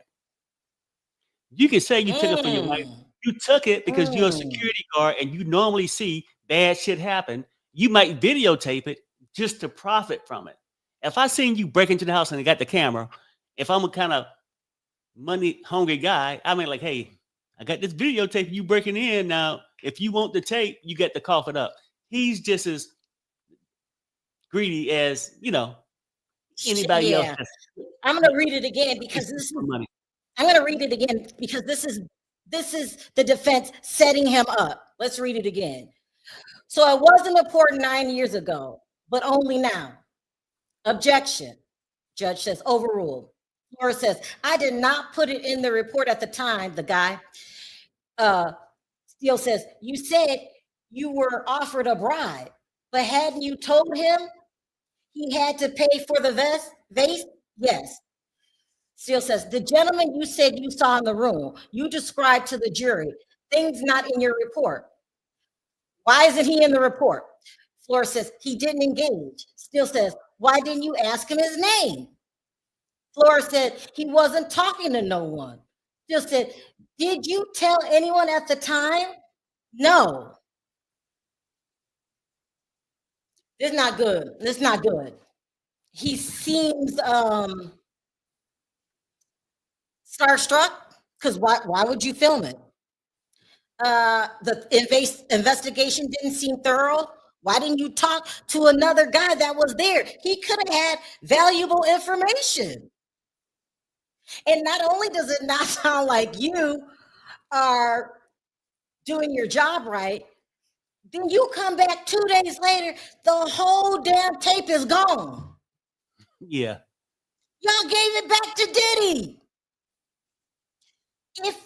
If I was a person if I was a person on the jury and I wanted to get out of there as fast as I could because I don't want to be here 2 damn whole months, I'm going to say there's holes in this story. Let's see if somebody can give me another story without any holes in the damn story. Yeah. That's how I take it.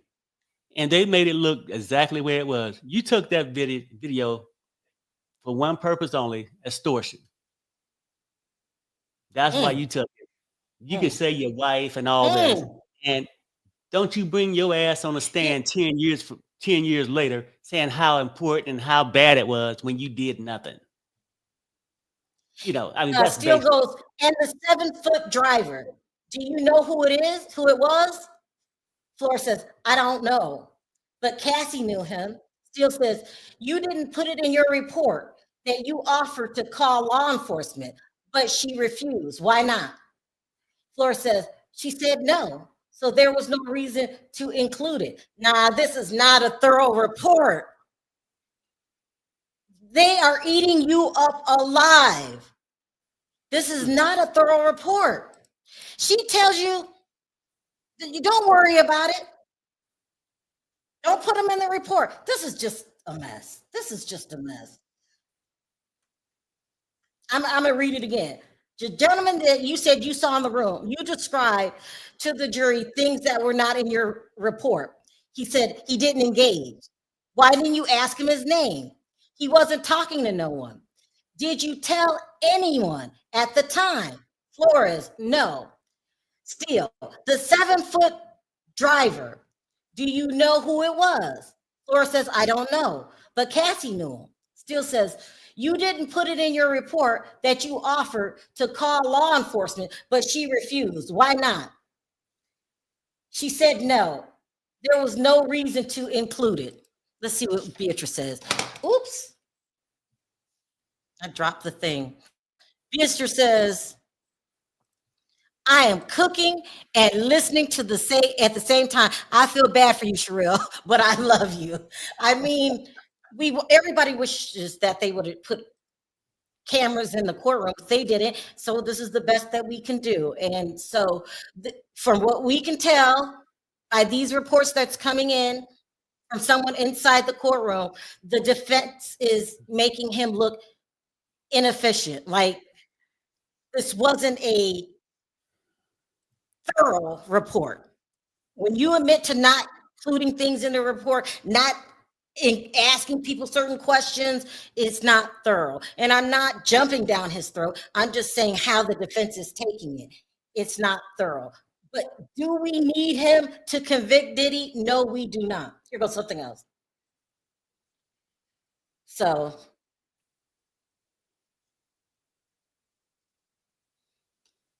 this is a mess. This is a mess. Yeah, somebody says y'all are delusional. Diddy isn't going to win. Maybe he's talking to Still, somebody in the chat, or maybe they could be talking to us. I don't know. Like we don't know who gonna win. We just talking about the we're talking. case. But basically, anytime you go to court, Let's go. Brian still says, you said you put Mr. Combs against the wall. Remember that earlier? That's aggressive, isn't it?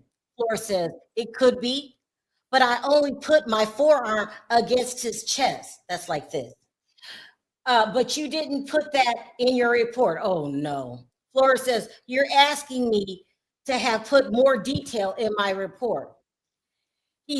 He's not asking you to do anything, Mr. Flores. He's proving how your report is not thorough. It comes across that you left a lot of stuff out of the report. And for me, one of the most important things you left out of the report is that there was somebody else in the room standing there that wasn't talking, and you said nothing to him.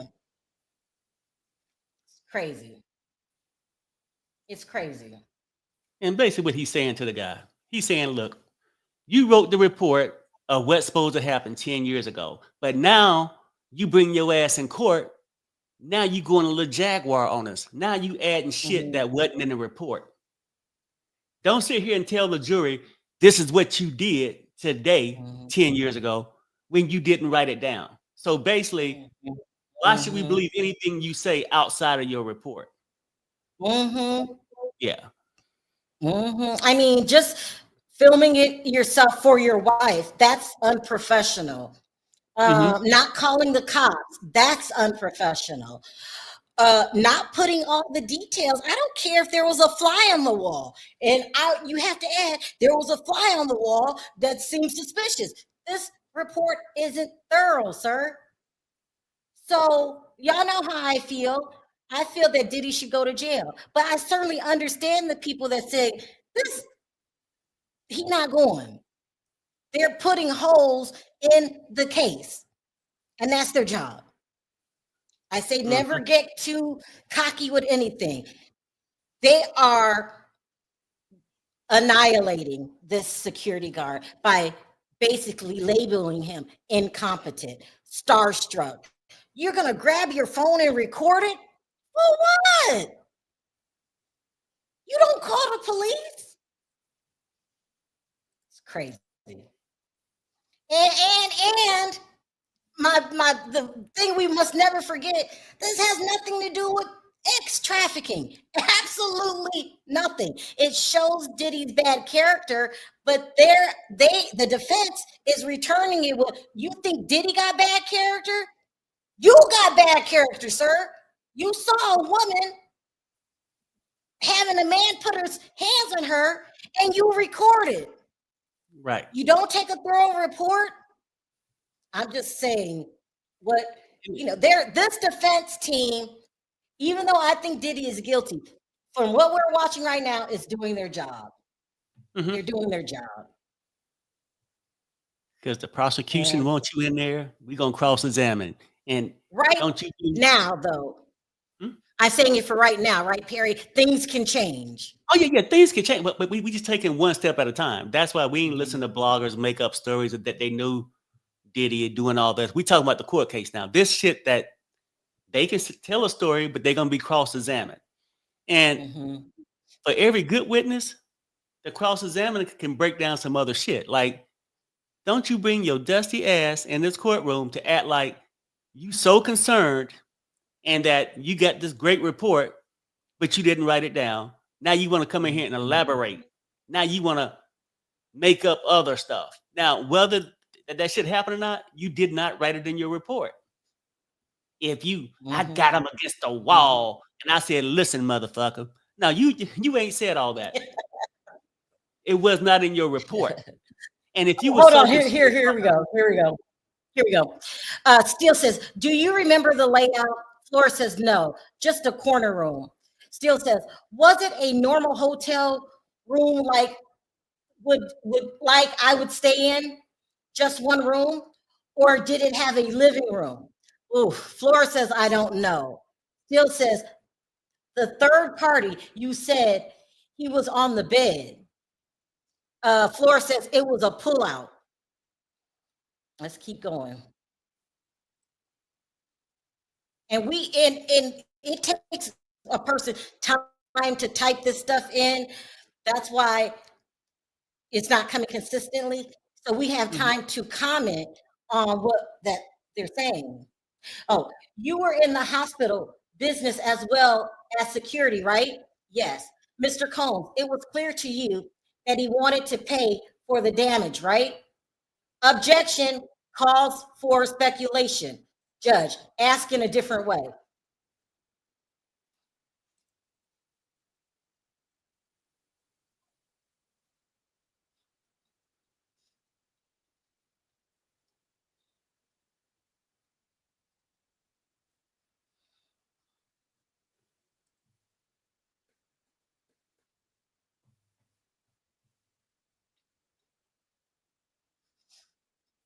I'm trying to wait for it to get us asking a different way, probably a sidebar.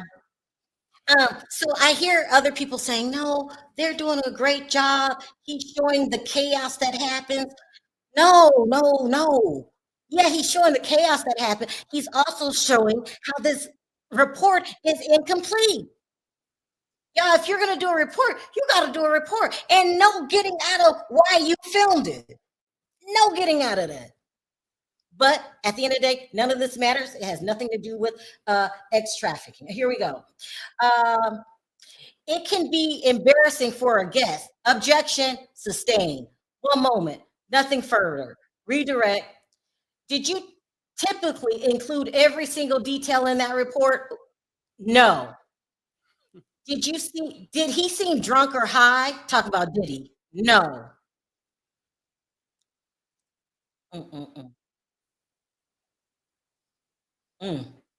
This is crazy, y'all. It's crazy.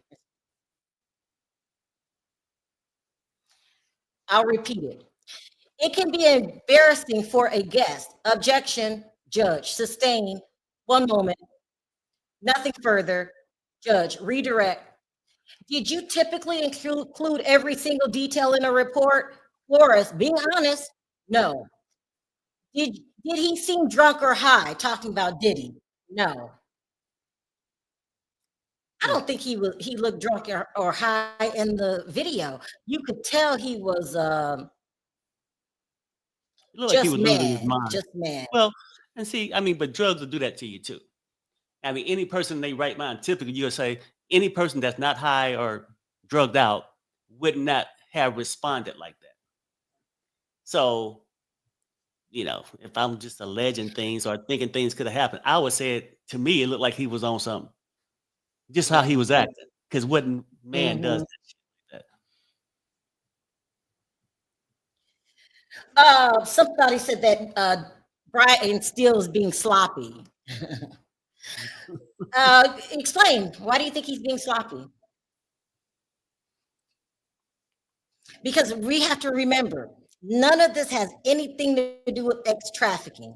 This is all on character. The minute that man started retaping this recording this for his wife, you can't really describe anything. You were in the hospitality business as well. This is previous. As a security, right? Yes. Mr. Combs, it was clear to you that he wanted to pay for the damages, right? Objection. Calls for speculation. Ask in a different way. It can be embarrassing for a guest. Objection. Sustain. One moment. Nothing further. Redirect. Do you typically include every single detail in a report? No. Did he seem drunk or high? No. I don't even, so they're saying he took the report the way he always takes the report. That's incomplete. You're admitting that things happened that you didn't write down in the report. Just like the OJ trial, when you go after the way that they conducted an investigation, it has to be thorough, or the jury can get confused and toss it out. I don't know how they're going to take it. That's how I took it, is that these aren't thorough reports. And he admitted it wasn't a thorough report. And I don't care if he did a million reports that way. It's not thorough. The police should have been called. You should have questioned that guy that was in the room that you didn't even know his name. Why wasn't the police called? Yeah. That's it. And basically, they telling him, look. You know, and basically, they telling the security guard this. And I get it. You ain't gonna write down every damn detail, but you write down the important things. So, but even if you write a report 10 years ago. Okay, go ahead. It says, when he offered you money, what did you say? Flora says, he didn't want anyone to know about it, pretty much. Which way, Mr. Combs dragging Cassie back towards the room? Nothing further. Should I turn this down? Yeah. Hold on. Because ain't nothing happening. Oh, who is this? What this fool up there doing? Who is this guy here speaking? What the hell he's talking about? On the video? I don't know. In front of the courtroom? Yeah, I hear it. I got all kind of tabs open. Child, let me see. Let's go back to where I was. See if there's any updates.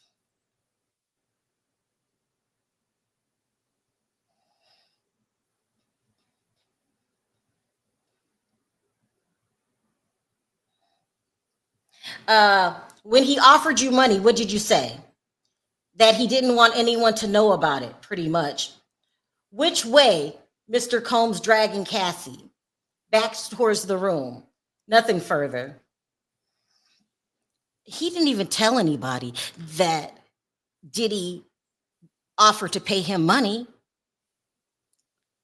And that should have been in the report. Right. That's a very important part. You just said he tried to buy your silence. And now, listen, everybody has a right to be scared of Diddy. He's awful. He's awful. He'll pay you off. He'll threaten you. He'll do what he got to do to shut you up. Diddy's awful. But that doesn't take away the inaccurate report.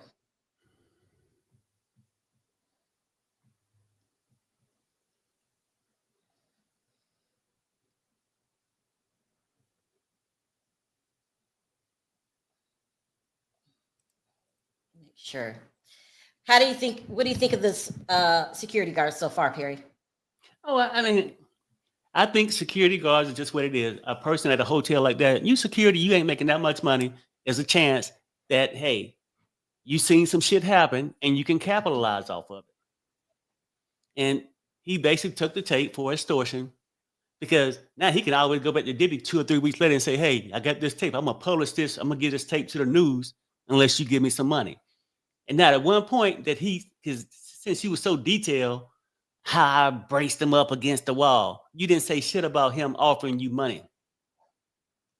Nothing. So he's just like a little security guard just that's trying to capitalize and money grub off of Diddy. Bad incident that Diddy did. So, but at the end of the day, I don't think it matters with this case. But it definitely, it's not a plus to have the security guy on there to tell us something that we obviously seen on tape for ourselves. The judge says recross. They are motion sensitive cameras. So there was a gap, right? Yes. Nothing further. Next witness. What did Miss Ventura pay for you? What? To have SEX with her. Sean Combs was there too. Wait, whoa, what is this? Wait, What? Recross. There are motion sensitive cameras. So there are gaps, right? Yes. Nothing further. Next witness, the judge says. Here comes Comey. What did Miss Ventura pay you for? Oh, there's a new witness to A have new witness just came on. Yeah. X with her. Sean was there too. Who is this new witness? Was it the Combs or something like they said? Or something like that? No, that was the lady.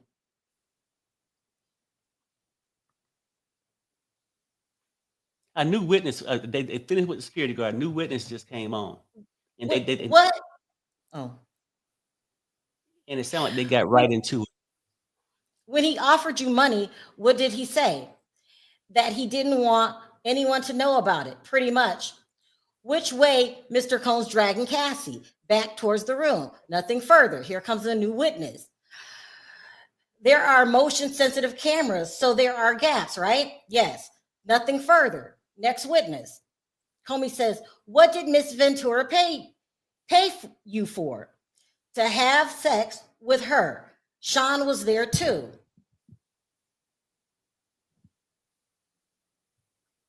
So she's saying Cassie paid her to have sex with her. That would it sound like. Okay, go ahead. It got really confusing because they don't, well, they did say next witness. They don't say who the witness is. Right. But someone's on the stand. Someone's on the stand now. Go ahead, Perry. We got a delay. Some of the witnesses wasn't gonna go off their names, so maybe this is one of them. It sounded like he said next witness. It sounded like she came up and they went right into it. How much did she pay you to have sex with her? And Combs was there too, or something like that. That's what it sounded like. Go ahead.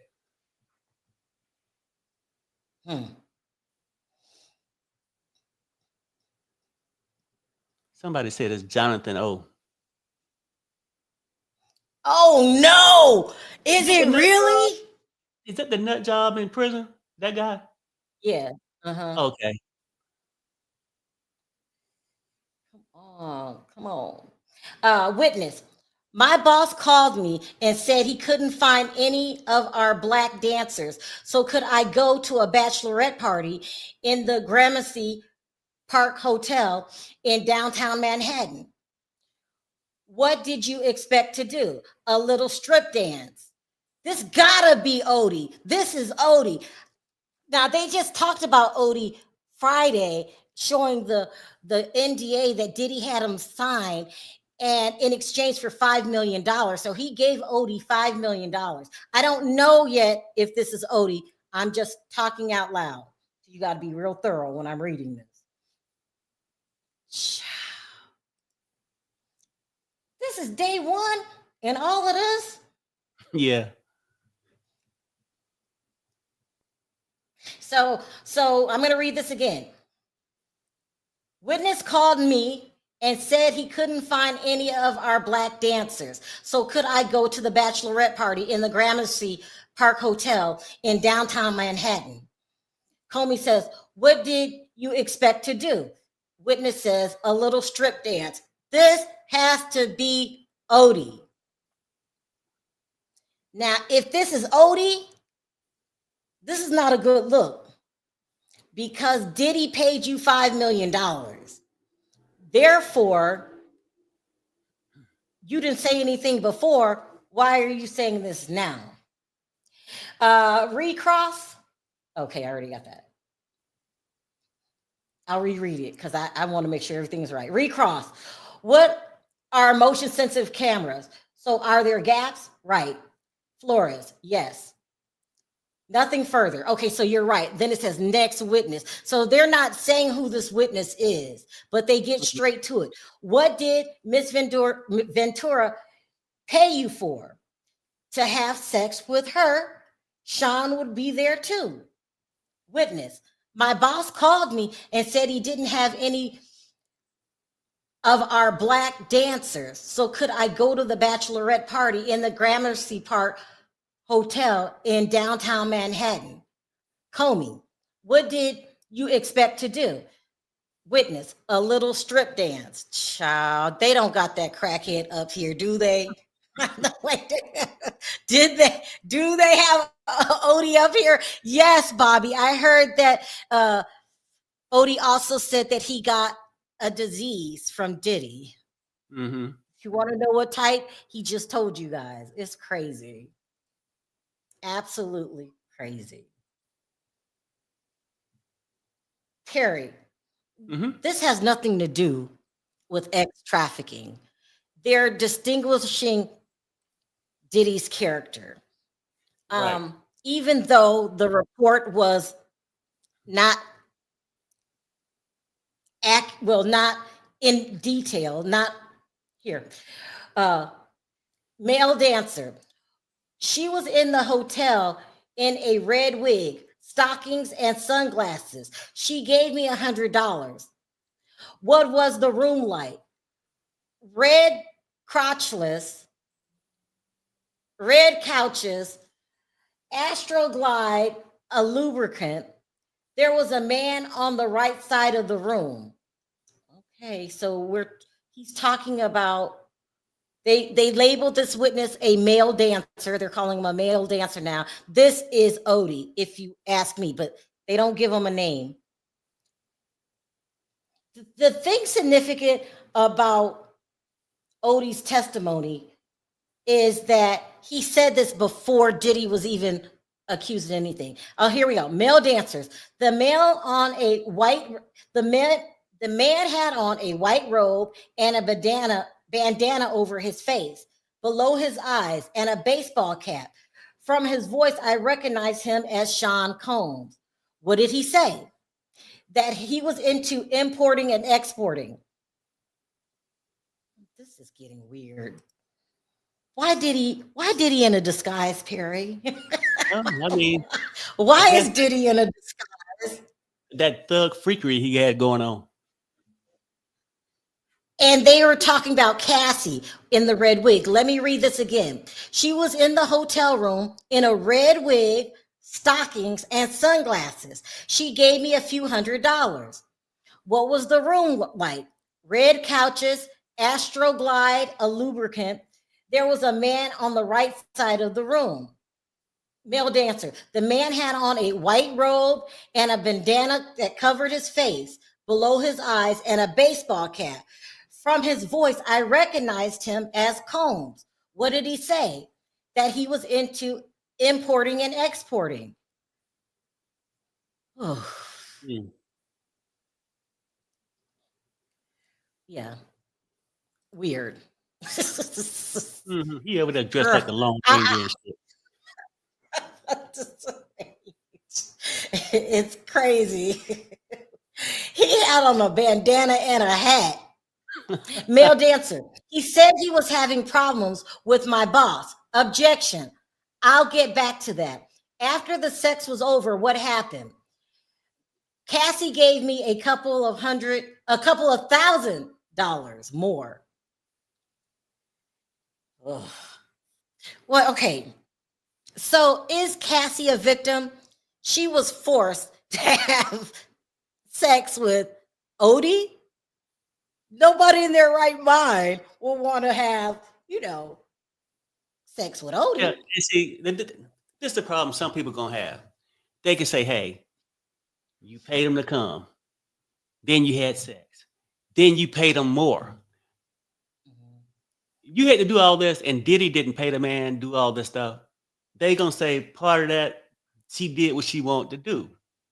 I'm not saying she did. I mean, because I'm not there to find out whether she's forced or not.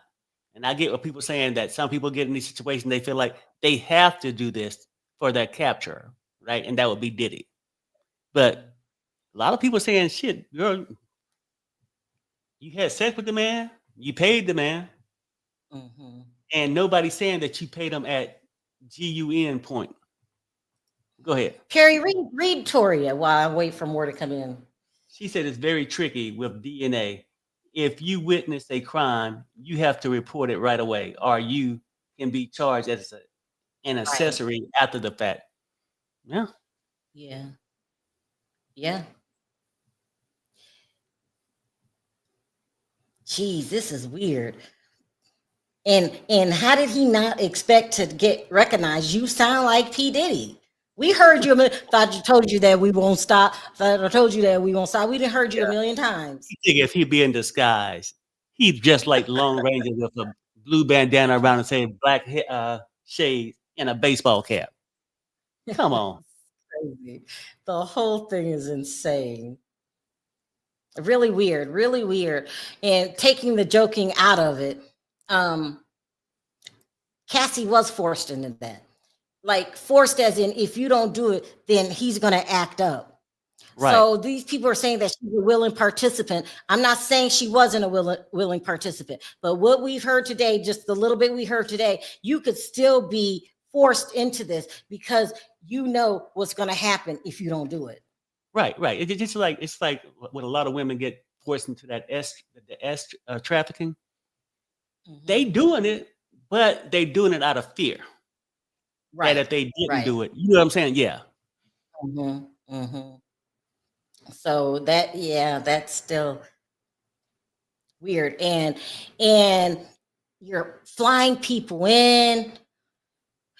Diddy just wasn't, I don't know what was wrong with him. And some people said earlier today, well, his mom was alleged escort and she had her own ex parties and he was there and he got messed up at a very young age. I agree with all of that. Diddy was a victim.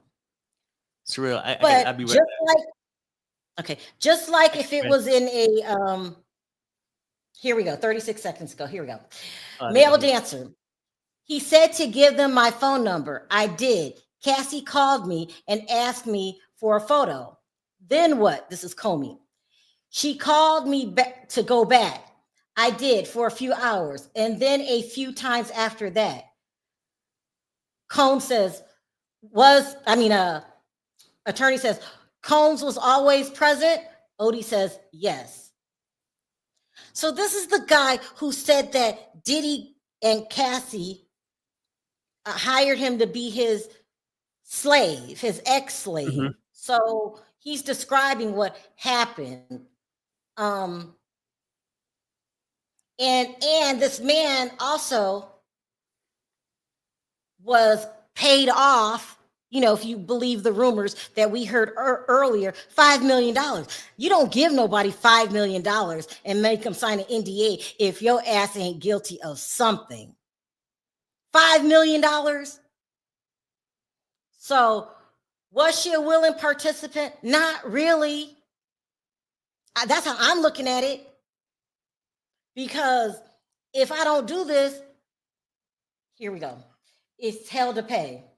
Oh, I already read that. I'm going to read this again for everybody that's coming in. Male dancer.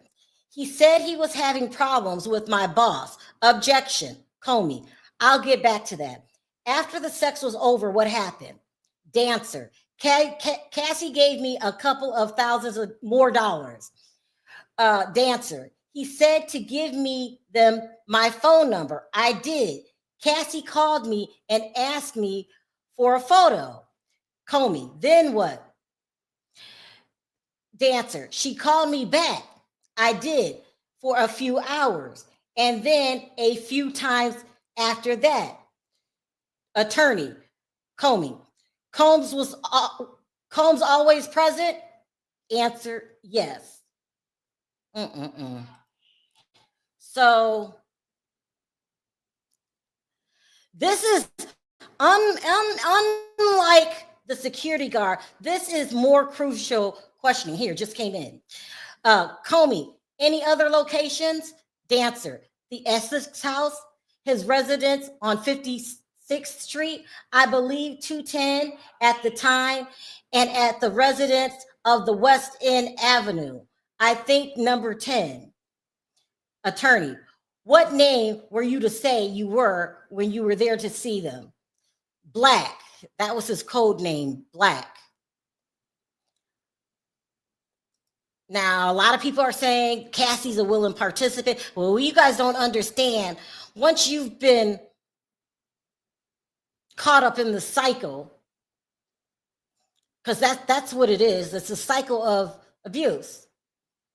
That you're going to do anything because you're scared of him.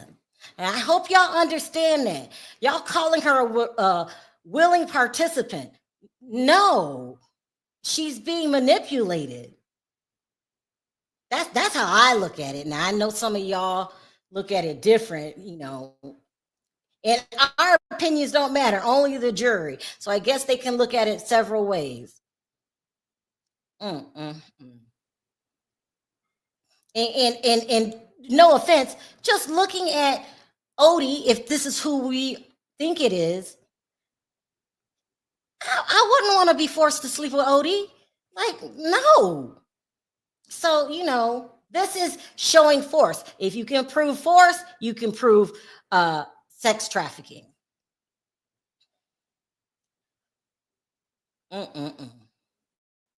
If you can prove force, you could prove sex trafficking. He did force her. He forced her. Come on, y'all. Nobody, we've seen that ass whooping that she took. You don't want that. So she's scared. That's just not 20 seconds ago. Male dancer. I would send her vulgar text messages. Like what? You want me to say it? Give an example. I text, a wand to F you right now. How often did you use baby oil? Every time. Now, remember, the rumors are, this has not been shown in court, that the baby oil was laced. That's the rumors. That right there. And if they were laced, now you're getting into a whole different game. Diddy's definitely guilty of this. And if you ask me, Cassie's definitely being forced. Come on, y'all. That's not a willing participant. And I'm thinking, are men saying that she was a willing participant? Because any woman knows that's just not what Cassie, that's what a lot of streetwalkers and their pimps. He makes you do this stuff. And if the oil was laced, that's even worse.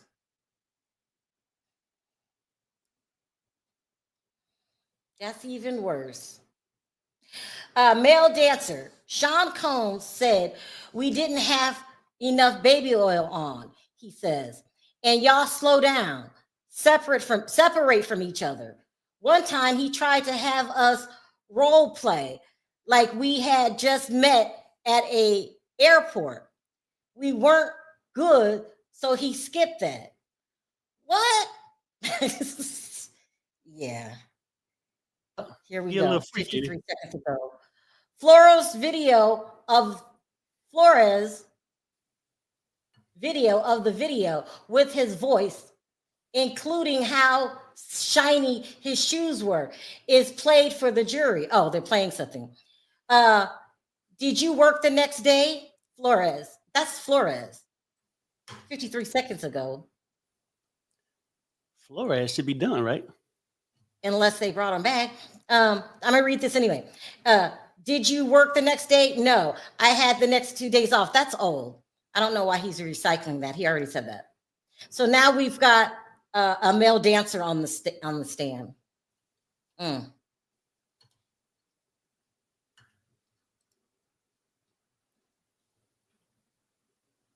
Pierre, you get that though, right? How you're forced without being forced. Oh no. I'm saying like before, until I really got the mindset of it.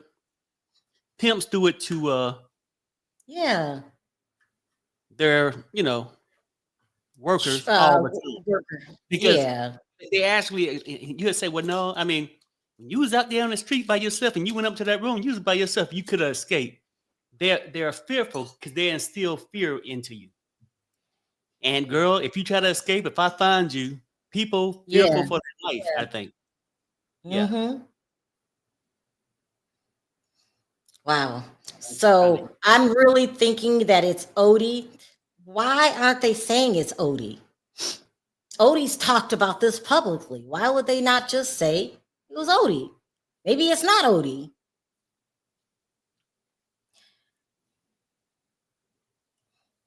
Maybe it's not Odie. But even if it's not Odie, I have a feeling they put Odie through the same thing. This was something that I feel, they did not testify to this, that Combs did a lot.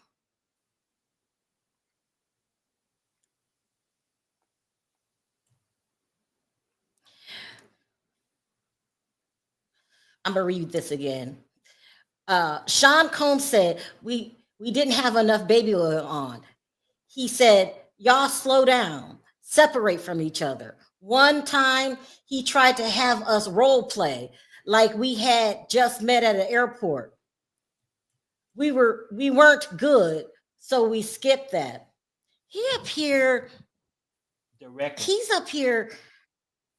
No, not just the things, just being a menace to society. P. Diddy had enough money to make an influence in the world. He could have helped people if he wanted to. He had the power to help people. You're wasting your time on these freak offs. It just doesn't make sense. And if he was a victim, and I believe Diddy was a victim, I don't give a damn. There's a lot of hell. Ted Bundy could have been somebody's victim. But just because it was done to you, don't mean you can do it to others. And if you choose to, you have to pay the price. That's how I feel about it. Now, I'm not saying, that here we go. This is the attorney.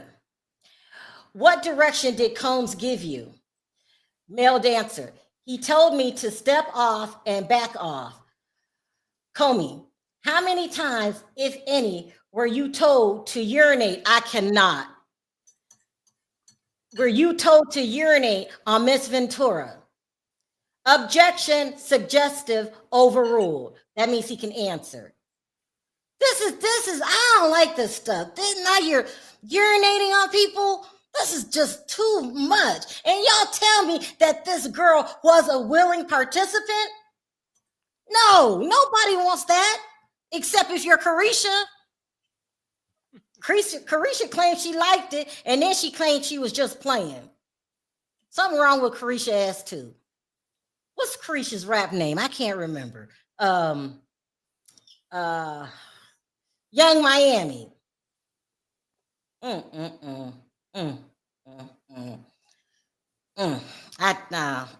No.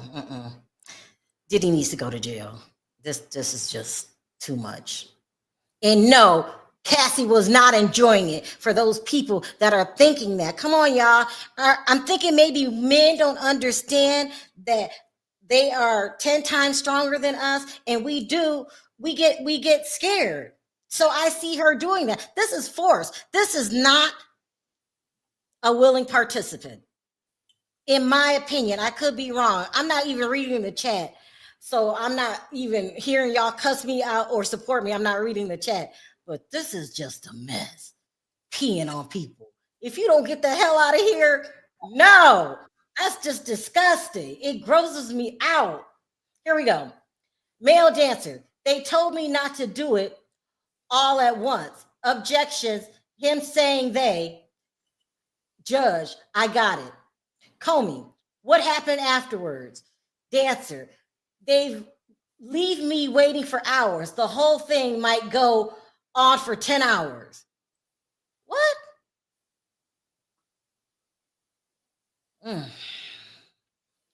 No, I'm not worried anymore. I was worried that the defense would get a leg up, but no. No. And this is just one person. There's probably more. This has to be Odie, by the way. I'm thinking.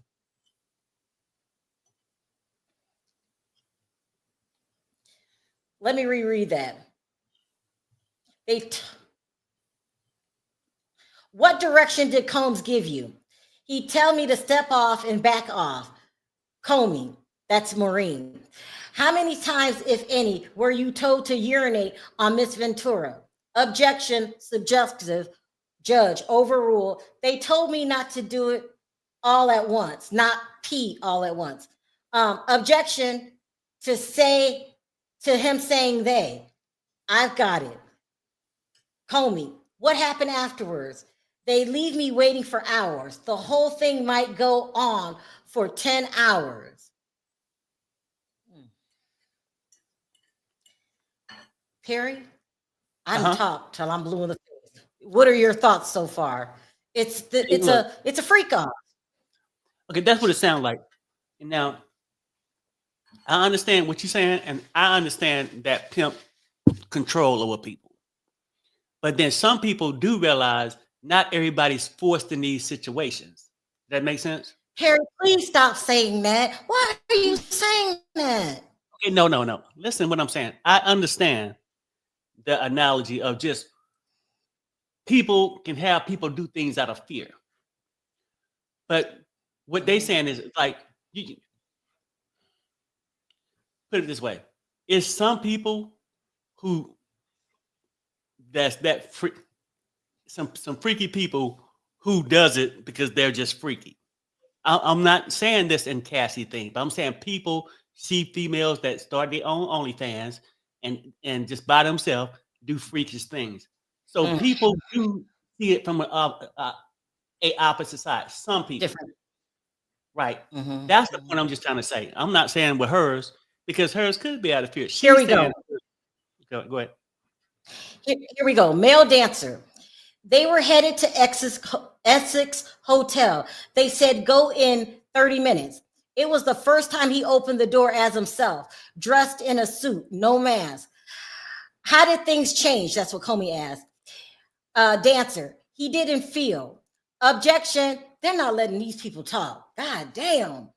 Every time I turn around, objection.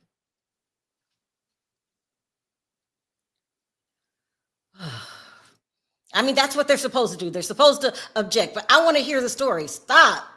Stop objecting.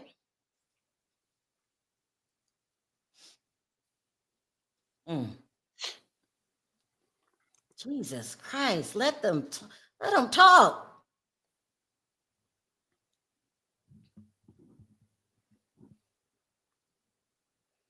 Also, too, it makes for a harder listening when he keeps objecting every 5 minutes. Because like I want to know, when you keep objecting, it takes me out of my head. It's just stop objecting so much. But that's what they're supposed to do.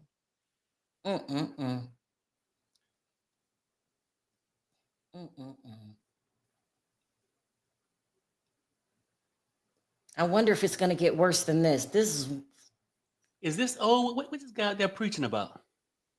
What guy? Oh, let me hear. Hold on. Objecting to the penalties of a crime. Who is that? You can't have the punishment before the conviction. Due process mandates bail or release pending conviction.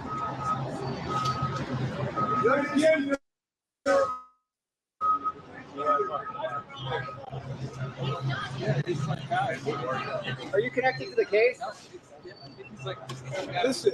Also, guys, I'm keeping my eye on the live testimony. The United States Constitution mandates no one subjected to the penalties of a crime without a conviction. Therefore, it's mandatory. The attorney, Comey. Who, if anyone, recorded male dancer Mr. Combs with a cell phone and a camcorder?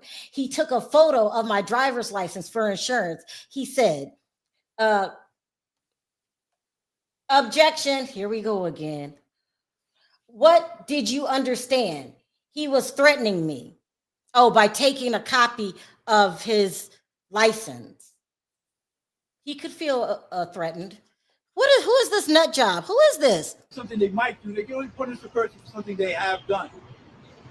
So the law mandates that he be released pending his trial, and that any deprivation constitutes a fundamental deprivation or violation of due process. Thank you. You know what? That might be an old clip because I remember when he was going through that thing trying to get bail and stuff. They had some black nut job go out there like that and say something. Maybe it might be him. I ain't sure. Oh yeah, because it's something like back in the day. Because remember, all the cops would be out there doing the things. But right now, if they ain't got that, they probably showing some old clips or something. That's what I'm thinking.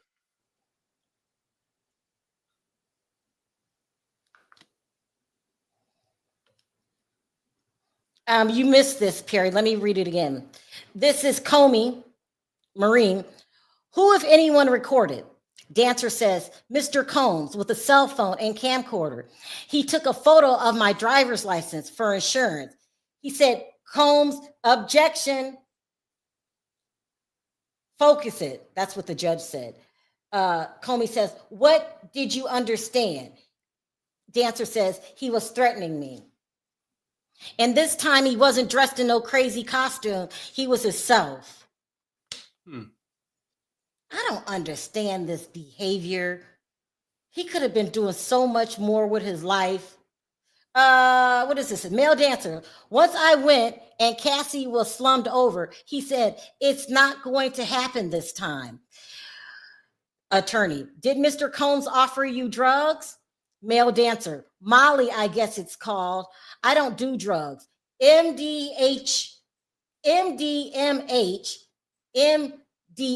I think. I went out and handed out $100 bills. I went out and handed out $100 bills. What does that mean? Here we go. No. So they gave him drugs. I'm not into drugs like that either. I've heard of Molly. I haven't heard of these initials. I'll read it again. Once I went and Cassie was slummed over. One time he went there, Cassie was slummed over. He said, and then Diddy says to him, it's not going to happen this time. The attorney says, did Mr. Combs offer you drugs? The dancer says, Molly, I guess it's called. I don't do drugs. MDMH, comma, MDA, I think. I went out and handed out $100 bills. I don't know what that means. If anybody's in the chat familiar with drugs, what is MDA and MDMH? And then what did he mean after that? He had to go and he handed out $100 bills. I don't know what that means. Yeah.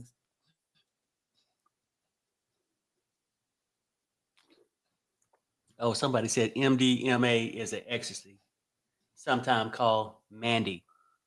Wow. Okay. Somebody says MDMA is a pure ecstasy. Oh, what does this say? 48 session. How did Molly make you feel? Dancer, sick and euphoric, and like an idiot handing out $100 bills. Comey, what else was present? Dancer, a guy who told me he was an actual escort. He was having sex with Cassie at her apartment.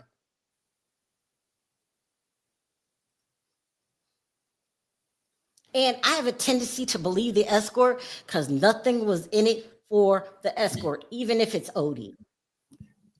Sherelle, isn't this the old footage when he was trying to get bail? Because I remember his mama had that wig on. Yes. And as a matter of fact, the whole family's there again, all the children, including the twins. Somebody said in the chat, why do the children keep going? This could be, devastating for them. Or it can be an eye opener. I guess it depends on, they're all grown. Because I believe the twins are 18. Because they graduated this year. So somebody just trying to guess what he was saying too. Where are the $100? You want me to turn it up? Full of X, maybe. I know. Okay. Yeah, you can turn it up and see if that's real. Go ahead. This is not real. I don't think they're testifying. Counselor, you're gonna call?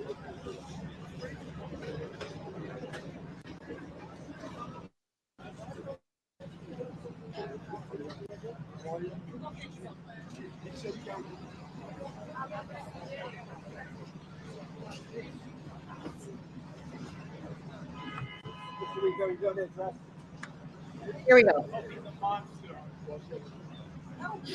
Where am I? Male dancer. The guy was like looking at Sean Combs, and Combs said, "Don't you be effing looking at me." Objection. Let's get a fresh question. What did he look like? The male dancer, black guy, kind of skinny. We exchanged phone numbers. This is the guy who said to him that he had escorted for them before. Remember, he's talking to other escorts. Mm-hmm.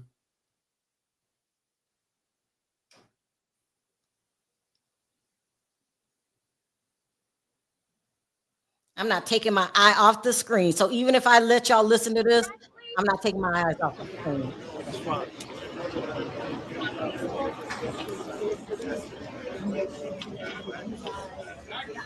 Microphones, guys.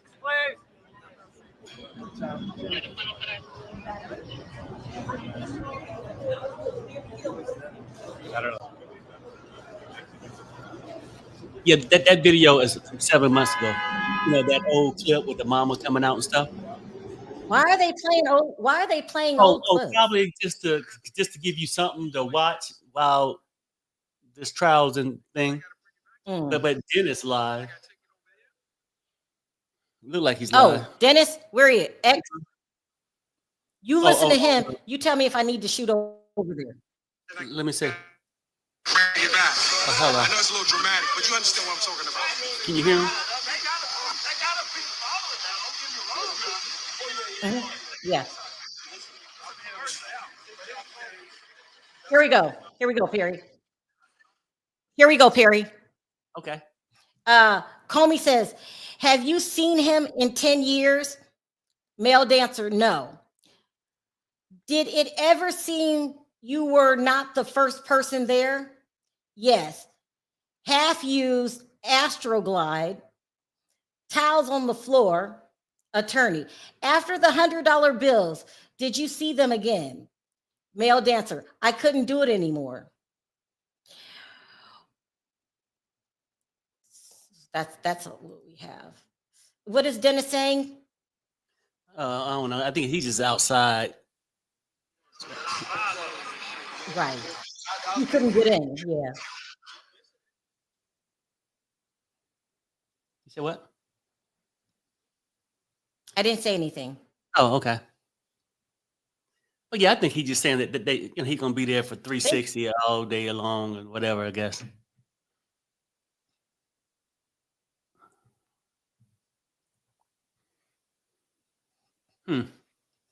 You guys, we're going to be here all day to the very end, not just in court. Then I'm going to start channel surfing and hearing what other people had to say. I'm going back to law and crime to find out their opinions and listen to their person. We are on this as long as it takes.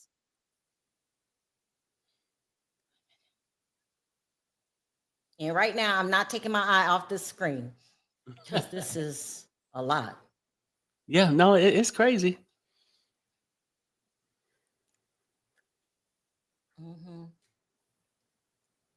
Because now with this new male dancer on the stand, it's getting real. It's getting real. So I'm already looking at Cassie as being exploited. This is not by choice. And I think only men will see that this is, only men are saying that, oh, she enjoyed it. That's just not true. Y'all are out your mind. It is not true. Yeah, no, I don't think all men say it like that, Sherelle. I'm just saying that people, No, I'm talking about a specific blogger. Something's wrong. It says, I'm trying to refresh the page. And it just cut me off. Something went wrong. Try reloading. Okay.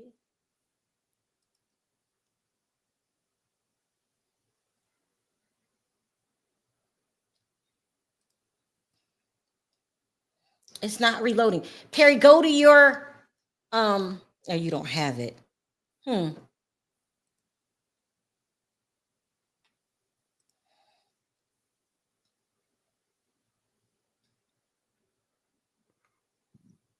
Let's see. But the whole page went out. That's weird. I'm going out, you guys, and coming back in. Refreshing the page.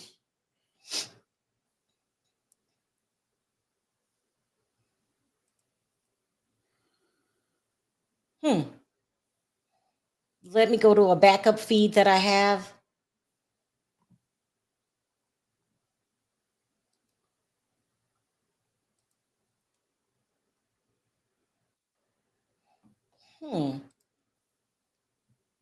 Let's see what else going on here.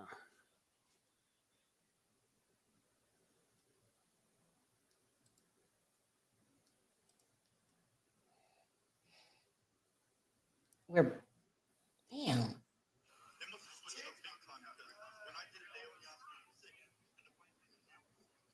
Babe, come downstairs. Something's wrong. Okay. It's saying it Okay. lost connection. Okay. Hold on, give me a second, you guys. I'm still looking on the backup page. We will not miss anything.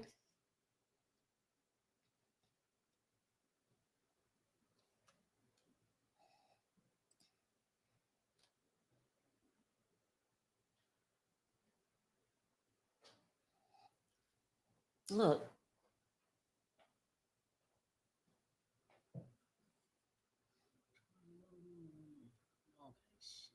Just hit retry and see what unless they cut off. Let's copy the one and see. I'm going out. I'm refreshing the page.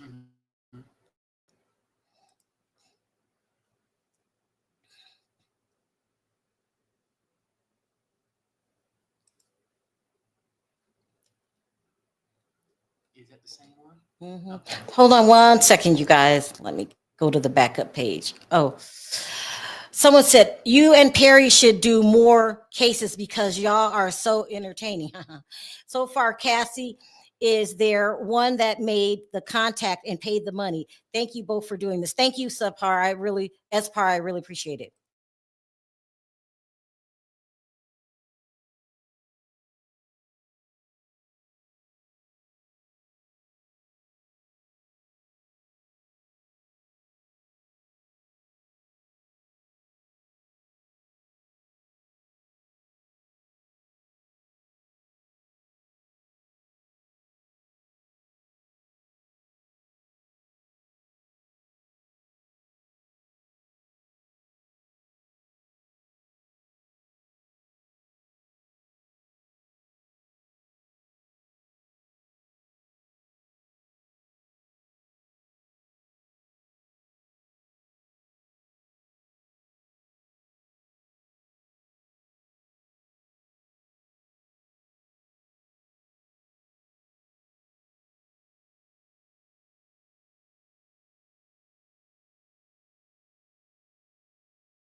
You guys, I don't know what's going on, but I have a backup. Here we go. Comey. What was Combs saying as he met Cassie? Dancer. He said, bitch, when I tell you to come over, you come over. I didn't know what to do. Attorney. What did you intervene? Dancer. No. I knew that the charges there were I knew that the changes there were bodyguards. Objection sustained. Period. I cannot read because it's really small. Yeah, But I'll do it. See you as well. I don't know what happened to mine. It just went out. And then slide down. Oh, it's back. Good. Yeah. Good. Because you know I cannot see. Here we go. Child could not see. In what direction did Mr. Combs give you? He tell me to stop. Oh, I already did that. That's 24 minutes. Oh my God, y'all. My whole page went down, but we got to back up. And but y'all know I can't see. I need it on my screen. It's back, by the way. I need it on my screen where I can read it. Because I should have took my ass to get glasses a couple of years ago. So that's where we left off.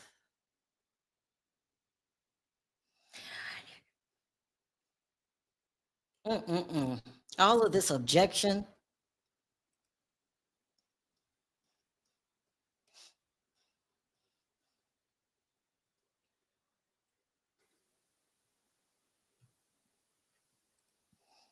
A lot going on. Powerful testimony today.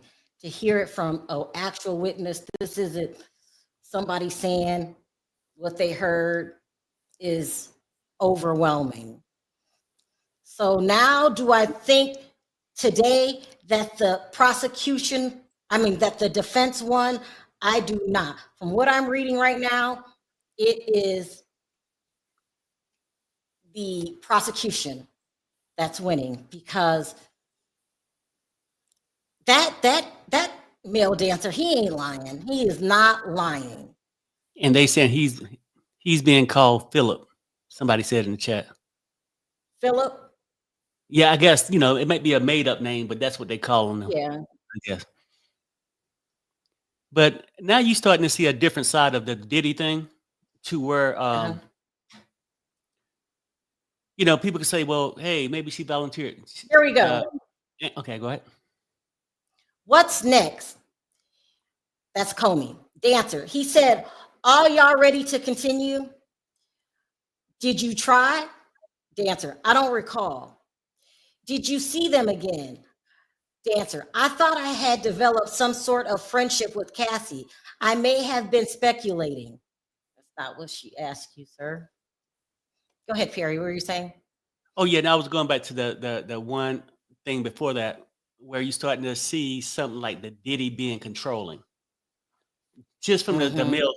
If he was to believe the male, stripper thing, right? When he says, "Bitch, come on over here. I told you, bitch," like that. Yeah. Now, whether Acting like a pimp. That's something a pimp would do. Right. Yeah, you better have my money. Shit, you like that.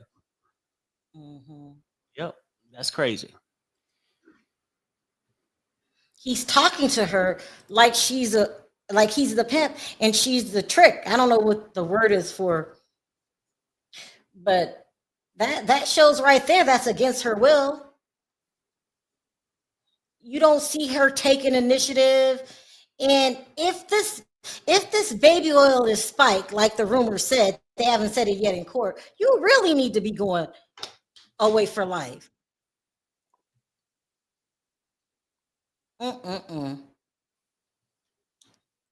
I believe the baby oil was spiked. I mean, it sounds like to me, to have so much of it, and then it's like, it's like, he don't give you a choice what to use. Use any kind of lubricant. You got to have his stuff because he know how potent it is. That's what I'm thinking. Yeah. So weird. He do sound so like a weird. What straight a up waste. freak. Do you know anybody else's in Diddy's shoes would have took the baton and ran with it? They would have did something for good with their money. They would have, not many people are put in the situation that Diddy's put in, and you chose to be some dumb ass pimp. Yeah. I don't care if your mama was like that or not. You've been away from her. You old enough to know what you're doing. Yeah, who you're bullying, who you're threatening. He pretty much ruined his whole, career of SEX and baby oil. That's a bad way to waste. A lot of people take dirty money that they got from selling drugs and they make it clean money. Prime example, Jay-Z. Prime example, a lot of people. but he gonna take his good money and make it dirty money. And that's why he named his group Dirty Money. Ridiculous. I have no respect for Diddy. He deserves to go to jail. I am still being fair, y'all, but I'm saying if I hear something that changes my mind, I'll let you know. But the security guard's testimony was incomplete because he did not take complete notes. He just did it. Somebody said he did plenty of good with his money. Yeah, I mean, I guess how you look at it. I mean, like what? She's saying basically, you wasted all the money that you acquired over the years for this dirty back, this seedy lifestyle back alley that's stuff. so Yeah. unnecessary. This lifestyle is so, why would Diddy do this? Why would you even put yourself in a position to be questioned by doing this? Why would you put your hands on women? Why? Just this, he's talented. He had in the 90s, I don't know if you guys remember, but I was around in the 90s. He had the world in the palm of his hands. And to see this happening to him is sad. But you have to admit, he put himself in these crazy situations, especially if they can verify that some of the ex-workers were underage. Diddy, man, what are you doing? What are you doing? Why? Just crazy. And I don't even know why he put his hands on Cassie, because if you didn't want to be with her, you're P. Diddy. You can get anybody you want. But you wanted to control. That's why you put your hands on her. You wanted to control. It's just sad. Anything else it's come sad. out? Nothing yet? No. Oh, wait. Sorry. I went there. This is the dancer. I heard him slapping her. He walked out in a towel. She ran to me. That's the bodyguard. No, it's the male dancer. Pardon me. This is the male dancer.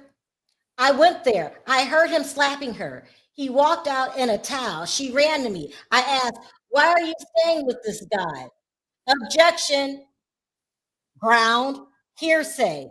Overruled. She said it was okay. They are showing a pattern, though.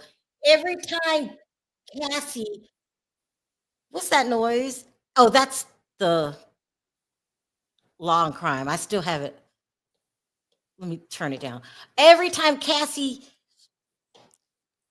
has a chance to, what would I say, tell people what's going on, she stuck to the script. And that's out of fear. That's out of control. That's out of manipulation. I hope y'all understand that.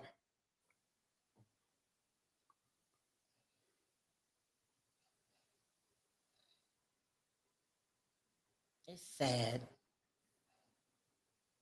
Now I'm sitting here wondering, should we have covered this case? Because it would be better just to say what happened at the end of the day. But when I go live like that, it's just my raw feelings. I'm going to read this again so y'all can see this is manipulation. The dancer said, I went there. I heard him slapping her. He walked out in a towel. She ran to me. I asked, why are you staying with this guy? Objection. Judge Grounds. Donaldson says hearsay. Judge says overruled. She said it was okay. That just boils my blood. It boils my blood. This man is just, yeah, I agree with you. His mom was no good. His dad was no good. The mom taught him how to be no good. Oh, did they go off the air? They did. Okay. Yeah, I mean, like, from based off of what I think of, I know, well, things I've heard about his upbringing. I mean, the reason why he could be so obsessed with this sex is hell, the living room door kept opening every 30, Sorry, 35 my minutes. thing went down. My thing went down again. You have to read it. Read the one that says seconds. So go down the list and see Hold on, let me seconds. check. I don't know why this keeps going down. I see If 8 you minutes can't ago, read it, male no, not dancer. 8 minutes. Look for the minutes. one that says seconds. Seconds. And you don't have to go seconds. Yeah. That just means they haven't talked yet. Yeah, I don't see You might that not yet. see it. Just keep, watching. Don't take your eyes off the board. Oh boy, this is just a lot. Mm-mm-mm.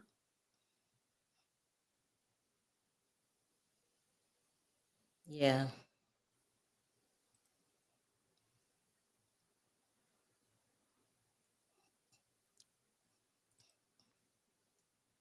I think they're getting a lot of traffic to this channel. Mm-hmm. Because I don't see a lot right now. I just see the 4 minutes and it says male dancer. I Yeah. went there. I heard him slapping her. Damn. Keep reading it. Yeah. He walked out in a towel. She ran to me. I asked, why are you staying with this guy? Combs, Donald's objection. Okay. Judge grounds. Donald's on hearsay. Judge overruled. Male dancer. She said it was okay. Now I get what you're saying. You're saying that out of fear, she gonna do anything. No, I'm fine. Mm-hmm. Going along with Diddy's program. Mm-hmm. And I do believe in that stuff. Like some people can fear so much and feel like, hey, they don't take this person and halftime they feed them drugs and do all this stuff to them and feel like, they get them addicted to something that they can only want to be a supplier. Then they send them out there to work in this fear control. And people are afraid to leave because half of them will make an example out of one woman in front of the rest of them, to instill fear in somebody else. That's sort of crazy. Can you check your board? They're saying there's 53,000 people on this site. Do you believe that? It That's might be crazy. That's why it keeps, don't refresh it. Just keep looking. See, okay. I'm just there. Okay. I see what you're saying. You Because mine just say 6. Mine say 6 minutes instead of 4. So I guess it's updating. I just don't see no new one. Yeah. Okay. Try not to keep refreshing. We don't need yours to go down. Let me do this on my phone. Hold on.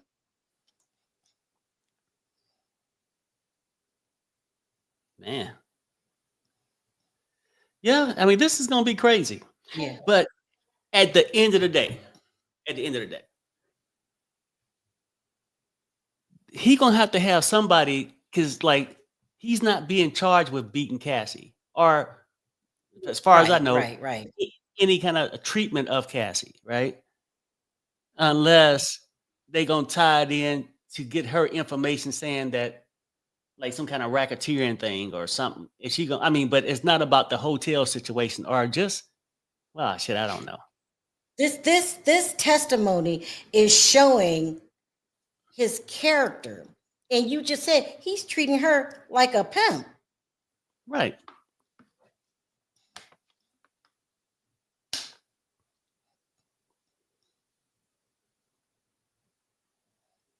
Yeah, no updates. He's treating her like a pimp. So this was necessary. We got to talk about the case. We got to talk about the abuse. Because if we don't talk about that, it's not going to establish Cassie's state of mind, and y'all not going to understand how she was pressured into this. So, it says here, nothing further. Judge says break before cross. So they're getting ready to cross. Okay, so you said, because I don't see that yet. You saying don't hit refresh. Okay, try it one time. I got this. Try it.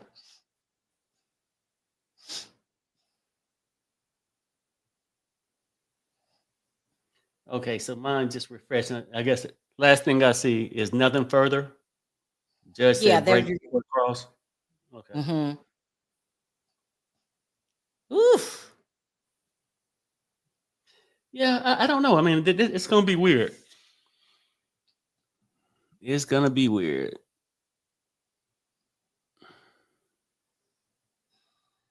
But damn, it would be nothing better but to be in the courtroom to watch this shit. I You see what I'm know. saying? Like, I know. but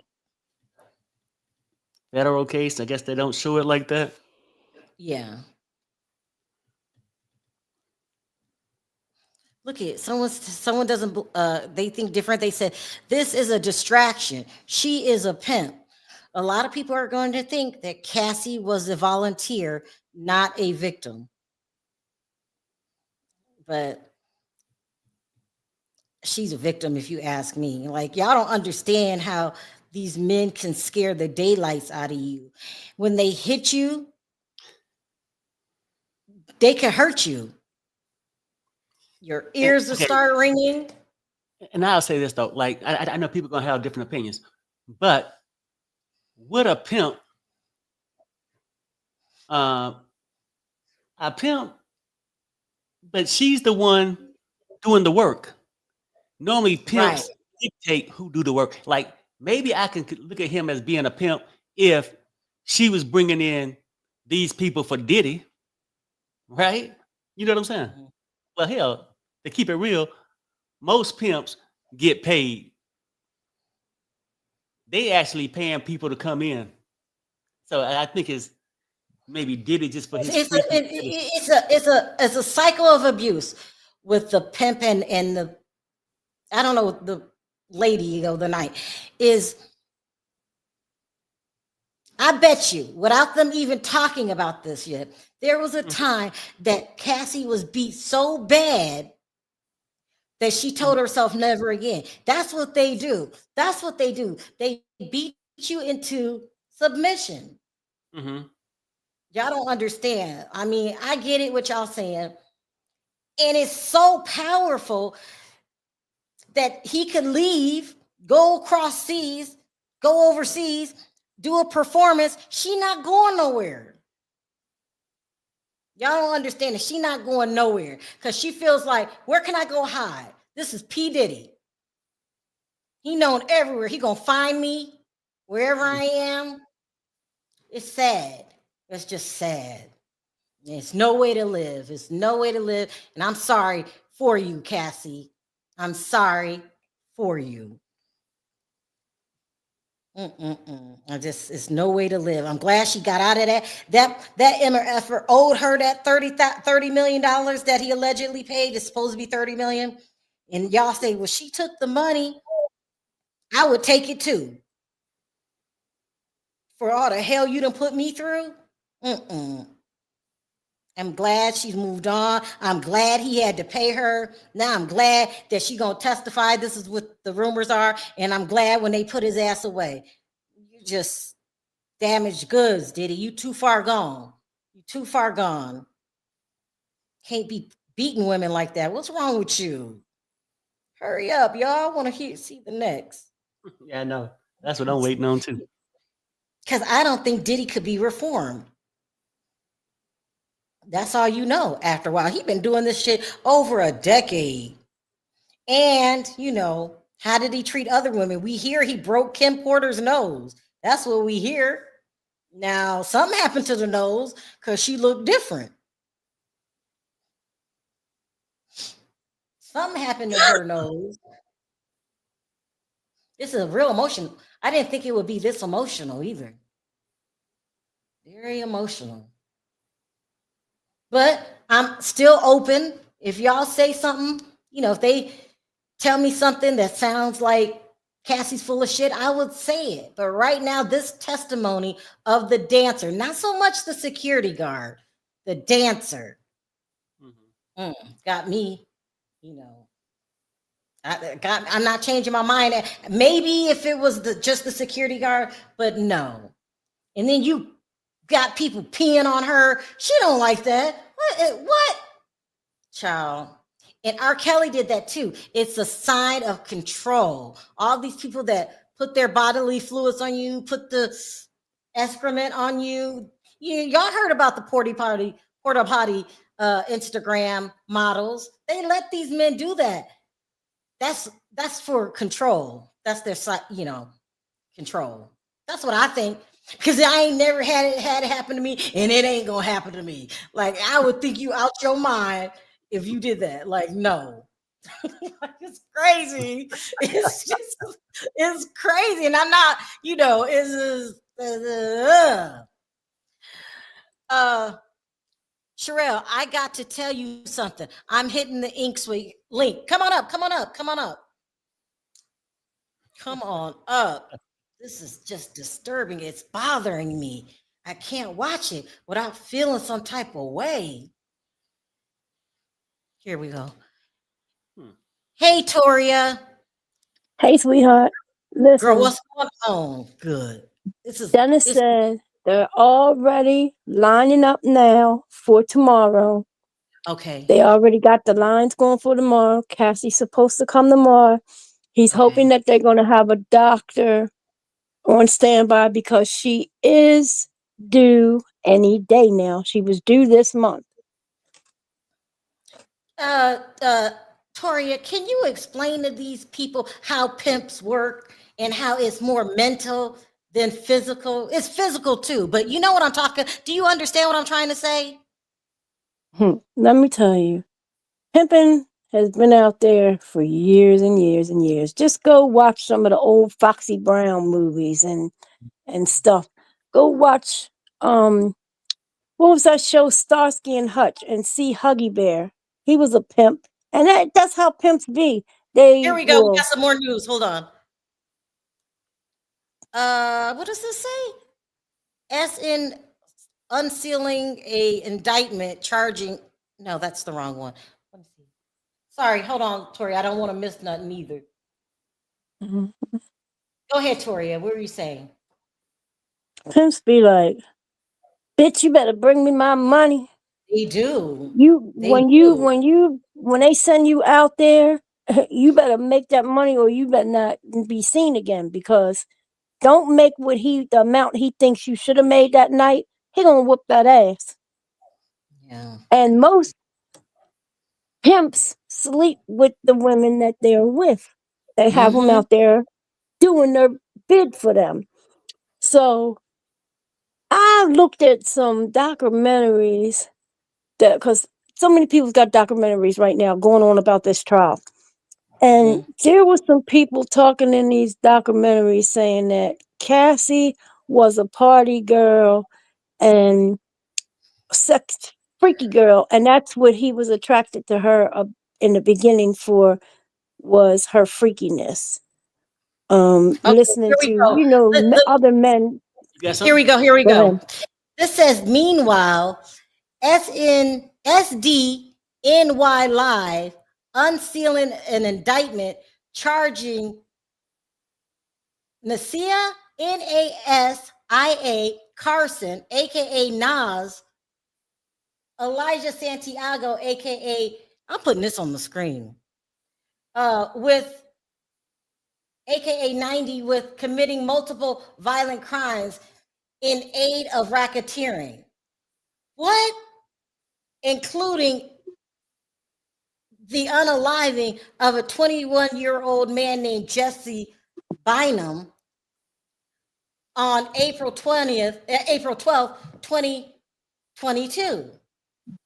Perry, read it. It just came in. What does that mean? I believe you. And I had already seen that. Another person done the feds done flipped them on Nas now. You're gonna start seeing some more hip hop people come out. Watch. The feds, remember back, Perry, like in the 80s and 90s, they had the hip hop police in New York. They had a special unit that was just hip hop police. They followed the rappers. They partied with them. They knew everything they were doing. And they were a unit just band together by the New York police to go after the rappers. Well, now they have a unit in New York of feds that are just assigned to go after the rappers. Why do you think so many rappers that were called sellouts went selling out to Trump is closing up to Trump for pardons for things that they have done? That's why they're closing up to him, because they know no other president's going to do it. But Trump, you give him some moolah, he's going to pardon you. You say a few nice things about him online, he's going to do whatever you want him to do. So more of these rappers is going to hook on to Trump. Watch what I tell you. You're going to see more of these rappers talking about Trump on different social media sites so that it gets back to him, and then they're going to get their pardons. Watch what I tell you, because more and more of them is getting ready to be indicted. Well, yeah, this is getting crazy. It was a couple of minutes ago what it says. Meanwhile, Southern District, New York Live, unsealing an indictment charging Nasia Carson, a.k.a. Nas, Elijah Santiago, a.k.a. Eli, and Philip Mosca, a.k.a. 90, okay, with committing multiple violent crimes in aid of racketeering, including murder of 21-year-old named Jesse Bonham on April 12th, 2022, 3 years ago. Yeah, a lot of shit can be going on. This is what it's saying, you guys. I can't confirm this. I'm trying to confirm it. The only people, the only feds, when they can't get you when they want you, and they can't get you on anything, they do same thing they used to do to the mob. Go after them for RICO and racketeering charges. You know, that's the way they took every mobster down in New York, because that's the only way they could get them. They never could get them on the things they actually did. But New York got some mayor. Why isn't this everywhere? Why can't I confirm this nowhere else? Check on TMZ. Okay, yeah, that's good. Why can't I You confirm this? watch Harvey's show? Did you watch Harvey's show last night? Yeah. Mhm. No, not last On night. No, Tubi? no. No, on What Tubi. He has a special. Last night was the first episode, the premiere, and it's all about this trial. And the next episode is Thursday on Tubi. Okay, thank you, Victoria. Yeah. Yep, he has it on Tubi. It was real good. He's got like lawyers and and one of the lawyers that is in the courtroom sitting with the defense team. And I tell you, you learned a lot of stuff there, because the defense team is all eating lunch on the 8th floor and taking up the whole middle of the cafeteria just with the defense team. And they got their laptops and they're on the phone talking, and people's hearing all the chatter what they're doing up there. I just would like to be a little Perry, birdie. Perry, you keep your eye on more of of what's going on in the courtroom. I'm going to talk about this TMZ thing really quickly. They are really putting out articles as everything is live. So it says Diddy complained about lack of baby oil. We just read that. Male dancer testifies. We just read on that. He tried to bribe me. This is the security guard over Cassie beating. Hotel guard testifies. But this is what shocked me. Tory Lanez stabbed in prison. And Perry said that he's what do you know He's about okay. He got sent to Bakersfield Hospital. He went out on the yard, and somebody decided to attack him on the yard, and it's non-life threatening injuries. He's then already been treated and sent back to the jail. Child, that's why I can't go to jail. Okay, that's enough about That happened this Perry, morning. anything new come in? Did it? Okay, no, I'm just saying if this is right. 2 minutes ago, replying. Okay, this testimony is difficult to read. I feel bad for the jury. Nothing new yet. I'm still searching. But you later on tonight, when you are all settled and finished doing what you got to do at home, watch Harvey's show on Tubi tonight. Last night was the first episode. Like I said, it's the next episode is going to be Thursday, and it's going to come out every Thursday after that. but he wanted to premiere it last night. So it Perry, was I good. just got an email asking me for donations. I'm going to give them donations because people are watching. Okay. So I'm going to give them some money. Um, Okay. Also says during the break, the male dancer witness is named Daniel Phillip. Okay, it's not Odie, not Phillips. It's as it first sounded. Judge is back. Okay. Child, this is a mess. This is a mess. So I'm gonna send over that payment. Child, I cannot not pay him. Right. I feel you. So I will. Yeah. I'm gonna ask him for a cash app. Hold on. Who you sending money to, girl? Guy doing this site. It's okay. That's how they make their money. Oh, That's okay. okay. Yeah, that's okay.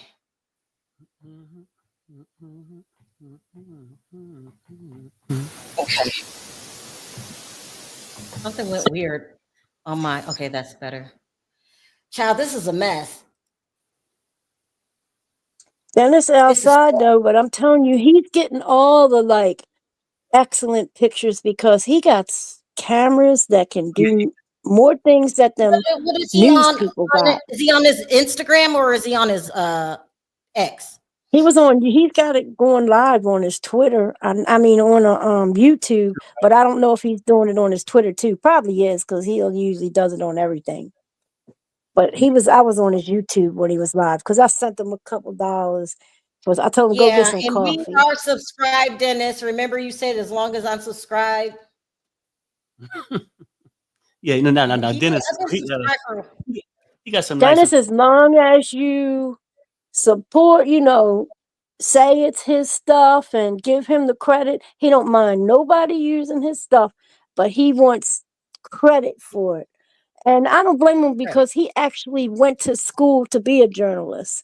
And he's been working for TMZ for, God, 35, 40 years. He does all their print work.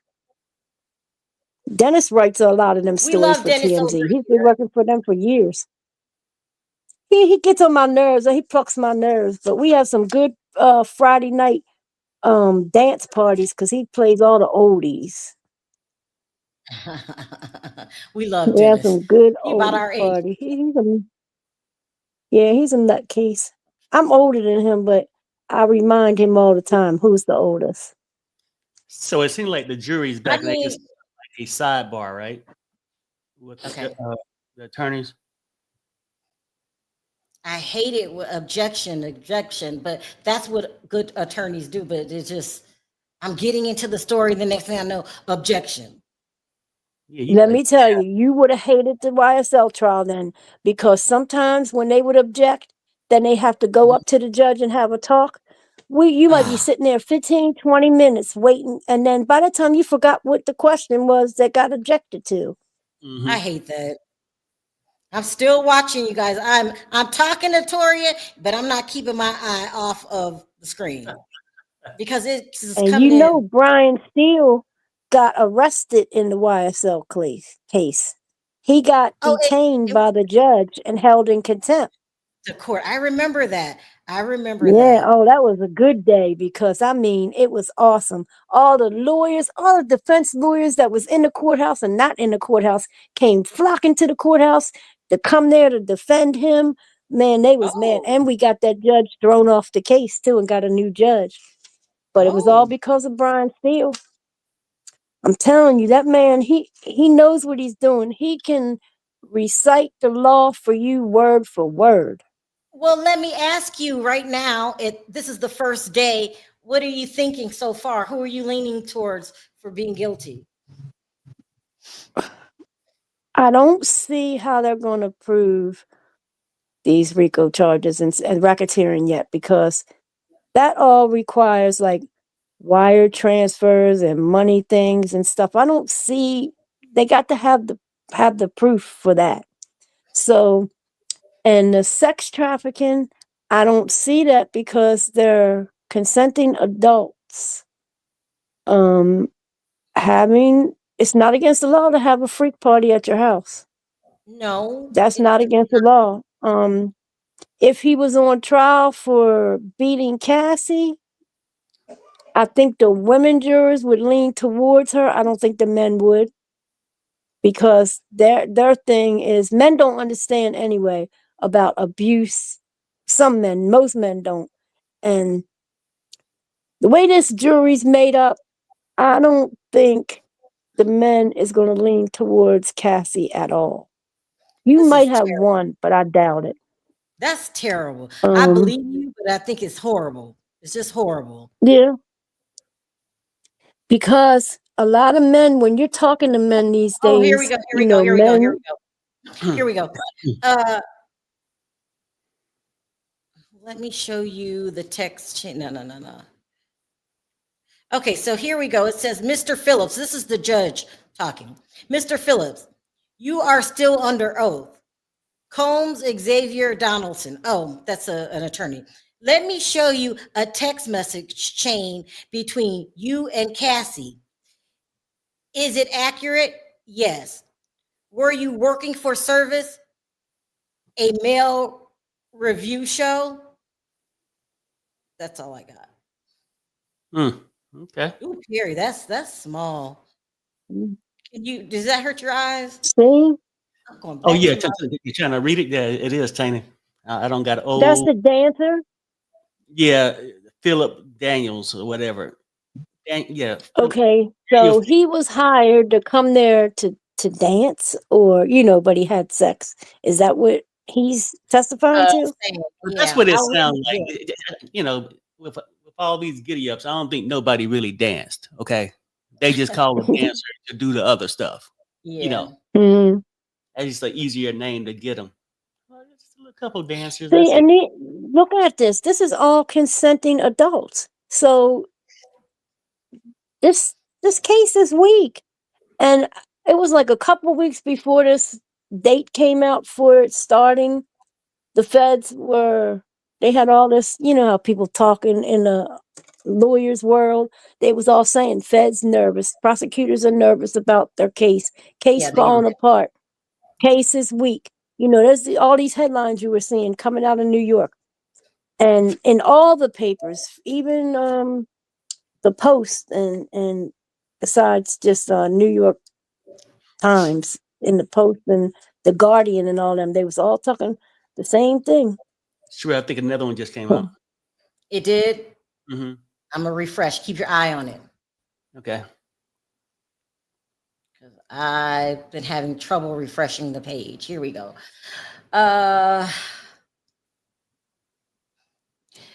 Donaldson. So Donaldson must be attorney or something. Mm-hmm. You were a manager, male strippers for women. Philip says, yes. Donaldson, prostitution is prohibited.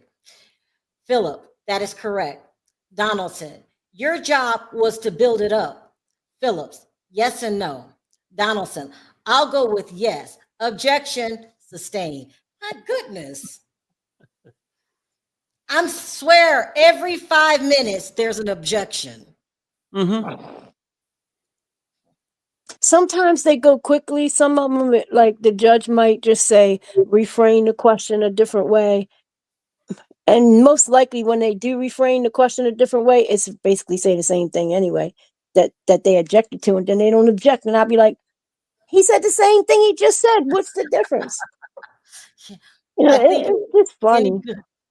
They're designed to do that. They do that. Let's see here. I love trials, though. I've been going to trials since I was a little kid because my uncles were lawyers and he used to drag us everywhere. And it used to be fun, some of the cases. But when I got older and got to being called for jury trials, then it became real. And I started hating being on the juries. Then I learned how to make up any lie to get out of it. You sound like And one I'm of the not jurors. ashamed to admit it.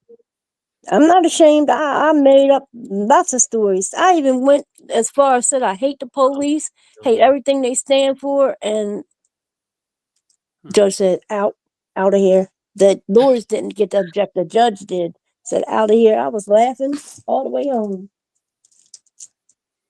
But I didn't want to get drug into Baltimore court cases because they were usually so stupid anyway. Well, So this case. basically, go ahead. Go ahead, Perry. Oh yeah, so basically, I guess not this last statement that came out. It sounded like the judge is questioning him, Phillips. Are you? You're still under oath, right? Let him know that. Let me show you a text message chain between you and Cassie. Is it accurate? Phillips says yes. And then Donald says, you were working for a service. And then Philip came back and says, a male review show. And then the latest one you came out with, Donald still asks, you were a manager, male stripper for women, question. And Philip says yes. Donald says prostitution was prohibited, right? Then Phillips came back, yes, that's correct. Then Donaldson, your job was to build it up. Phillips says yes and no. Then Donald said, I'll go with yes. Then ejection, then sustain. So it basically, he just showing some text messages showing him and Cassidy having this business arrangement. And of course, prostitution is illegal. So just the dancer I'm going to perform. Anything after that was off the clock. So Perry, you're saying that the title dancer is a smoke screen? Well, it's one of those things you can't say, hey, this my services, it's illegal. But you can strip, you can dance, and then now that you're at the party, you can be consensual to a lot of stuff outside the job title itself. I mean, you can't just go on there, I'm going to F you for $25 an hour or something. Yeah. But you're right. But think about this, Perry. Why is Cassie making arrangements? So see, that's where right. the defense, the prosecutors are going to have to prove that She's Diddy making the arrangement. She's making arrangements. They're forced to make the arrangements. it's going to be hard for the prosecution to make them believe that Diddy made her make the arrangements. How's he going to prove that? Because it starts in the mind, prostitution, all that. He's playing mind games with Cassie, a woman, I believe 20 years his senior, right? His junior. She's older than, he's some big old guy that is popular worldwide with lots of money. I just feel that she was conned into this, forced into this. That's what I think. Nowadays, there are more 25-year-old black women that are way smarter and more intelligent and know about life than some 50 and 60-year-old men. There's lots of women that's really intelligent and smart. I just ain't buying everything. She was made to do every single thing. So you're not the only one. And So I don't think a jury's going to buy it because the prosecution's got to prove without a shadow of a doubt. It's up to them to prove it, not Diddy's lawyers. It's the prosecution has to prove that Cassie made all these arrangements with this dance review team. But isn't the ass whooping isn't the ass whooping proof? No, that's just boyfriend and girlfriend got into a argument. She was walking out. He didn't want her to leave. They got video of her hitting him and her assaulting him, and he had to go to hospital. You know, she broke his nose. He had to go get hospital medical treatment. The prosecution the defense has the evidence of Diddy going to hospital visits because of a beating, a fight with Kathy. Go ahead, Perry. Okay, yeah, this about 3 minutes ago. Combs Donaldson. Okay, Combs, is that, I guess they're saying Combs attorney, right? Donaldson? His name is Xavier Donaldson. Go ahead. Okay, that's Diddy's lawyer, right? Yes. Okay, so I'm just gonna say Donaldson. He's asking that Phillips guy, did the company open fake businesses to optimize search results? Phillips says fake addresses. It was just SEO. Then Diddy attorney Donaldson says, you went to optimize the lady's experience. Daniel Phillips says, I have no idea what you mean. It's just our slogan. And so that's it for right now. So I guess they get into the business. He's trying to promote the business to get it going. Their slogan is something about satisfying a woman or something. Then What business? The dancing? yeah. I mean, because he's a male stripper for females. This. Hmm. I see what you're saying, Toria. And Okay, you see, this is a male stripping company for women. So why is Cassie going to a company that specializes in men that dances for women doing that because for Diddy? Diddy was bisexual and he got off Yes, on it. but Okay, these hold on, this Sherelle. company, Okay, this particular okay. Hold on. We got a little update. So Donaldson, Diddy's lawyer. Cassie told you to say the name Black? Question mark. Philip says yes. Donaldson, your boss told you someone wanted a black man stripper. Philip says yes. Donalds, let me show you. Then also, this shouldn't be put on the screen. Donaldson, take it off. Take it off. Hold on. They don't put something on the screen. Yeah, and mine just came in. Okay. It says Donaldson, Cassie told you to say her name Black? Yes. Your boss told you someone wanted a black man stripper? Yes. Let me show you. This shouldn't be put on the screen. And then he starts saying, take it off, take it off. What are they putting on the screen, Perry? Probably some naked flicks, little pictures or something. Take it off, take it off. There was something in that text message thread that they didn't want nobody to see. I want to talk to you, Toria. Perry, you keep your eye on the screen. A lot of people came out saying the same thing that you were saying yesterday. There's supposed to be some damaging footage that they have on Cassie. Maybe I should just wait. But what I'm saying is, you understand the pimp's mentality, right? Oh yeah. And you understand how Diddy is known worldwide. So where am I gonna go where he don't know I am?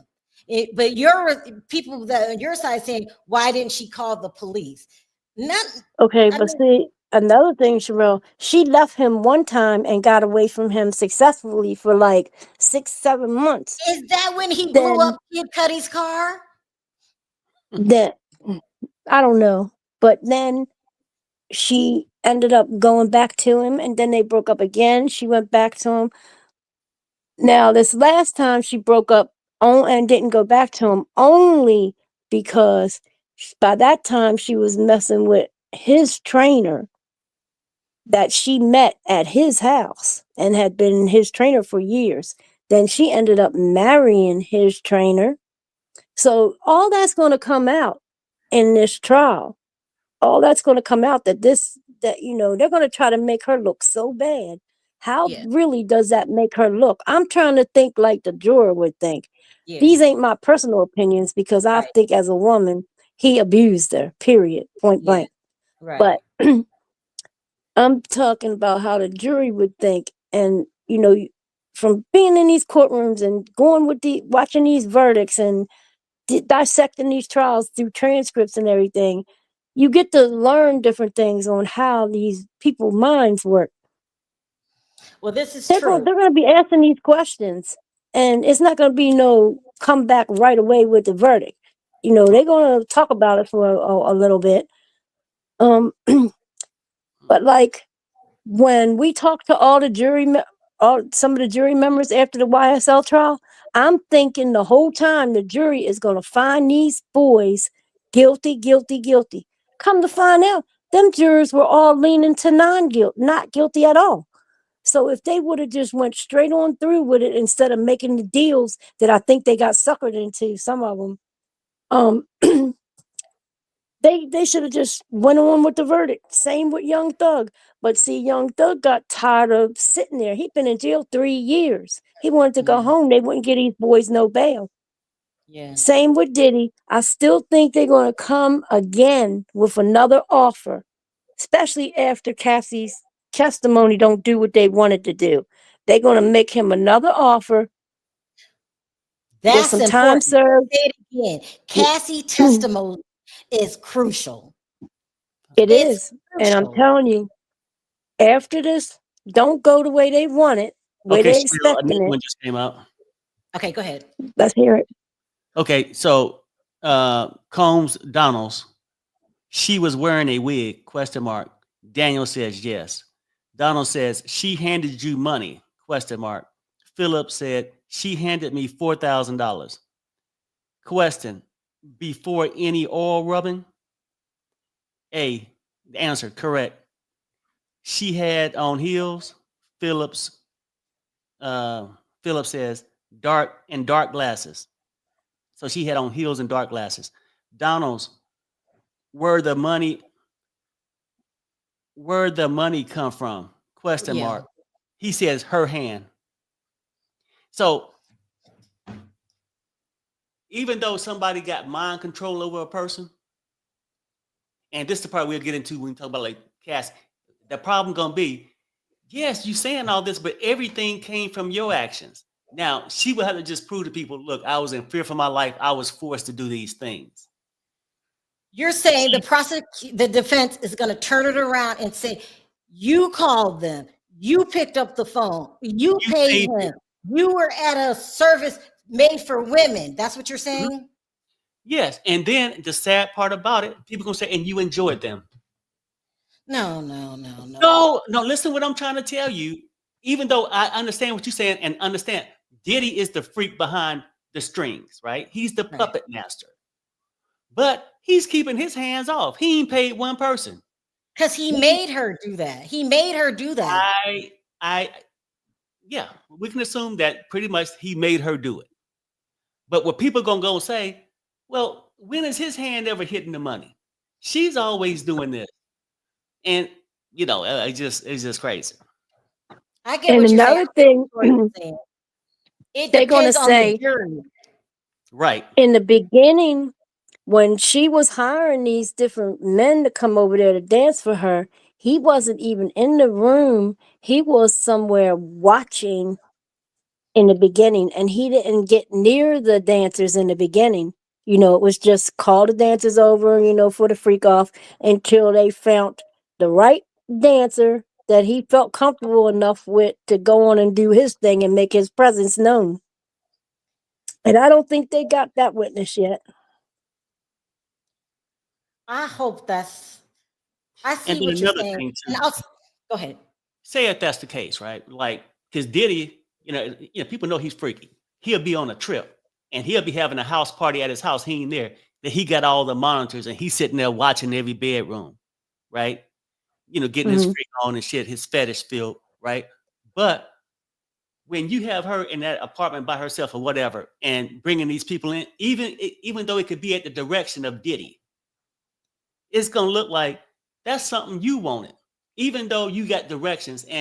Or some of the jurors might look at it this way. I think you could have maybe not want to do these things, but it was something that would feed his fetish. That at the end of the day, that would get you paid, free room and Oh my board. God, y'all got to give me a heart attack. You're right. There are people that think like that, but I don't know, y'all. I don't know. It's just the beginning. This is day one. We got to see Cassie's testimony and what they have, because they're supposed to have some explosive tapes of Cassie. I got to wait. But right now I'm thinking Cassie's the victim because that's how pimping works. It's all mental. Well, He beat her up the like tapes I that. heard they had is when they were fighting and his nose got broke and something happened to his arm Hold on, here too goes in another one. Oh, you got Here goes another one? another fight. Yeah, I'll read it this time. Okay. This is Donaldson's, Combs' attorney. He says, you were wearing a New York City Police Department uniform, right? Philip says, I brought a NYPD t-shirt. Donaldson says, you took the oil off in front of Cassie. Philip says, the oil? No, I took my clothes off. She said it's my birthday. That's it. Okay, so now they about ready to get into the freaky situation. So now somebody somebody says, now I'm not sure if they talking to me or you, right? Uh-huh. They says none of you two, no, none of you know what you are talking about. You was not there. Let the judge and 12 people do their job. Yeah, I mean, that's what the jury's for. That's what the judge is for. And we only telling you what people are saying from the courthouse and giving you our opinion. No, we don't have an outcome on whether he's guilty or not guilty. So if you would just, I mean, by the way, not to get in my feelings, but And if let you, me tell you something. Tori is just telling you guys the other side. Remember when I first came on and I was like, y'all wouldn't believe this weekend there were some male bloggers going around dragging the hell out of Cassie. We're telling y'all what other people are thinking. I could not believe my eyes. I couldn't believe what I was hearing. They said she's just as guilty as he is. Her hands ain't clean. I mean, not everybody's looking at her like the victim. And of course, Charleston White talking about she took the money because she knew she was guilty too. I yeah, mean, and some of I them are. heard I heard all them, and like I told them, I told the audience earlier, this ain't my opinion. I'm saying what they're thinking and what they're saying about her, and Yes. what my experience going to trials and seeing how juries work and how they come to their decisions through the transcripts and juries speaking their mind after court cases. This is what happens. This is what they be looking for and how they make their decisions. It's not easy to be on a jury. It's not easy to have someone's life in your hands that you got to send to jail for the rest of their life. You want to make sure that they are guilty of what they did. And all women and all men are not going to think that Cassie is this angel. And that's why they're saying it. And then they got videos and they have medical proof that after a fight between a husband and a girl, a boyfriend and a girlfriend that turned physical, he got hurt. And he said no, he didn't want to press charges. I want to see Man, this. I want to see Cassie break his nose. She is 105 yeah. pounds. She is a Well, little girl. see, you'd be surprised how strong a person is. And see, she had went to what them women go to with their little friends. They go to them where they learn how self-defense in case they get attacked oh, defense in the class. street, Yeah, self-defense. She went to self-defense class and they teach a woman it's easy to break somebody's nose. You just hit them in the right spot. You don't gotta be a boxer to break somebody's nose. You can break somebody's nose by hitting the door, shutting the door real hard in You're their right, face. but I could hit Perry. Perry's 6'1". Perry's 6'1", and I'm 5 feet. We look like Laurel and Right. Hardy. I know, Sherelle, you could walk in your bedroom and be so mad at Perry that he's coming right behind you and you don't realize he's right behind you talking to you, and you slam that door and that door hits Perry in his face. His nose could break. Don't be I giving mean, her no yeah, ideas. I really think I could hit. I feel that I can hit Perry as hard as I want to. Perry tall, especially back in the day when he was firm. I could have hit him as hard as I want to. I just don't see. I just don't know how that would happen. I would hurt my hand before I. But you're right. Something else could have happened that I don't know. But just hitting Perry. Right. If I hit Perry, first of all, for some reason, I don't hit like this. I hit like this. Mm. I don't know why. I hit like this. I don't hit like that. A doctor will tell you, you could Google it, a certain place you hit a person in the nose, it'll break, and it's not that hard to break somebody's nose. It really isn't. It sounds like you don't broke somebody nose. I'm just saying. It sounds like you don't got physical somewhere. I'm not gonna say I didn't have fights. I've had fights in my day, and I've had a man put their hands on me before, and I had his ass put in jail after my brothers was finished with him. But it's easy to break somebody's nose. I've seen that happen before. Came out, Sherelle. Something came out. Mm-hmm. Read it. Hold on. Okay, it says this. Combs Donaldson. It appears she is enjoying herself. ? Daniel says yes. Question. What was your position? Phillips, missionary. I was like, did that just happen? Donalds, she asked you for a photo? ? Phillips says, I do not know if Sean Combs asked for it. Judge, ignore that. So I guess they talk about what happened after she says your birthday and all this. And then Combs' attorney trying to portray her a certain way. Said it appeared she is enjoying herself. ? Phillips said, yes. Question. What was your position? Then Phillips says, because no longer just a dancer no more. Missionary. I was like, did that just happen? ? Donald's Combs' attorney. She asked you for a photo? ? Phillips says, I do not know if Sean Combs asked for it, but he asked you, did she ask for it? Not Sean Combs. But then the judge says, ignore that. Yeah, see, mine is coming in later than yours. Mine just came in. Donaldson is Diddy's attorney. There's another dancer called Daniel Phillip. Is that the same dancer and they're just naming them by name now for you? Well, Yeah, that sounds like the same one. Yeah. They're It still talking appears- to that same one. This is what make me mad. This is what Combs' attorney said. It appears she's enjoying herself. That's just who. If you're And the getting witness said, hard, yeah. is it? Oh, Sherelle, and another one just came in. The judge says, he says, ignore that. In the one you're reading, the Yeah. judge says, we'll pick up here tomorrow if like and can support. Okay. Let me go check my other stations because right after, okay, they still got the cameras up. Mm-hmm. Yeah, the camera's gonna stay up because it's 5 o'clock East Coast now. You know Oh, that they're all going home. Yeah, they're going home.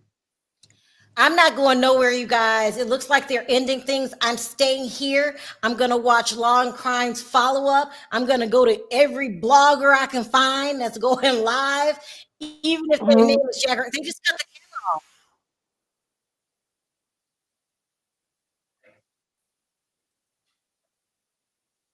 Hold on. This is definitely going to be an interesting case. I can't wait till tomorrow.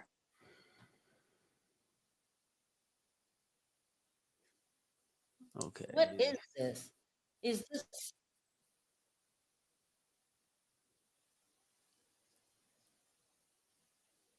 Hold on a second, guys.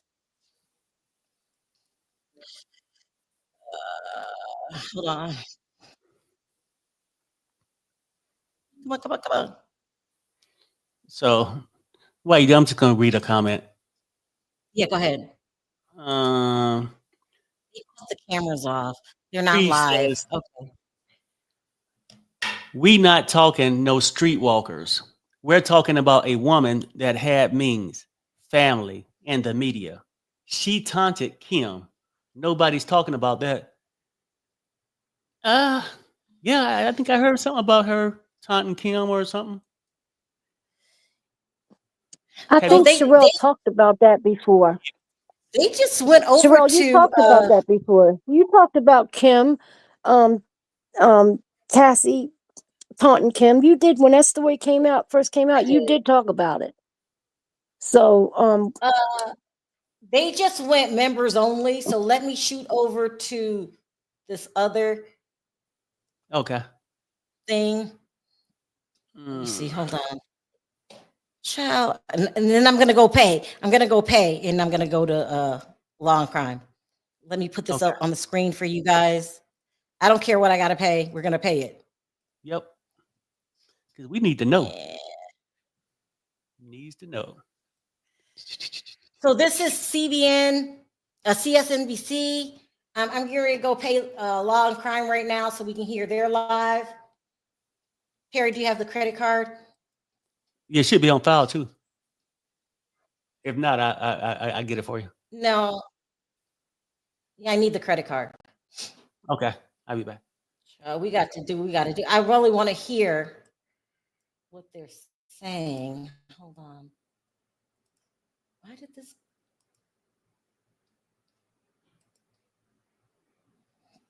Uh-oh.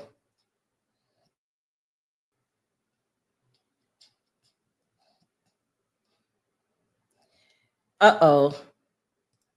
They're buffering. Can you hear me, Toria?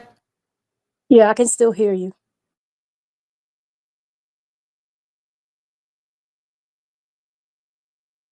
Close out some of your tabs if you got too many open.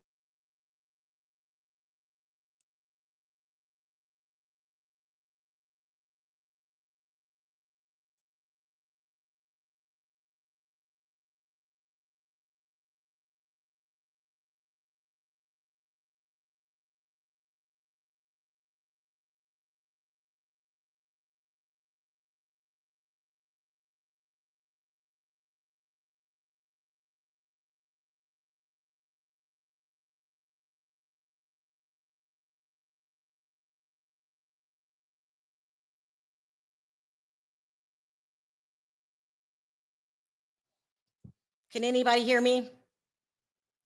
Yeah, I hear you. Ooh, what happened? I think CNBC started buffering, and then you might have had too many tabs open at the same time. I might have. And I All can right. hear you though. So Okay, Perry, so you do that. I'm going to go to law and crime. Y'all can talk really quick. okay, yeah. Let me see. What else we got people talking about over here? Let's see. Go over to Dennis, Perry. Oh, he Okay. went. Hold on. So I guess I mean Cassie. Cassie wasn't, it says Kathy, but I think they mean Cassie. Wasn't Yes. locked in a basement or bound by any chains. She's close to stay. She chose to stay because of the benefits. And this coming from a female. So I know, and people will say guys give it a hard time. Some people still saying, because people, not saying Cassie, I don't want people just say, but people do stuff for money and stuff that you wouldn't even think was morally cool. But Diddy do got this My kind opinion. of. Go ahead. My opinion. I don't care if I was the poorest person in the world and had to go stay in a shelter. If a man was beating on me and sexually abusing me and making me do things, I'm going in somebody's shelter to get some help. I'm not suing or getting no money from him. I want him locked up right then and there.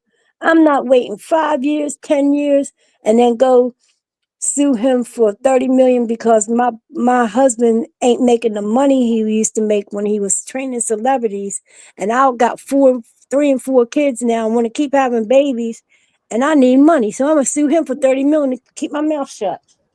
Then she don't even go through with the case. She dropped the case for the money.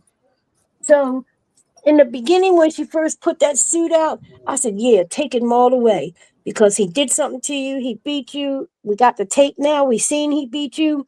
Mm-hmm. Sue him. But no, she dropped the suit and settled for 30 million. Plus 30 million is just an estimate. We do not know if she didn't get more than 30 million. Mm-hmm. That we will never know unless it comes out in this trial, which I'm hoping it does. I'm hoping we know what she got paid in this trial. But it's not looking good for her. I can't wait till tomorrow. I'm going to probably be up all night thinking about what's going to happen tomorrow. Yeah. You know, I mean, we're gonna see, like, and the whole thing is I don't think no woman should be treated disrespectful like that. Like No. beatings and all that stuff.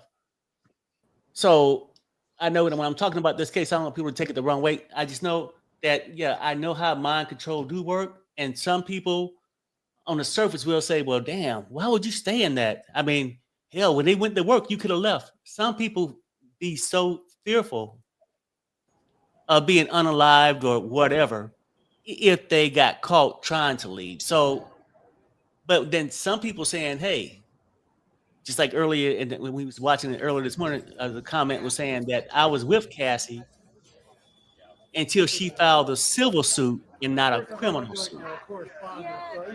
You know, was it outside the courthouse? Let me do this one more time. Mm-hmm. Yeah, I'm trying to get back to Mhm. on crime because they're gonna come on and have their Oh, recap, right, or something like that. yeah. I love the recap. Here we go. Let's just wait for them to come on. Now I'm heading over to see who else is live. I know Okay. Dennis was. Someone said Armand was there. Let me go see if Armand is live. Oh hell, they might be still trying to fight their way out the courthouse. Yeah. I think it just ended a little bit. Yeah. Let me see. Dennis is live, but he's not saying anything. But he's live. It looks like they're waiting for the attorneys to come out. Let me check. I'm checking everybody who is live that's there, not reporting it See, live. Armand was in the courthouse, and he probably go live and talk about what's happening in the court. What happened? He was there in the courtroom. He got in there. So Yeah, that's what I'm basically, hearing. for them to get in tomorrow, they got to go and stand in line again. Yep. Yeah. I mean, because they take a Look different that group way. every day, right? Okay.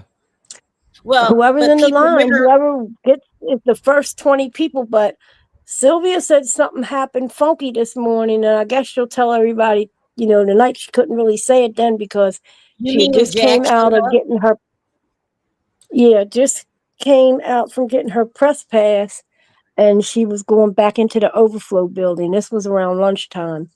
And she said anybody could go in the overflow, but she said Jag got in the courtroom and she wants to know how because she was there after the lines had already been formed. So how she was able to get up in there. Then you had your conspiracy theorists, people saying, "Oh, Jag said she's a witness." Jag is not no witness in this trial, and forever believing that, for whoever is believing that, please go see a doctor.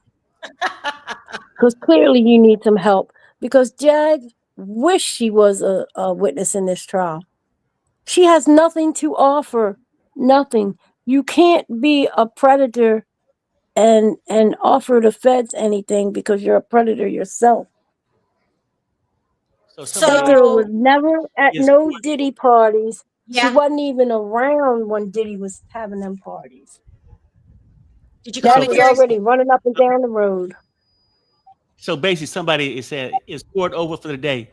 I'm pretty Yeah. sure because the judge left off by saying, Yeah. "We'll pick up tomorrow where they left off today." It's So over. now we just sitting here waiting on people to file out the courtroom and possibly get some recaps of some people that was actually in there to see what the mood was like. You know, because we outside and we got to get things text to us and everything else, but just to get the feeling of the courtroom. But shit, it was a hell of a day for the first day for me.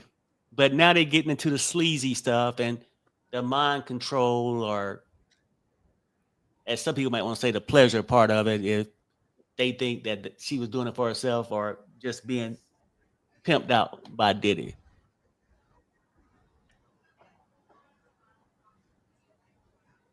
So let me see. You said Dennis wasn't saying nothing on his video?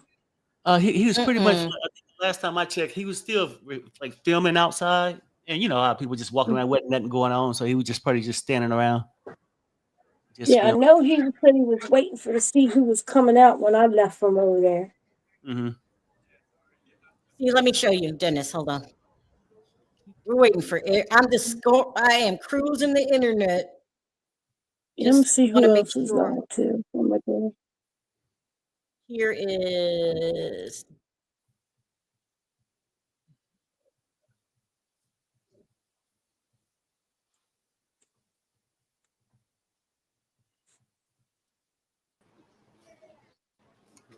Hold on a second. Okay, guys, we're on the run. We're on the run. We're on the run. He must be running trying to catch somebody. Run, Dennis. Speed it up.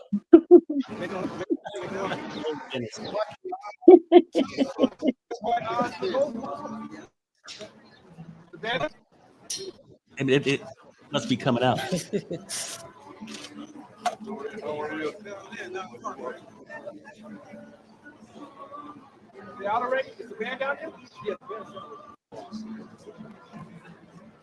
Somebody's playing music. You think we're good, Yeah. Carrie? Yeah. I'm gonna turn it Like a down just car a or something little. going by. That way, Yeah. yeah. So I'm gonna muffled turn it there. down just a little. Okay, yeah, you fine. It's packed, y'all. It's a lot of people there. Okay, look at that. You It's got a to think lot of about it. people there. This is a big trial, though. You know what I'm saying? Yeah, yeah, Shit. Who else bigger than Diddy right now that's on a trial like that? yeah. And after hearing the freaky stories and all the hearsay, this and that, for the last year or so, people ready to get this shit over with and find out what really happened. Yeah.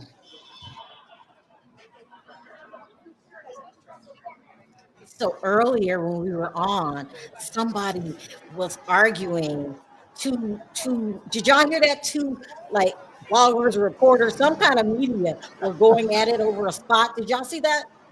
No, but I imagine it happened. I heard that spot. What the hell are you doing here? Because I can see myself getting in a fight with somebody over a position if I had it and I come back and you can took my shit.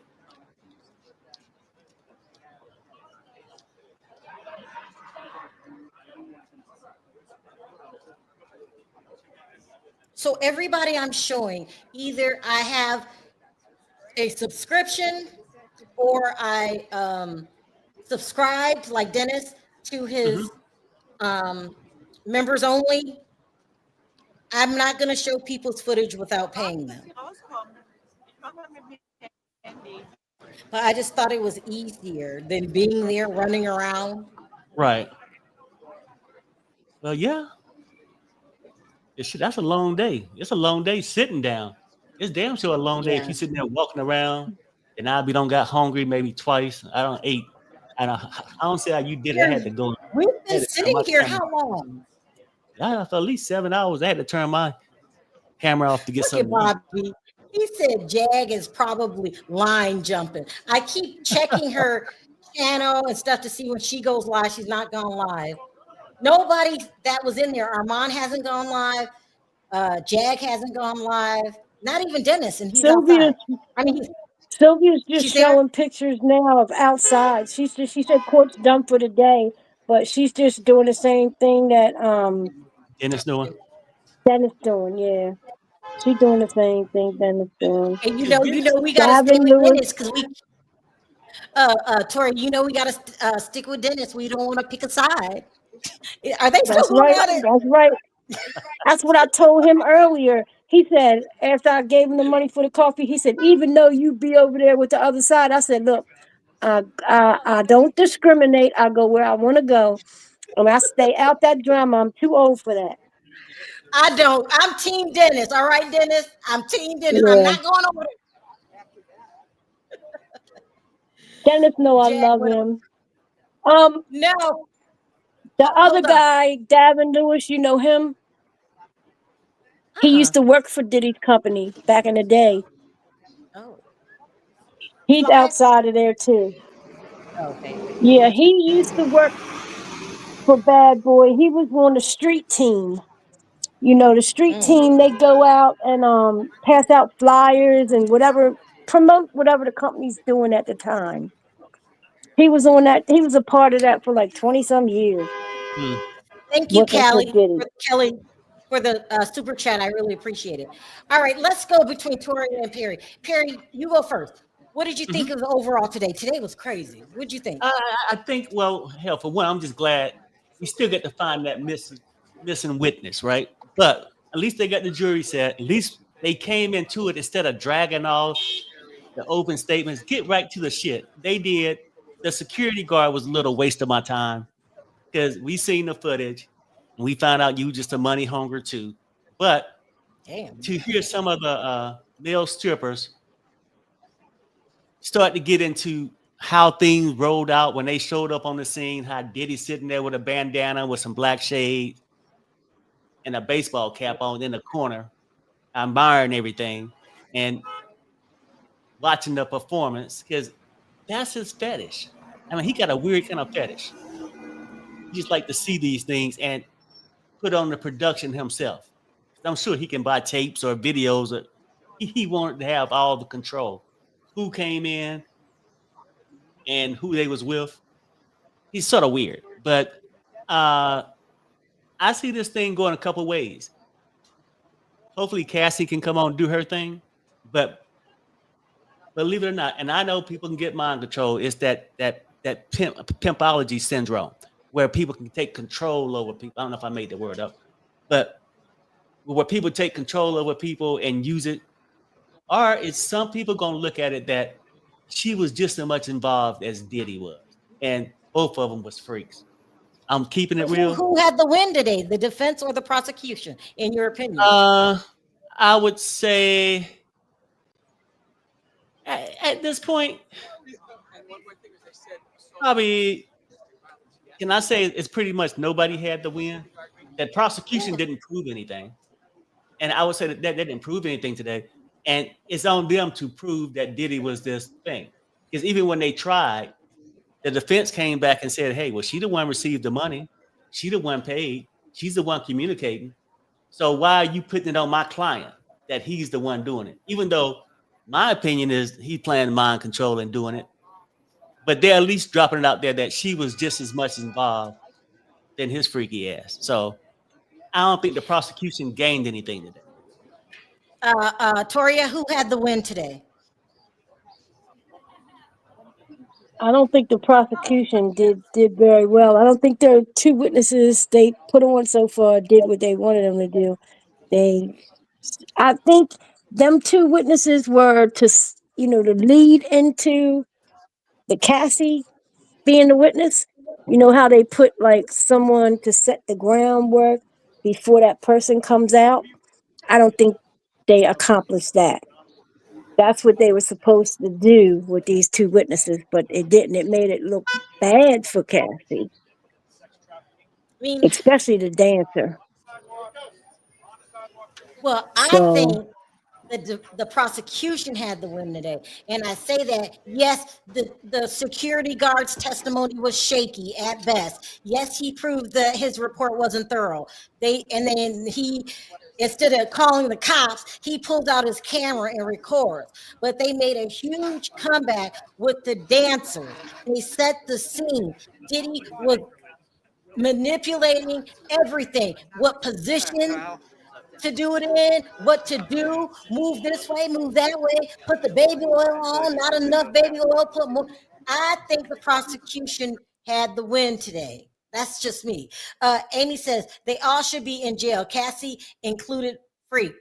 Y'all just think all of them. It is a weird lifestyle. It's a weird lifestyle. But I think that even though the tape wasn't presented yet, that speaks volumes of Diddy's character. And I don't think, in order to understand Cassie, you have to understand the cycle of abuse. Right. And I understand that, right? Go ahead. No, go ahead. Oh, yeah. No, I'm just saying, I get it. That's from a one person's perspective. Respect what you just said and all that. Not everybody going to think about it because right. I know you'll say men don't understand these women, but it's easy for you to understand that man is a freak. Some people are going to think they both were freaks and they both was in it together. Can you agree with that? And people need to realize too, our country has been living like this forever. To this day, we have nude beaches. Each state has clubs called swingers clubs. They have like 5 or 6 of them right in downtown Manhattan. It's a difference, Toria. Swingers club than being manipulated and forced. They couldn't even. I'm talking about this case is about. This is what the defense is putting on, that this case is about a lifestyle where having freak parties in their home is not It's But not Toya, a crime. couldn't even. This is what the Well, case is listen, about. they couldn't even have sex Mhm. the way they wanted to have sex. Diddy told them, bend over, do it this way, do that, do this. That's not enjoyable. Well, you know what? People That's on her. saying how he likes it. He's telling her how he likes it to satisfy him. That's what they can say.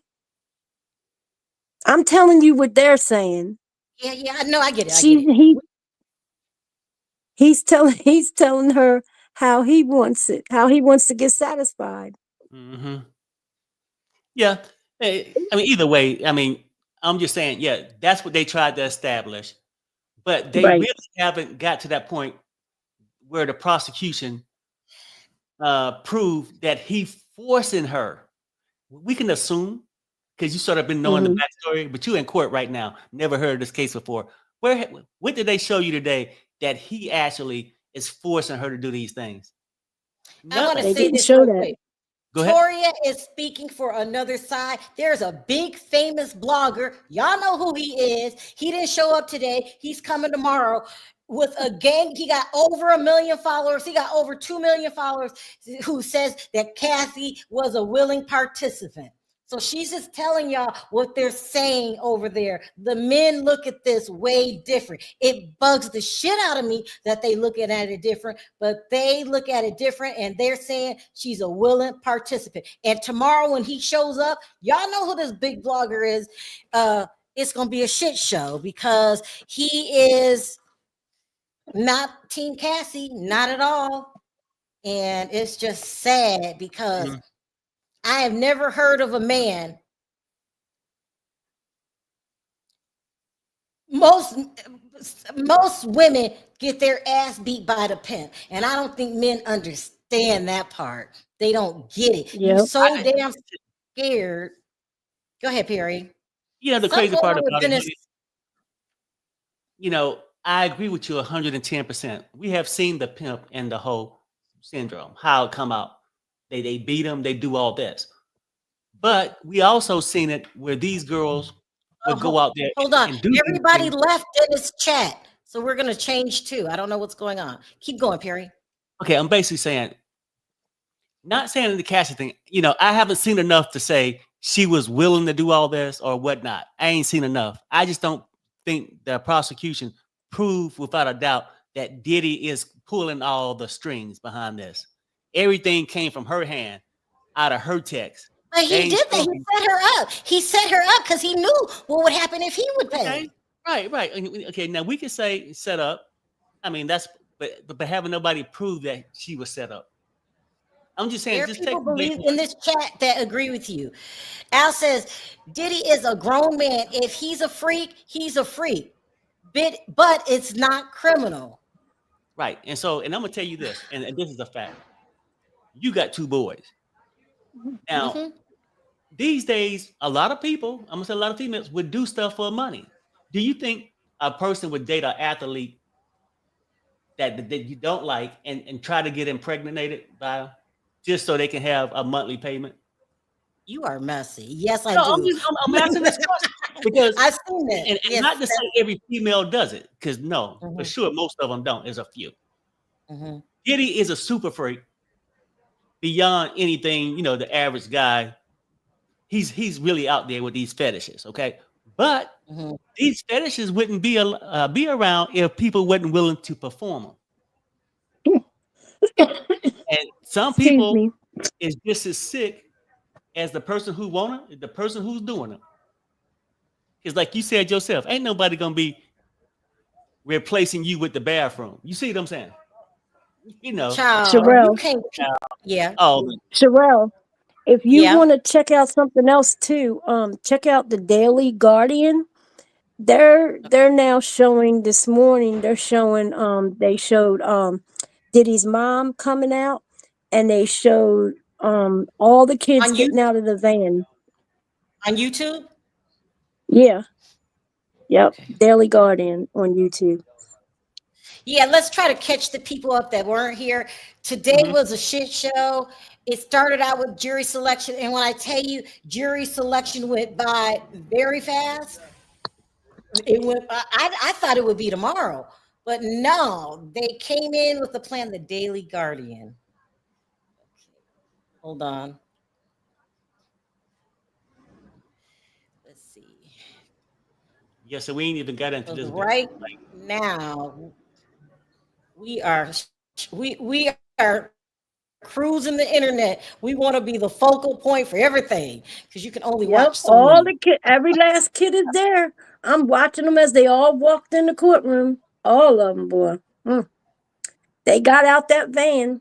I'm Every last one of shocked them. that Quincy was there. They So look good. The children look nice too. Where do you see it? They look nice.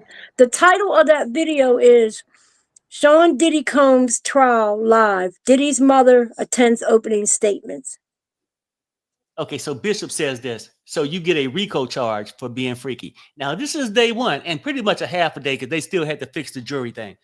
No, we haven't even got around to them really addressing these Oh, that's the charges. wrong one. And RICO, definitely they ain't touched on that yet. They haven't, they're just trying to set the stage, but they haven't proved anything. Like being freaky, yeah, that's true. But that's not a RICO charge. They Go got ahead. like they got 5 damn lives going. They ain't gonna miss shit. The Daily Guardian for you. Oh my goodness. Let me see if this is it. They probably That's got the it. front of the They're courthouse. just the showing back of the footage courthouse. from this morning if you missed it. Who Yeah, is they that? even Oh, that's showed Mr. Diddy's new Steele. attorney, the lady. Is it They Diddy's? even showed Mr. Steele walking in.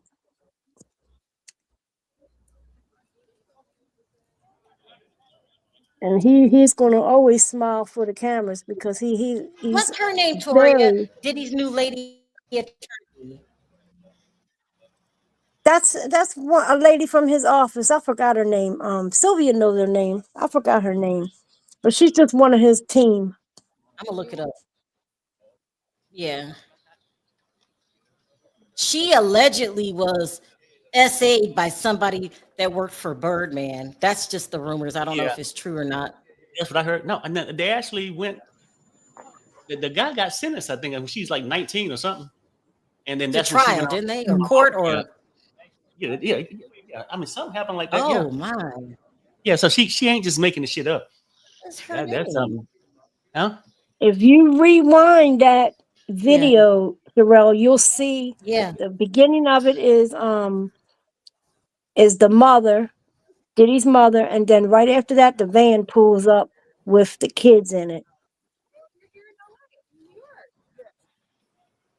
Hold on, I was on a whole different page. No. Hold on. Let me Is go that them right back there to from where I the see jump? Diddy's mother. Mhm. I don't see anybody right now. This is what you're talking about, right, Toria?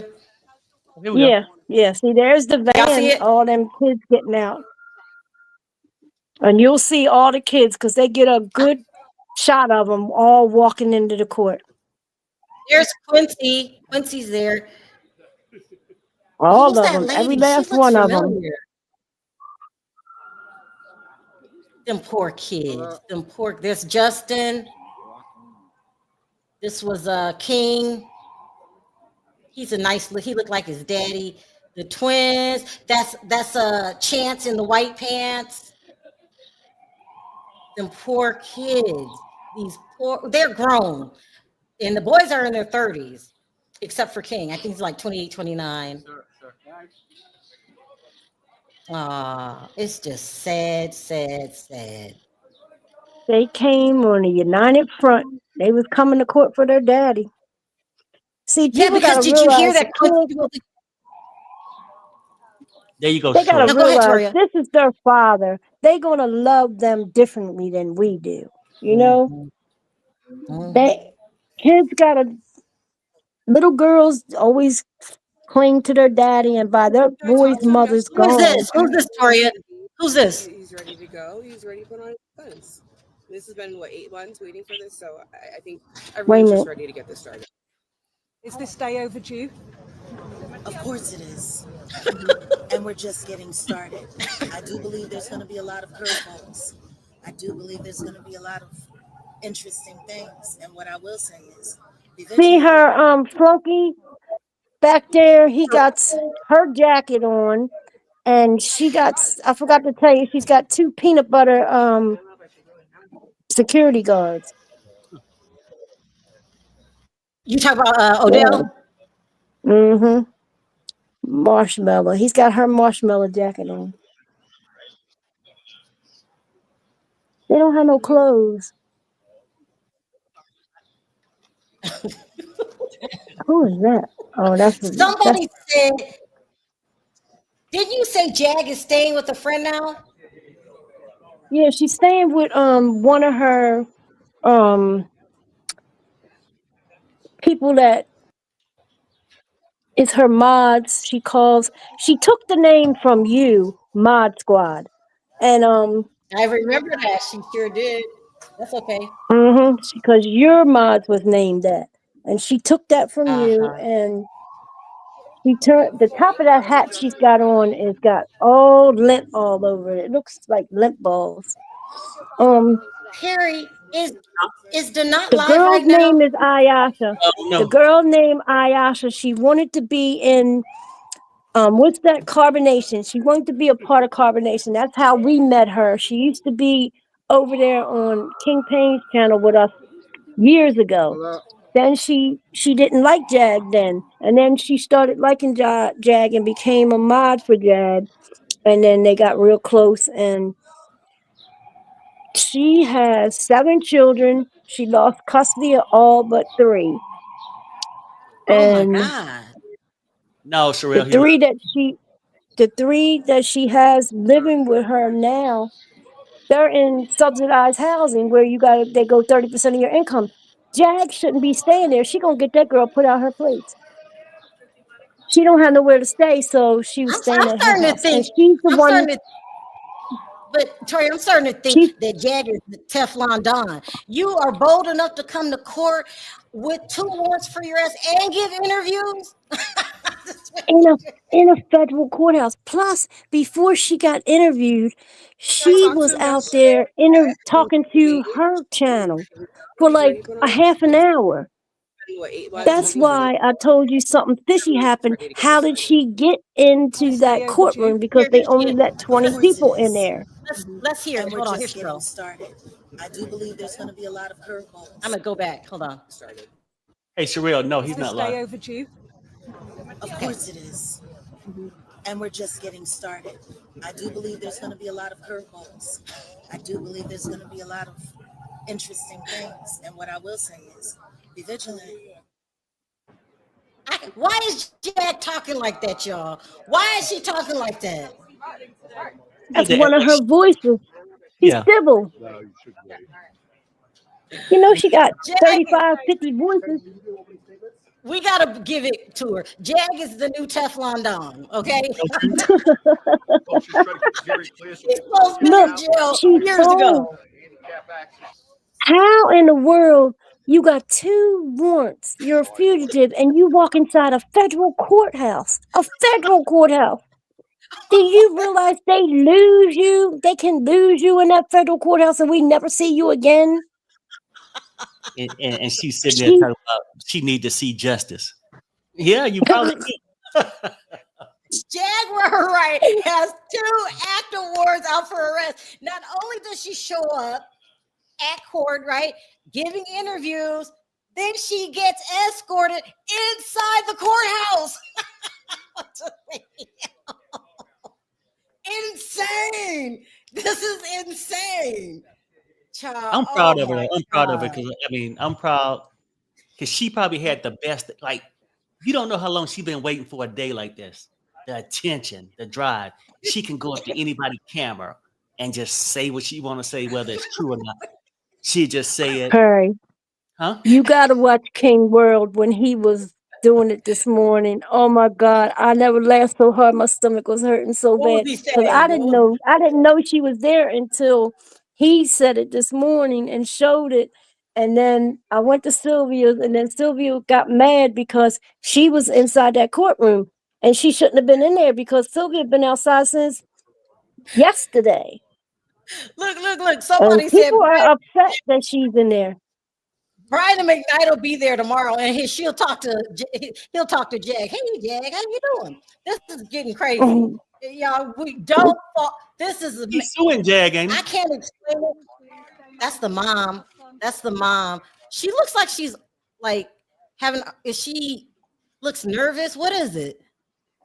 Let me rewind that. They're She helping looked her walk in. They're nervous. just holding her walking in. But I thought she was bigger than that. She looks like she Toria. lost a lot of weight. Toria, look. She looks Does she look like sickly. she owns something? Oh no, look like her. Oh, okay, Something no, ain't okay. right with the mom. Y'all Yeah, look. She looks Let's look at the sickly. mom again. Something ain't right.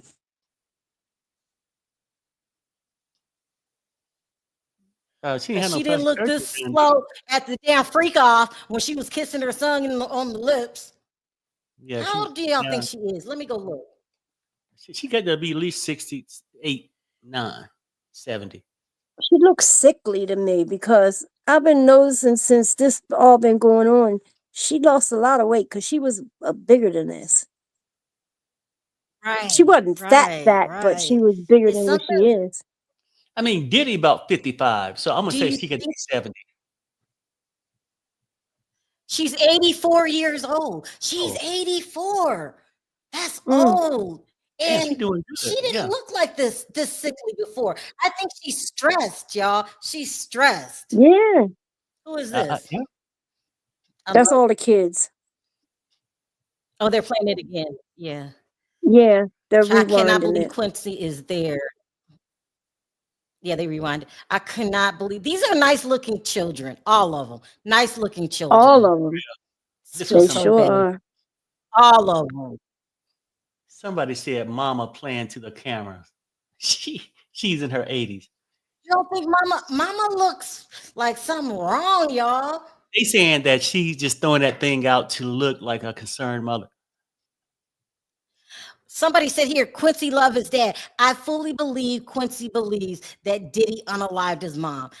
With Albie Shore going around town talking to anybody who'll listen, I believe it. I think he is there just to support his father, but I think he knows his father's guilty. That's what I think.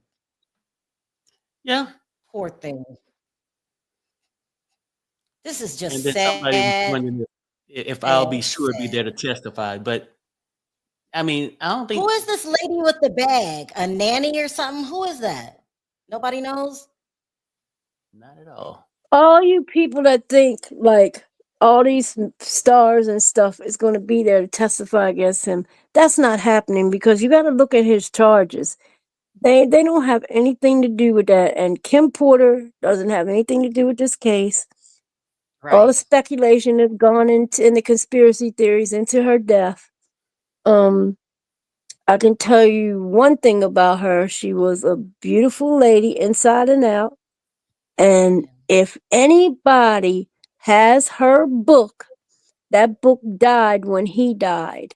And that was the fashion designer in New York.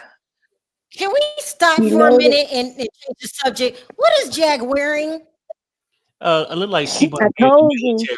It looked like she got some kind of Russian earrings on, like that. Like, I mean, basically, all black. yeah. I mean, like And you know black she's catches a warrior. lint, She's a so warrior. everything's linted up and dirty looking, and her yarn looks like it ain't been washed in years. I seen it on my TV, so I had a big picture of it. She was on my TV, and then I said I got to take her off my TV because the face was just making me cringe. Hold on. Do you see Odell in these pictures? Right there. You see him No, right there? he's right right there. behind I bet you didn't see that. Mhm. Yes. Like, No, I he didn't looked like see he him. was Oh, that's him with the camera. Oh Yeah. my Mhm. God. Odell is there, y'all. I Yeah. cannot. With He's there the with the nice. men's That's the only reason she got there because he's using his credentials that he worked for Tavis Smiley. and he looked like he got that And you men's know that's how he's getting her into a lot of places. His connection to Tavis Smiley. They're saying You that know that's he used Diddy's to work sister. for him. What is Diddy's sister? You guys that was Diddy's sister getting out the van? Let me go look it up real quick. Diddy has a sister? Let me see. Juggler I Putin. didn't That's even about right. I mean, cause she's dressed up like a fighter, like a warrior. She'll tell you, I'm a warrior. I wanna be Black Panther. Yeah. You guys, while I'm doing all of this, I'm steady checking law and crime. No one's come to the podium yet. It said, yes, Diddy Combs has a sister named Keisha Combs. Oh. She has largely maintained a private life, staying out of the public spotlight. I'm going to show y'all a picture of Keisha. I don't think that was her. When did Diddy get a sister? I don't even remember him having a sister. Oh no, that wasn't her. Picture I'll show you guys of Keisha. Keisha looks old. She don't look nothing like. She just hold on. Is this his blood sister? Yes, this is his blood sister. Let me put this picture up here. She don't look nothing like Diddy or Janice. It's weird.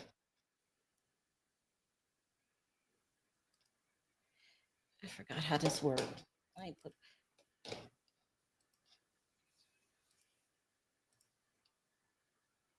Here's Keisha, you guys. That's supposed to be a sister or what? Yeah, that's the sister. Her Okay. name is Keisha Combs. Let me see how old she is. She was born in 1990, so she's that's it. 30. Yeah. 35? No, I'm sorry. Wrong one. It Hey, this says one report. Go ahead. Go ahead. No, I was just saying There's she was one born. report saying. Go ahead, Toria. There's one report saying that Diddy's lawyers claimed that Diddy's relationship with Cassie ended when Kim Porter died. I just seen that on World Channel. They stopped talking when Kim died, but she had moved on with the guy, the trainer. This is crazy, y'all. Wow.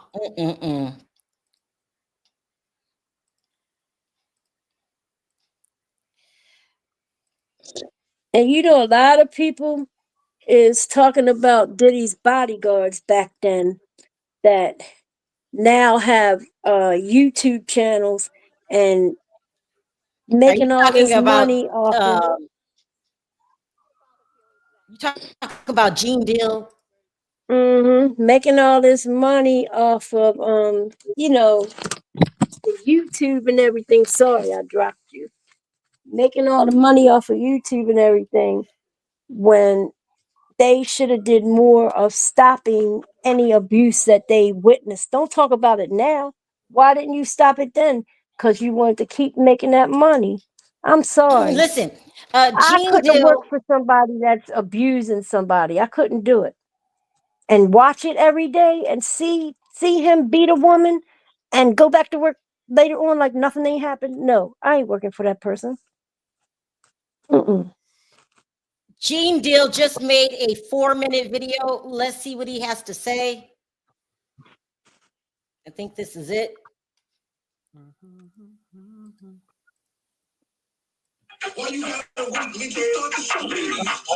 No. He always has to play stupid music at the beginning. Hold on. I just got a compliment. Hey, Christian, what's up with you? Justin Shelton, both sit on because I'm on and popping. David Sprouse, thank you for the cash out. David is starting it off right. Let's get to it. Evelyn Young. Why is he so good? Told to use the grease. But let's get down to it, man. This person is downtown. Go like and subscribe to the Pop Off Show, man. And she's giving me fourth-hand information. Fourth-hand information, bro. And for all you old raggedy ass, old ass niggas my age and a little younger, they're sitting up there talking about, yo, Gene was a real nigga.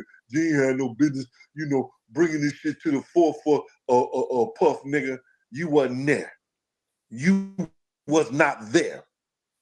You ain't have to look in Wolf mother face. You ain't have to look in Big's mama face. You ain't have to pull Big out the car when, dead. You ain't have to do none of the shit that I've done, especially when you forewarn niggas to do. So for all you niggas, you ain't have to see D. Ferg's son run around with this old clown ass nigga when he disrespected D. Ferg. I can stand on what I did as a man. I can stand on this nigga. I went to this nigga as a man. Yo, I don't want to talk to that nigga. He ain't got nothing to say. I ain't got nothing before any of this shit came down. Let me say this, you guys. So the public is turning on Cassie. They're also turning on Gene Dill. They're asking him, why didn't you do something earlier? And he's responding.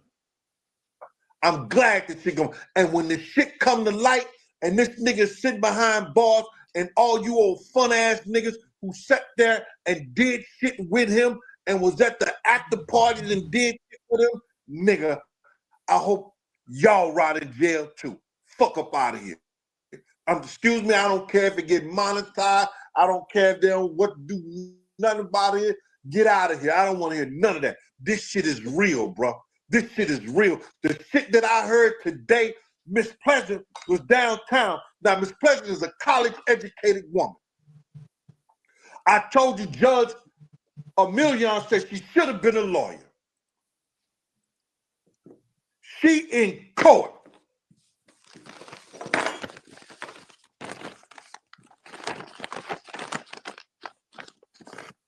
She in court like this. Oh, yes, we want to explain this is the prosecutor. The prosecuting is, writing this shit down. You know what I mean? He's getting his summation, not a summation. He's doing the opening argument, talking about what they're going to be talking about, trying Diddy with the whole 9 yards. And Miss Pleasant is like this. College education. She just sat in, plenty of lecture halls, where the professor is giving a lecture. This here is Wendell Robinson, Gene Dill's father. That's his horse, Sonny Boy. Now, Mr. Robinson, that's Gene Dill's father, is standing in front of his properties in St. Louis, Missouri. Now, can the class tell us why Mr. Robinson looks like Roy Rogers here? Miss Pleasant would be writing all that shit down because she's looking up the professor. But Miss Pleasant, after she heard the prosecutor, he's mad. He's mad, y'all. He's mad at the people who have criticized him. Tori, I hear you saying, What are your thoughts so far? This man, what would he do if after they finish with Diddy, that they go back and they pull in all these people that was around him during the commission of what they call crimes, and they never reported them? How about them charging all them and see what happens then?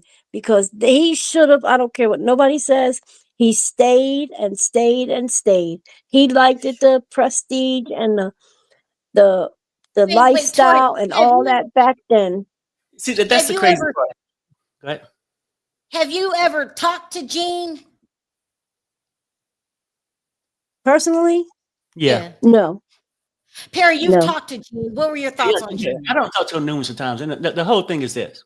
And I asked him, I was like, damn, people going to say, well, if you've seen all this or did all this, why ain't you do nothing? He told me this. yes, he have seen the after effects because he'll go on shift and he go and do his regular job. He never personally, right there at the same time, seen Diddy beat somebody in front of him without doing anything, right? But when you hear about something like 2 or 3 days later, what is he supposed to be? Damn crime stoppers? Like, why ain't these people do anything? So a lot of people want to take the whole thing as this. Say, if he was the bodyguard, he should have did all this stopping. If he wasn't around when something went down like that, what is he supposed to stop? Something that happened 2 days ago, 3 days ago? Well, I understand what you're saying about that, but some of the stories he has told, like things with Biggie and everything, that he was there, he witnessed this and that. Why didn't he try to stop it? I just don't get this, man. Maybe it's just me. I don't know, but I love y'all, and I gotta go fix my Okay, husband some dinner because it's okay. 6 o'clock. Thank you. Stop by. Don't be a stranger. Thank What? you for everything. Let me know what time you going live tomorrow. I Okay. got you. All right. Talk to you later. Thank you. All right. All right. I'm going to give a quick recap of what happened for all of you guys that are just coming in.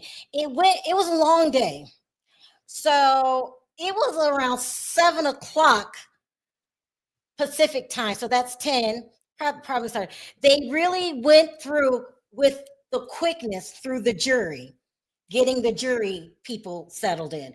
After you pick a jury, then you have a chance to get rid of whoever you want and you don't have to ask any questions. They did that rapidly. Okay.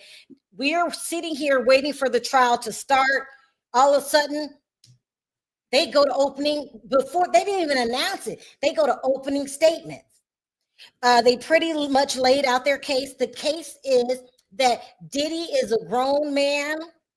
He dealt with adults. Everybody that was involved in this whole freak off type of thing was there by choice. He did not make anybody do anything they didn't want to do. Prosecution side was, yeah, you're an ex-trafficker, and these people were not operating off of their own free will. That's basically it. That's the two differences, right? Mm-hmm. Because if you can prove, and the reason why this is so important, if you can prove that somebody was there against their own will, then that's called ex-trafficking. If you're just there drugging all you want, sexing all you want, that's legal. You just live a alternative lifestyle. Let me put it that way. Okay, so they got that done really quickly. Then they bring a bodyguard, not a bodyguard, pardon me, a security guard that worked for the hotel. I believe the name of the hotel was called International Continental. He claims that he got a call of somebody saying there's something going on. I think it might have been Cassie because she grabbed the wall phone. Something going on whatever floor they were in. He looked at the monitors. He's seen I don't want to call it a scuffle, the beatings. I don't know what you call it. He sees this. And I can't remember what the security guard's name was. It doesn't matter. He's seen it. He goes upstairs. When the doors open, he said that Cassie was kowtowing in a corner with her head, her arms and covering her head, and Diddy was leaning forward in a chair with a gruesome look on his face, a menacing look on his face. That's what he said, a menacing look on his face. He came in, he asked him what was going on. Cassie didn't want him to, he asked if she needed the police. She said, don't call the police. She says in front of the guy, the security guard, she want to leave. Did he ask Diddy if she could leave or she just left? One or the other, I can't remember. But this is when it gets controversial. He did a report, an incident report for the hotel. He decides, wow, this is some major stuff going on. Instead of calling the police, he took out his phone camera and started recording. Yeah. He didn't call the cops. This was before Cassie left. This is how CNN gets the footage. He recorded the footage. Remember, they said it came from a cell phone. It was the security guard. recorded it. They asked him, why did you record it? He said, I recorded this for my wife. That's his name. His name was Israel Flores. Thank you. Thank you. He said he recorded it for his wife, which is very odd. Then they started going into detail. He said there was that was in the hallway. He goes into the bedroom, into the actual room. There was a man there, a tall man there, black man. I believe he said black man. He didn't ask this guy his name, what happened, what did he hear, nothing. He said he didn't do it because the man wasn't talking. Also said that certain things he didn't put in his incident report because Cassie or Diddy didn't want him to put it in the report. This really made him look starstruck and like he wasn't doing his job. Because no matter what, he had this tape now for years. He didn't call the police. He said no one wanted to call the police. He said he omitted a lot of things out of his incident report. Then the next day, he was off for the next 2 days. When he came back to work, he went to go check the security footage. The footage was gone. Now, they didn't say this part in court. We think there was a rumor out there that Diddy purchased the tape for $50,000, but the jury doesn't hear that part. They don't talk about that part. They just say that the tape went missing. He seemed to me starstruck and did not follow his job. The things that he was supposed to do was to get to the bottom of what happened. If they told him don't put this in the report, he didn't put it in the report. And he was listening to both Cassie and Diddy. And this is the most thing we cannot get out of our mind. And Diddy's attorney asked him this. Why didn't you call the police? He said Cassie did not want him to call the police. Okay. So that was sketchy testimony. Then all of a sudden, this man comes on that they named male dancer. They don't say his name. They end up saying his name was Phil. I'm not sure what his name is. He talked about being hired by them, not even for the freak offs. This is for him and Cassie one-on-one. He said when he first met Diddy, Diddy had a bandana over his face and a baseball cap on. He said the only way that he knew it was Diddy is the sound of his voice. He knew it was Diddy. They made him oil each other down. Now remember, there's a rumor that there's oil the oil was laced with some kind of drug. They asked him, he said that they made him take some kind of drug. It was either Molly or something with a lot MDA, stuff like this. So they were taking the drugs, and when they performed the sex acts, they had to do it the way Diddy wanted them to do it. So let me see. Yeah, I'm still watching Law and Crime. So Diddy was there. Then they asked him to come back, and they paid him more money. I believe the most he got paid was $4,000 in a pop. That's establishing that they brought other people into their marriage. I don't think he said anything that would incriminate Diddy, but he just gave you an idea of what the lifestyle was like. Right. And then the final dancer came on, and did he say anything different? I can't remember. But they just pretty much the same thing. He was just saying how Diddy would just be forceful, like when he was talking to Cassie, bitch, come here, bitch, get over here, and direct and everything. Yeah. Yeah. And that was enough. The testimony was hard for me to listen. If you Perry can departmentalize things, I can't. So he said that he was ordered one time to pee on Cassie, and who would want that done to them? I kept feeling bad for Cassie during this testimony, but there are people out there, I guess, that like to get peed on. That's insane. That's absolutely not my world. I don't understand it. But so we're still where we are from the beginning. The people that believe Cassie believe her. The people who don't believe Cassie don't believe her. So this is why I'm waiting for her to take the stand. What did I miss? Also, the Cassie DV related incident reached its statute of limitation by law. That's true. This was over about a decade ago. Right. Yeah, this is what they're called. Y'all read the screens. I can't even listen to nothing like this because it just freaks me out.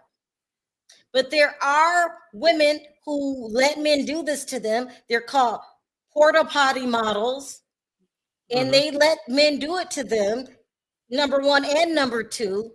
Damn. Because that's what they get paid for. Yeah, Young Miami said she did, and then she tried to take it back. Young Miami said she likes it. Yeah, Yeah, you see what I'm saying? That's the problem with it. When you get somebody to come, oh, I like it. You didn't get to pay me shit. It's crazy. But yeah, it's one of those disgusting things. But I guess it's not a crime to it if you don't mind it. Yeah, it's just crazy. Right now, we're waiting for Law and Crime to come on to hear their person that is in the courtroom. Let me go back and see what's going on over there. Still nothing. I'm covering the whole day. So y'all go do what you got to do. Come back. I'm not getting off of here until I finish. That's every blogger that goes live. I want to hear from. That includes Jaguar Wright, as crazy as that is. Every media outlet from Law and Crime to MSNBC. I just want to hear what they have to say. But it looks like everybody's taking a break and then getting ready for another round. That's what it looks like. Whew. Yeah. So I've been in this chair how many hours? I've been in this chair hours. We've been here about 8 hours or so. But I'm gonna check out for a second to grab me some popcorn. Because I just seen Gene Deal eating some popcorn and made me want some. I'll be back. All right.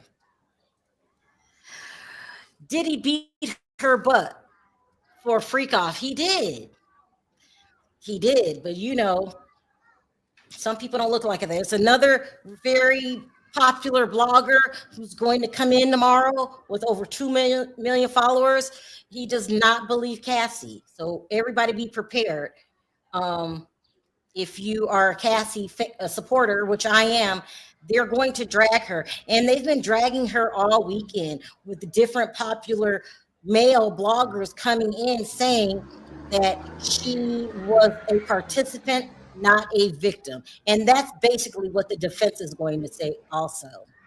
Just because the defense says everyone involved liked it doesn't mean it's true. Now, we got one person.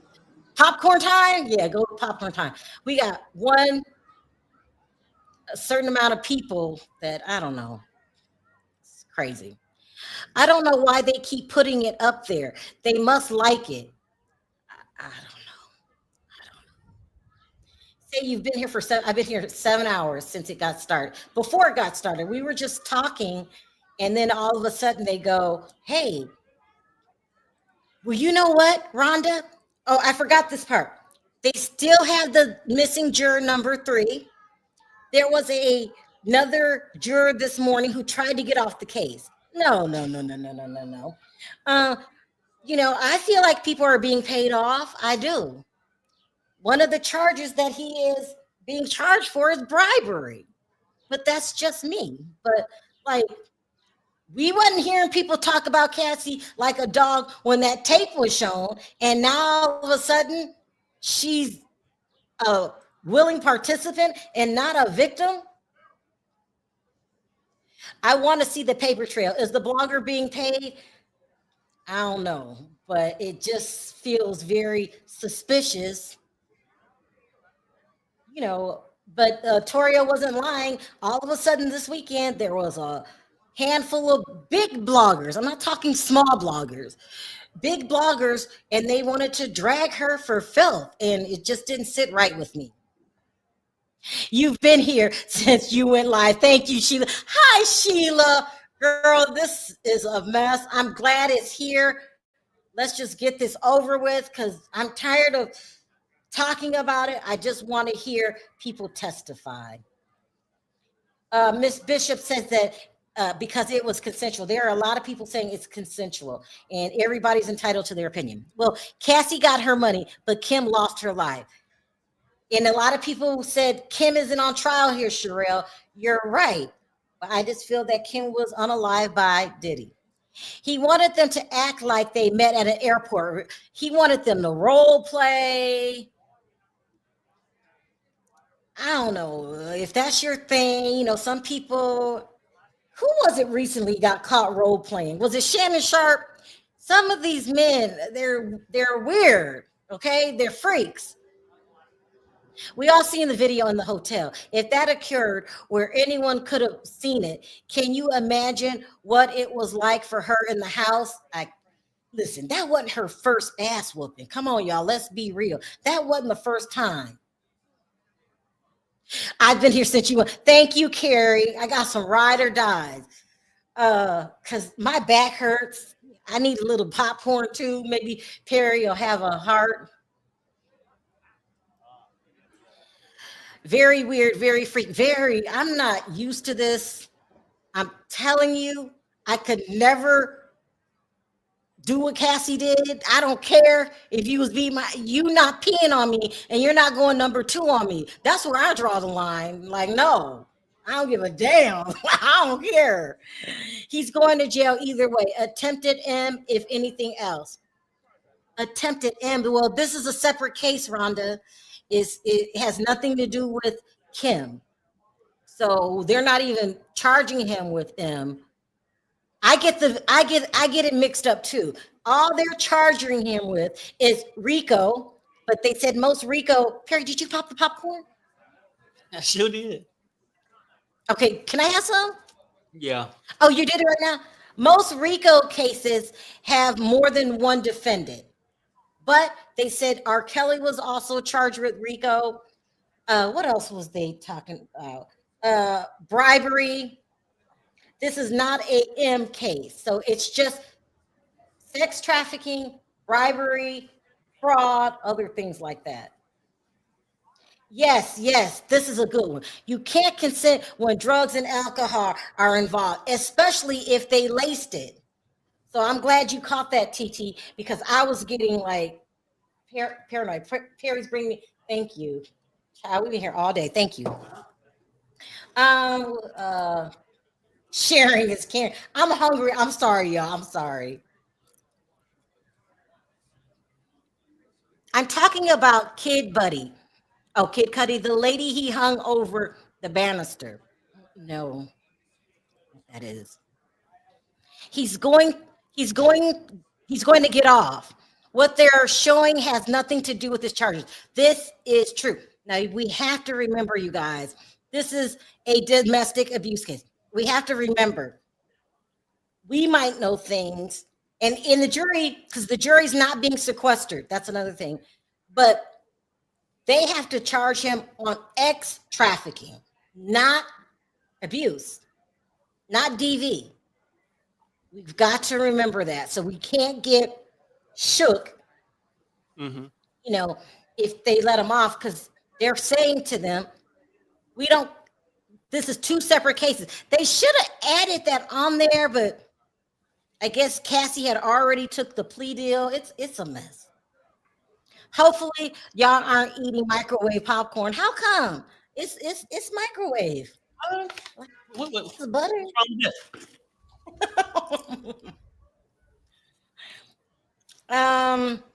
They weren't laced. They cracked heads, all of them. Some of y'all are strong in y'all opinions. This is only day one. Yeah. Listen, Cassie's testimony is going to be very crucial. She's a very big part of this case. So they're saying this is just the rumors. Don't freak out. That the defense has very damaging evidence against Cassie. They have evidence of her putting her hands on Diddy. They also, the police were called a couple times. So they're saying that there's damaging evidence. We have not seen this yet. That's just the rumor. Hey, Lily. I think Cassie charges may not stick, but the other charges, arson, etc., may. I mean, we had a session this morning of law and crime, and they had some big hot shot attorney up there, and he was saying he didn't think that RICO was going to stick. That's what he said. I don't know because I'm not an attorney, but I don't know. Never eat microwave popcorn. Do the research about microwave popcorn, and you will never eat microwave popcorn again. Well, what? Don't tell me that right now. I'm halfway in. And we're very hungry. That was toxic. Look at. Really? Damn. Good night. Good night, Pinky. Good night, Cheryl and Perry chat. Good live. 11 p.m. in the UK. I gotta sleep. Okay, thank you for coming. Let me check. I don't know. Should we hop off, Perry? I mean, the camera's still up and it's still rolling. Yeah, they ain't get the recap on the one yet on the court TV. Not court Look TV. Look at this. Microwave food can cause hair loss. Wow. I don't have to look. Put mine over here. I got to do the research. They're not talking about nothing. It'll keep me from shaving. Pray over the food and keep it moving. Microwave popcorn is terrible. I don't know anything about it, but I'll find out. It can cause cancer. Wow. 2 people said that. Lily, who I love. Hi, Lily. And Espar, who we love, says it. But this case was hard to watch today, wasn't it? Oh, let me see. Perry, you take questions. You can run my thing, right? And let me go make some phone calls, and I'll be right back, okay? Okay.